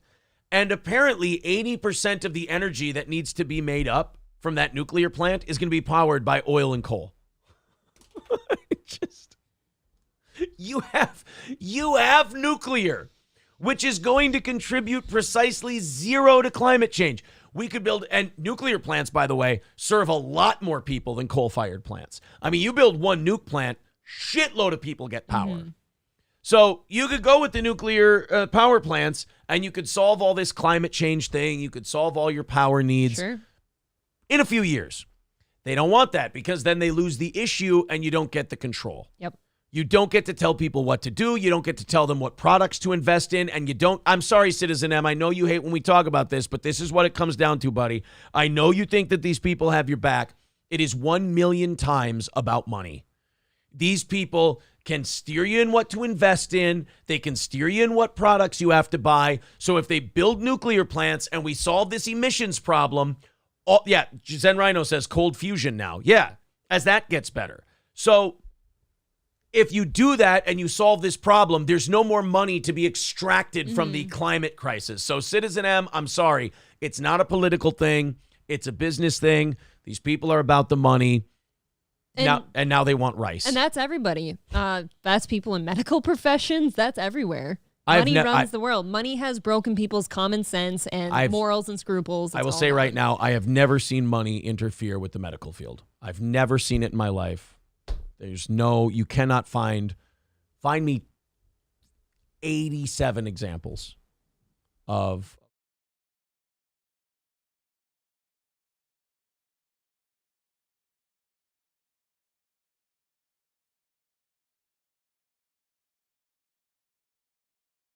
Okay, well that's a couple. Okay, I guess that's great examples though, right? That is a pretty good example. I'll say you're off to a pretty good start. Guys, we are $55 away from today's goal. Thank you very much for getting us so close. 15 minutes left in regulation. Oh, never mind. We're at 5 because Bill Loney is here. Says, when has the government ever solved a problem? Oh, I'm sure they cleaned up all the streets from, what was it, cocaine? Or was it usually crack? Anytime the government has solved a problem, it's usually solved by killing a shitload of people. Dude, that crack thing of where is it, the streets of Chicago or whatever the fuck? Where the cops put that shit out there and everybody got hooked on it? Los Angeles. Los Angeles? Yeah. Okay. That's 50. So now we're $50 away. Thank you very much. Galloway fam says wrestling is greater than news stories. Oh, not correct, dude. I'm sorry. People are tending to enjoy this a lot more.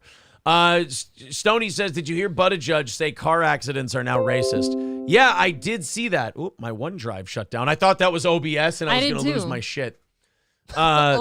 Zen Rhino says they should just declare war on climate change. That'll solve it. No problem. Exactly. Perfect. Yeah, fire nukes at it. Citizen M says, when has the government ever solved a problem? MLK, duh. You're supposed to be the progressive one. You're supposed to be the one who tells us when we're getting too racist. You were the chosen one. You were the chosen one, Citizen M. You were supposed to lead the steel toe into equality, not lead it into darkness.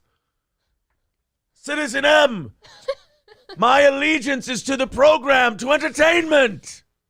Oh, dear. That's too bad. Only a Citizen M deals in absolutes. Okay. I will do what I must.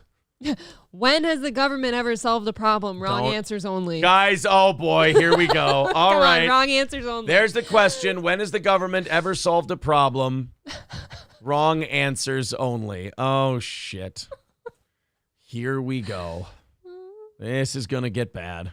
Oh. $50 away from our goal, 7 minutes away from rattling the cans and seeing if we can come up with that last 50. Thank you, guys. Cuke Dip says Obi-Wan with the hairline. Thank you, buddy. Aaron's lightsaber is short but thick.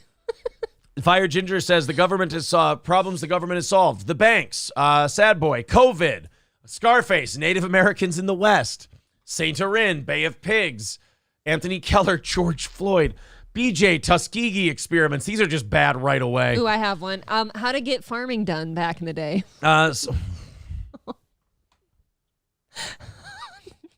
Pretty bad, right? Mick KM coming off the gold standard. The Japanese causing trouble. The DARE program and war drugs. Patriot Act, says Salty Newts. The drug war, concentration camps, Waco. What is a catch in the NFL? Eradicated the Nazis in Europe. No, we didn't. We hired them. We brought them here and they ran our country for us. And now we give them money and, After missiles. World War II, we rebuilt our countries. We rebuilt our country with German Nazis and socialist Jews. That's what America did after the Second World War. We took all the escaped socialist Jews and all the escaped German Nazis, and we gave them jobs. All of our weapons advancements you've seen the last 60 years, thank a Nazi, because it all came from Werner von Braun. We can thank him for getting to the moon, too, right? Yep. Thank Werner von Thank Braun the for that Nazis one. for that one, too. Oh, shit. Not So, good. no, we did not eliminate the Nazis in Europe. We brought them right back home. Nope. A Symbolic Mind says Aaron's lightsaber performance problems comes from too many Mike's Cranberry beers. Don't call that a beer. That's not a beer. Yeah, Fuck You says we relocated the Nazis from Europe. Ooh, I've got one. Yeah. The border. Oh, the government has solved the border. Sad Boy says CIA. The Tuskegee. FBI. Yeah. They fixed gas cans. No new taxes. Black children with no fathers solved. The New Deal in the Great Society. Waco. That whole Native American thing is just a rumor, says Pragmatic Baxter. Oh no, COVID. I'm choking on this bit. Marcus Chandler, Nazis and Jews working together once they got to the USA. What was World War II the fuck for? That is kind of. I mean, if you think about it. What are we all yelling at each other Who for? Who built the rockets that went to the moon? A Nazi. Yep. Who built the atomic bomb? Jews. Jews? Oppenheimer and Einstein. Oh, wow. Oppenheimer and Einstein. Okay, who created Hugo Boss? The Nazis. Okay, then. That's why we all Who look so loaned them good. the money to open the business? Well, I don't know. I don't know. You I know, can't say for sure. We could deduce, but Omega Dreads Gaming Channel. The government solved Flint, Michigan water fracking. that's probably true. NFC Cap says affirmative action. There you go. They solved that one. Wasn't there some shit down in Tijuana, too, with like a TV production company that got fucking lead in all the water in the ground? Yeah, but that's not our government. You know what, I guess. That's Tijuana. That had nothing to do with We it. don't have to worry about no, that shit. we didn't say American government. Yeah, fix we the said thing. American government. I just said, when does the government fix things? Shaft says David Chandler lent them the money. Oh, okay. Yeah, the government solved Ruby Ridge, the Ohio train derailment. CIA introducing crack to black neighborhoods. Look at all the problems that the government has been working on. How to help parents and children have good, productive relationships. Yes, how to make sure that kids who are mentally ill get the proper help instead of, asking them about removing their genitals. School shootings. School Handled that shootings, they've correctly. handled that problem just Swimmingly. Afghanistan, says Ned's Rusty Taint over on Rumble. Yeah. So- Menthol cigarettes, says Bathtub. So it would seem they've done a lot of good for us. A lot of things. I'm not doing this Compton gas station story. I Why feel like not? We'll get to it in overtime. We'll get to that in overtime. We'll get to the illegal gambling in overtime. We'll get to Pete Buttfudge talking about how car accidents are racist now. We'll get to all of that in overtime when we get to overtime. We'll play the music in about 3 minutes. We're $50 away. There's the Streamlabs, PayPal, and Venmo links in the chat. Super chats and memberships count as well. Look, if I can't go to Compton, I don't want to go anywhere. You bring that story back. God bless. UN-backed report suggests minors may be able to consent to sex. Critics accuse the organization of attempting to normalize pedophilia. Hold on a minute. You're telling me that the United Nations, a group of powerful nations all getting together to form some kind of cohesive world order to provide rules and regulations for all nations. You're saying that a bunch of really unaccountable, powerful people might be pro-pedophilia? I tell you what, knock me over with a feather. I don't feel well. Yeah, no, I was thinking about should I puke in my coffee cup or, try to make it to the bathroom. Unfortunately, I totally believe this. And I totally believe that they want to try and normalize it. I mean, look what they're doing with schools and trans kids. They're normalizing all that sexualizing separating of children. kids from parents. Yeah, sexualizing children. They're already working on that. They're pushing people like Dylan Mulvaney that look like prepubescent, girls. So this isn't anything new. I Girlhood. mean, I got bad news. They're already kind of ahead of all of us in this. Because we're operating from, we all believe that sexualizing children and them consenting is horseshit. It's bad. It's terrible. They're a child. Meanwhile, they're trying to encroach on that territory and go, yeah, but is it? So we're not pushing back at all right now because we've never had to. So they get to push forward. So they're winning at the moment. What is their take on this? Like, you guys just don't give kids enough credit for, how developed and mature they are. It's less than that. They're all monster pedophiles. And they want to be able to exercise. Yeah. I mean, how long ago were we already doing stories on like therapists and shit that, what they call it? Minor attracted persons. Yeah. Brian with $10. Thank you very much, buddy. Appreciate that. Thank you. So this was a UN-backed report titled The 8 March Principles for a Human Rights-Based Approach to Criminal Law Prescribing Conduct Associated with Sex, Reproduction, Drug Use, HIV, Homelessness, and Poverty. Composed of 60 eminent judges and lawyers from all regions of the world. And it lists several principles intended to provide a clear, accessible, and operational legal framework and practical legal guidance on consensual sexual activities and sex work. Now, the report claims that while determining human rights law, certain factors should be considered, including adolescents' evolving capacity to consent in certain contexts. In fact, even if not in law, when they are below the prescribed minimum age of consent in domestic law. I mean, you need to stop whoever did this. You just need to stop There's nobody these out in real life that feels this way, is there? These people just need to be Can stopped. we talk to the masses instead of whoever this is? Yeah. I mean, whoever had a part in this, we need to stop them. We need to investigate them. We need to take their laptops. All of that shit.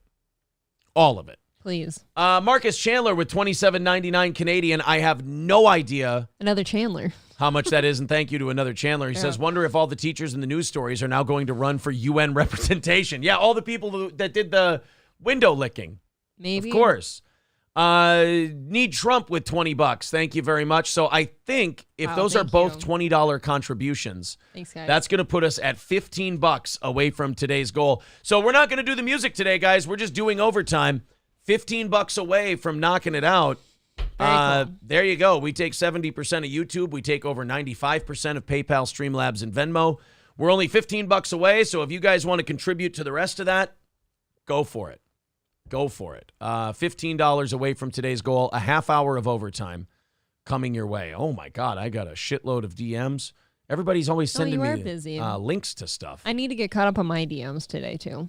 Michael Gavin Ali wants me to be on his show. He is a weird duck. That guy followed me, too. Yeah, Michael Gavin Ali's kind of he's a Chrissy hanger-on, a compound hanger-on guy, but yeah, he's an odd duck. Okay. I don't know anything about Michael him. Gavin Ali. Pete Buttigieg racism. All right, I want to play this for you guys. Apparently, Pete Buttigieg believes that traffic accidents are because our roads are racist. What does that even mean? I don't know. For the love of God, I don't know what that means. But hey, do you feel like finding out together? From somebody who clearly handled the Ohio train derailment correctly? If you and all the plane, I would love to. All the plane stallings over Christmas, all the airline problems over Christmas, he handled that very well. I'm ready. Thank you to Brian for $10. That puts us down to $10 away. Thank you. From knocking out our goal today. Thank you guys very much. 10 away. Very simple. Streamlabs, PayPal, Venmo, Super Chats, memberships. 2 more new members, and we knock out the goal. Thank you. Stevie J says, I love how everything egregiously terrible is proposed as a human right or a green initiative. Yeah, that's the biggest mindfuck of all. They talk about this, and they go, oh, yeah, to have justice for sexual conduct and this and that. And it's like, you know, some kids might be able to consent. And it's like, no, you're not wrapping it up in that. How about no I don't give a fuck, and we've gone for how many years now where that's just not okay? How many years has this shit been working where that's not okay? Well, let's see what Pete Buttigieg had to say about the roads and racism. We've got a crisis when it comes to roadway fatalities in America. We lose about... There's actually one road in particular he's talking about that he's an expert in, and that he said he knows all the traffic stats of like the back of his hand. You know what road that is? The highway to hell? I don't No. know. I have no idea. You were close. Really? The Hershey Highway. Also, How could a you highway to hell. in How some could you? people's Yeah, eyes. some people do believe that is the highway to hell. Northbound is Hershey Highway. Southbound is Highway to Hell. I think they rename it that. No, if you 40? partake in one, the Right. other leads to the other. There's an exit on the Hershey Highway. Yeah. One of them is called the AIDS Causeway, and the other one is called Hell, the Highway to Hell. And if you really make it a ways down there and you feel like taking the exit, it's called redemption and forgiveness. But There's another exit called Pox. Remember, they don't call it monkeypox anymore. I don't remember that. Yeah, it's not monkeypox anymore? Pox. Pox. Put it in my back box. Yeah, pox. Pox. Pox. I am gay. I've got pox. Shove it up my butt. Pox. Do-da-de. I can't look at you. Who would rather listen to drama than something like this? All right. Anyway, Captain Hershey Highway was talking. I'm being rude. Comes to roadway fatalities in America, we lose about 40,000 people every year.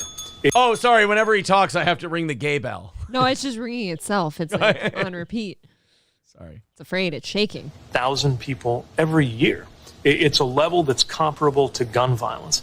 And we see a lot of racial disparities. Black and brown Americans, tribal citizens, and rural residents much more likely to lose their lives, whether it's in a car or as a pedestrian being hit by a car. See, he's in front of Weird Al Sharpton, so he's got to make the race thing. Oh, you know, in Weird Al, it's all the race stuff, man. Oh, man, yeah, racial disparities in traffic. It's Why is Buttigieg talking to Al Sharpton? because he works for MSNBC. I also cannot wait to find out why those statistics are the way they are in his eyes. Have you ever seen the thing, like there's a video compilation, we can play it in a little bit, that Weird Al Sharpton can't read? Like him trying to read a teleprompter and he's fucking blowing it. It's so good. Read. There are a lot of reasons related to discrimination, related to even the ways that roads are designed and built. Who has access to a safe street design that's got crosswalks and good lighting? Who doesn't have that access? That can drive disparities, and we have a responsibility to act on that. So he's saying that the way these roads are built and where the lighting is and all of that stuff, that's causing people of different races to actually have more traffic problems. Do we want to talk about highways and deer interactions then with the lack of lighting? So he's trying to make the point to Al Sharpton that there's a lot of racism in how we built the roads. So therefore, oh God, it's such pandering. Like he's stretching so hard.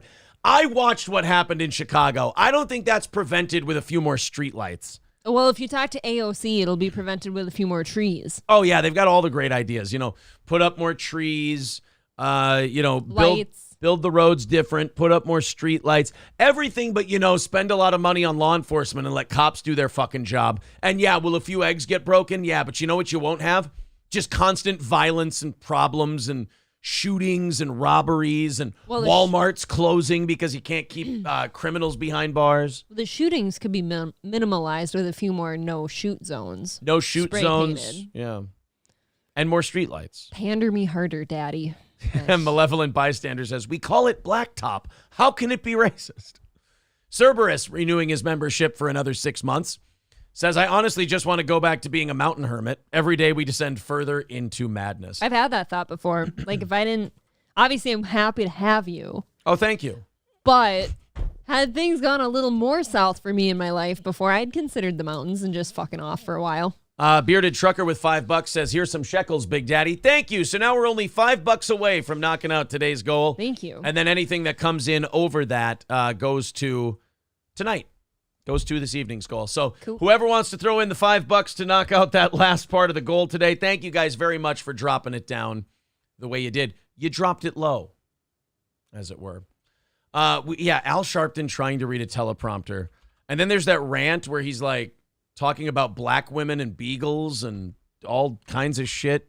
Al Sharpton teleprompter. Oh, I hope I can find this. I haven't watched this in a couple years. Prompter tips for Ted Cruz. Blueberry pie. What? What? Fuck. Here we go. Resist we much. Al Sharpton versus teleprompter. But resist we much. We must. They're all jitty about a shutdown. You know what that word was supposed to be? Giddy? He said they were jitty. They were jitty. Yes. Artiste in the race, then co-author of Hubris. You too. Hubris. The title of the book was Hubris, and Al Sharpton went with Hubris. Is it GIF or in GIF? the race, then I laughed over the tortoise part. About a shutdown. The tortoise in the race, then tortoise. You'd think he'd never written any of these words before. Co-author of Hubris. You too, lead singer Bono. Okay. Oh, poor Bono. Bono, Fran Drescher, Sigourney Weaver, Sigourney Weaver.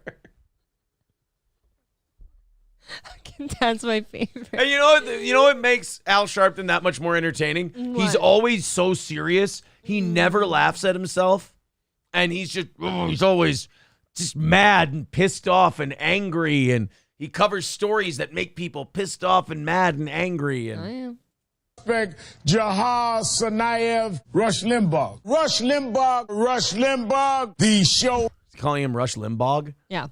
Rush Lombard hosts Supreme Court Justice Sonia Sotomayor. Is Mike Muckery yesterday, Antonine Scalia, Kim Kardashian, and the Republican candidates, both Cairo and Benghazi. We rank behind La Vita. First.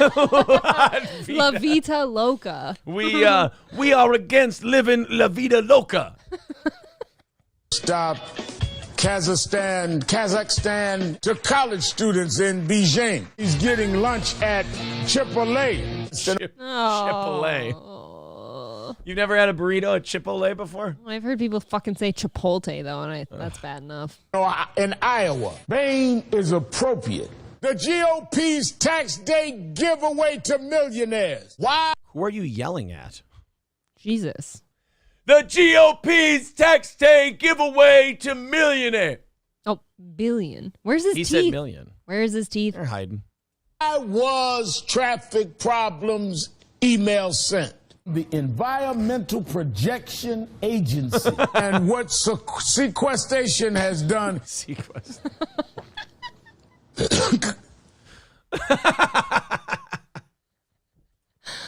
Al Sharpton is the man. That's unfortunate. Oh, I guess they did a bunch of these. They did part 2, part 3, part 4, part 5. The thigh. Oh, is that fantastic? Marcus Chandler with $13.99 said, this is probably 5 US. Haha, he can't read. Save some stereotype for the rest of us. Hey, wait a minute. See, goddamn it. Now it's the gay. Now it's the black thing again. Well, you can Son come of up a with your bitch. own. Go on. All right. Well, thank you guys. The goal has been hit for today. Thank you. We appreciate that. Always nice of you guys to support this show. Keep it going. And thank you to David Chandler and Marcus Chandler. Remarkably generous in their own right. And Chicken Farm. Al's Chicken Farm. Al Sharpton's Chicken Farm. Al Sharpton's Chicken Farm. Where I produce all kind of rootsers and hens. Not doing the Compton story yet. Rootsers and Huns. I'm not doing the Compton story yet. There's no way. Heens. Rootsers. Rootsers and Heens. That's what I deal in. Rootsers and Heens. Oh, please stop. I'm going to pee. Dave Sara says, next show, look up what the hell is Jesse Jackson saying. All right. Can he pronounce Tawana Brawley? Yeah, I don't think he can. I don't think those words ever come out of old Al's mouth anymore these days. All right, guys. Let's go to Seattle. This isn't Compton. For this next. I'm not doing the Compton story. I want Compton. Easy. Police arrested 5 men last Thursday following an investigation into an illegal gambling parlor set up on downtown Seattle's sidewalks. Yeah. Just, by the way, Seattle continuing to improve. Oh, this at least sounds like fun. Just continuing to get better and better. April, you go and you look. If they show you pictures of the people running this gambling thing on the sidewalks. Yes. A, I don't think you'd want to gamble with them. Why not? B, I don't think you'd want to be in the neighborhood I'm not that this is being set up. A lot of Coleman tents. Are these the same people that in your dreams you tell me not to go down the street with my phone because they'll steal it? They'll steal it. Last week, an agent with the Washington State Liquor Control Board gave a Seattle Police Department officer information about the illegal sale of cigarettes in the city's downtown corridor.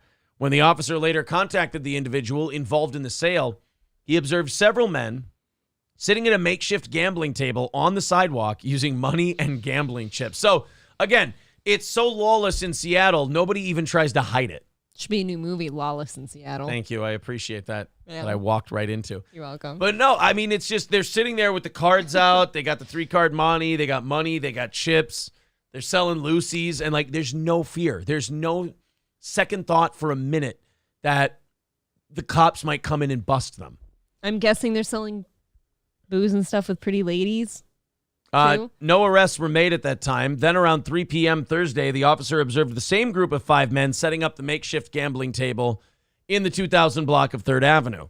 The same man identified by the Liquor Control Board agent was also there, openly selling cigarettes from a suitcase without proper licensing. Wow. Maybe if you guys didn't tax the living piss out of them, people wouldn't do that. It's almost like the more the government gets involved in stuff, the more they create the very thing they're fighting.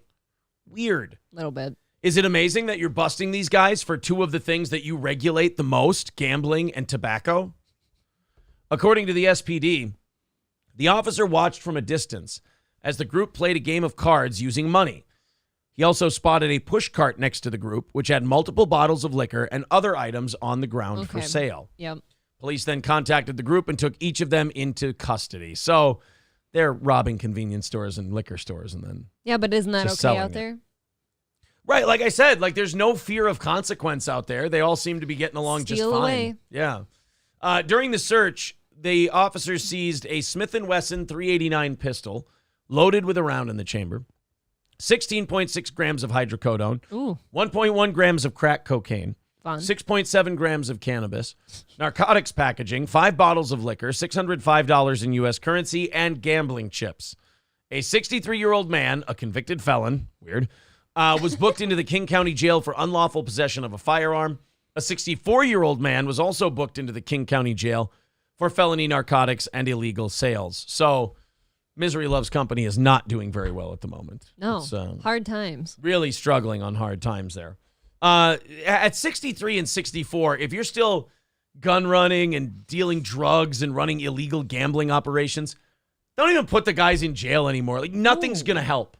Stop it. They'll just set it up in jail. Yeah, they're not hurting anybody, and it's not like they're going to get any better. No. This is one time where I do believe, you know what? Of all the problems Seattle has, let these 2 go. This one seems okay. The 3 other men arrested, 51, 52, and 53, were identified and released with charges requested for gambling offenses. That really could be MLC.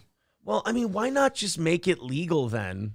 If you're not going to, you're saying, we arrested these guys, but we let them go. You should maybe think about charging them with some gambling offense. You're saying you want more regulators out there. Mount up. Yeah.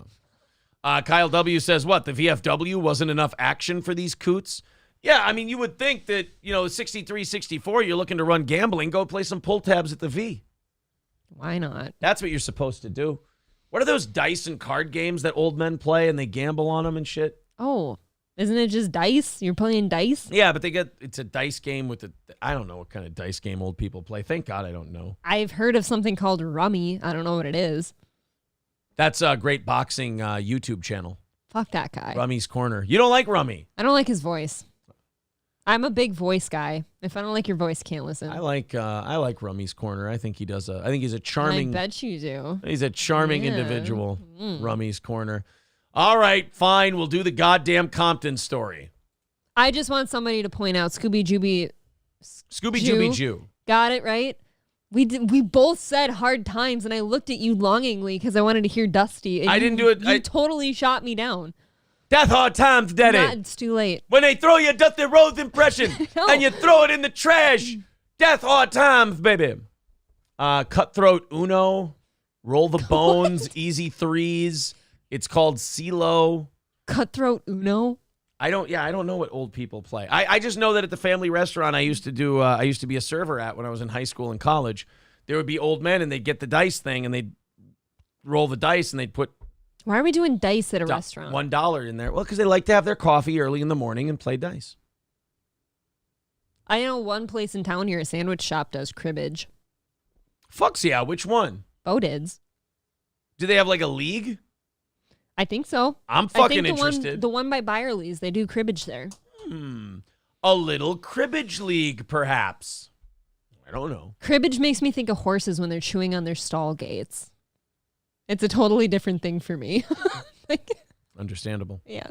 A wild mob of about 100 people ransacked a Compton gas station store over the weekend and nearly wiped the shop clean as the clerk hid in a locked bathroom. Now, I have a question. Are we going to make a speech now that there aren't enough convenience stores and there aren't enough gas stations and there aren't enough places where people can go in these communities and it's all the corporation's fault and it's all the gas station's fault and we're not going to play this video at all of 100 people ransacking a gas station and wonder why that particular neighborhood can't keep fucking gas stations in town? Well, since you asked, yes. Okay.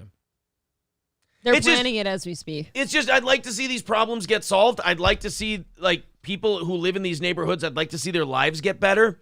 But none of it's ever going to get better if you don't acknowledge what the problem is. And some of it is the behavior of the people where you live. They're not behaving themselves. They're stealing, they're robbing, they're looting. And that's causing businesses to not want to invest their money there. I say it all the time. Why not? Like, why can't people just behave? Yeah, Stevie J says gas station deserts are the problem, not the symptom. Andrew says Walmart is leaving all liberal cities. Yeah, we talked about that earlier. Here, let's see it. Let's watch the story. Goddamn you, Gravy Show, for giving us too many black stories today. Well, blame him. Yep, that's what I'm doing. Not me. Thousands of dollars in lost convenience stores, smash and grabs, massive street takeovers. It was a chaotic weekend. Yeah, by the way, Pete Buttigieg, there you go. It's definitely racism and the way the roads are built that's leading to traffic accidents and fatalities. It would definitely, I mean, this proves Pete Buttigieg's point right here. I mean, maybe if there were more street lights and things like that, then maybe there wouldn't be all this drifting in the middle of an intersection and people parading and running around in the middle of the street. I think Pete Buttigieg is right. It's all bigotry and racism. The streets made him do it. That's true. I heard gangster rap made him do it. In Compton, neighbors in the area, they are speaking out. Eyewitness News reporter Shayla Girardin is live in Compton with more. Shayla. Get her out of there. Yeah, don't send people there. Why do we need to go live on scene? Oh. Stop that now. She's got 18 missed calls from her father, making sure she's okay. Yes, over 200 people were involved in this takeover and still no arrests have been made. Now, locals say... How can you make arrests? There's 200 people there. Oh, boy. Yeah. No, I'm not saying they all look alike. I'm saying with that many people there, how would you be able to pick one out and make an arrest? That sounds like you're saying they all That's look alike. not what I'm saying at all. Not at all. Well, I'm glad to hear that. Thank you. I'm glad you let me clarify. Me too. They are tired of the same thing happening over and over again, and they've had enough. Do something. Local residents are speaking out after a night of chaos on the streets of Compton this weekend. It was just a matter of time. I knew it was going to happen. Early Sunday morning, hundreds of people took over the intersection of Alondra Boulevard and Central Avenue, looting several businesses and leaving behind a trail of destruction. Jesus. Neighbors say this is nothing new. This intersection, this goes down 2 or 3 nights a week down here. Yeah, you know what? Get the fuck out of there. It's definitely Wal Mart and the corporation's fault. We've lost it. Yeah. It's time to surrender your neighborhood and your city to the people who do this stuff. I want that guy to move. I do too. I want better things for that guy Yeah. because you know what? Him getting on the news here and stuff, that's a little brave, but he can't fix anything. Yeah, there's nothing you can do. He could have voted differently, maybe. Literally, what can you do other than vote differently? like a division, like an army division coming in and clearing the streets and taking it over? Like, it's at the point where you that's have to do that. The same thing we say about homeless people, too. True. So, You know, we hear the motors roaring. If you live close by, you probably can't breathe after they get going because of smoke from the tires. Video of the Arco gas station shows the crowd stealing thousands of dollars of merchandise. Bud Light, you're all going to turn gay. Ha ha yeah, ha. but this kid's flopping condoms here. Did you see that? Oh, yeah, he'll need them. You know what? That's actually a positive. We should let them steal condoms. I don't Watch want him do that again. I don't want anybody here reproducing. Watch him do that. They get going because of smoke from the tires. Video of the Arco gas station shows the crowd stealing thousands of dollars of merchandise. Oh, there you go. Take those condoms. That's honestly the smartest kid involved in this whole thing. All he did was throw them on the floor. Well, he'll pick them up. The clerk hides for safety. You can see these guys are all into cleanliness and leaving things the way they found them. Locals blame outsiders for the ongoing destruction. Of course. We're not just a bunch of some white boys in there. I was going to say there's white kids in there. Savages sitting here roiling in our own filth. It's someone else. Hold on. Outsiders for the ongoing destruction. We're not just a bunch of savages sitting here roiling in our own filth. It's as he looks into the camera and goes, Kumia. I do. We're not a bunch of savages rolling around in our own filth. Anthony. I do feel bad for some of these people that probably do feel this way legitimately, and there's nothing to be done about it. What can you do? You leave. Like I said, the only thing you could have done is vote differently, but shit's bad already. Even in this neighborhood, It's though, bad. It's bad. someone else coming in, making us look bad. I really believe that. According to data published by LASD and reported to the State Department of Justice, burglaries, robberies, and thefts in Compton jumped significantly in 2022. Right now, street takeovers are a big part of the problem. Street takeovers have been happening every weekend in the city of Compton. The Sheriff's Department. Why don't you guys do something about it? Like, why? Do you ever stop and think maybe they're scared at this point? I mean, I get that. We've kind of made the police like as powerless as possible, but like, can we find some middle ground where, they're not rolling up in an Abrams tank. I get that, but like where they can at least prevent the streets from being taken over because the number one job the cops have is to make sure the streets are safe. But if they shoot fucking cans of tear gas out there or rubber bullets to scatter the crowd and shit, they're now racist. Yeah. Okay. And they get no support. Yeah. And you won't be able to do anything because I'll be jerking off. And even worse, they might get shot themselves. True. Department says they didn't have enough manpower to stop Sunday morning's takeover. Our number one problem is not having the personnel, the units, and the deputies available to respond to just street takeovers. If we have those units respond just to takeovers, there's nobody else available to respond to other emergent causes. LASD says amid the short staffing, they're taking action to try and turn the tide. We're going to partner up with California Highway Patrol and Los Angeles Police Department to help us conduct several operations in the city of Compton and other areas to avoid the street takeovers from occurring. Yeah, don't hold your breath. Somebody's out there harassing that guy now. For saying that and thanks to an early tip, LASD says they were able to stop another takeover from happening. This one was set for Sunday night. As for this investigation, it is still ongoing, and they say they'll be combing through surveillance footage and social media in the coming days. Boy, but they can get those January 6th guys just like that, can't they? Instant. They can get Donald Trump arraigned for his hush money to it. Oh, no, I just meant like trying to find people in a crowd. Oh. Like they found those January 6 people. That one guy was dressed like a goat and had face paint on. Found him right away. But shit like this, I hope the insurance plans are good for people that have to go on scene. Yeah, look, man, I hope that they can figure something out. I hope they fix that community and the whole deal, but I don't know what you can do other than giving the police some power back. Here's one out of Portland. Outdoors equipment company REI announced on Monday they're closing down their store in Portland's Pearl District. The move is the latest in a series of businesses leaving the heart of Portland. Oh, my God. The company made the announcement Monday morning. The reason? It's due to crime. Portland has been dealing with increased crime in our neighborhood and beyond. Last year, REI Portland had its highest number of break-ins and thefts in 2 decades, despite actions to provide extra security. REI would be huge out there, too, because of all the outdoor shit. So REI's leaving. Walmart's leaving. Ouch. Those are 2 big hits to take back to back. Big hitters. 3 other REI has 3 other stores in the Portland metro area, but none of them actually in Portland proper. It's all kind of like in the suburbs and shit like that, where I assume shit isn't so fucked up. And you go, well, I feel like a lot of stories today of showing us how the world is burning. Don't worry. You can have a lot more homeless encampments where that REI used to be. It's just turn the REI into it. It's perfect. Let them have it. It's perfect. All right, here's one we can end on. This is a better one. What constitutes the perfect dessert? Is it a balance of sweetness and tartness? Is it something that reminds you of childhood? Could be all of the above. While the strawberry shortcake might be the official dessert of Florida, there's no denying the true king of sweet life in the Sunshine State is key lime pie.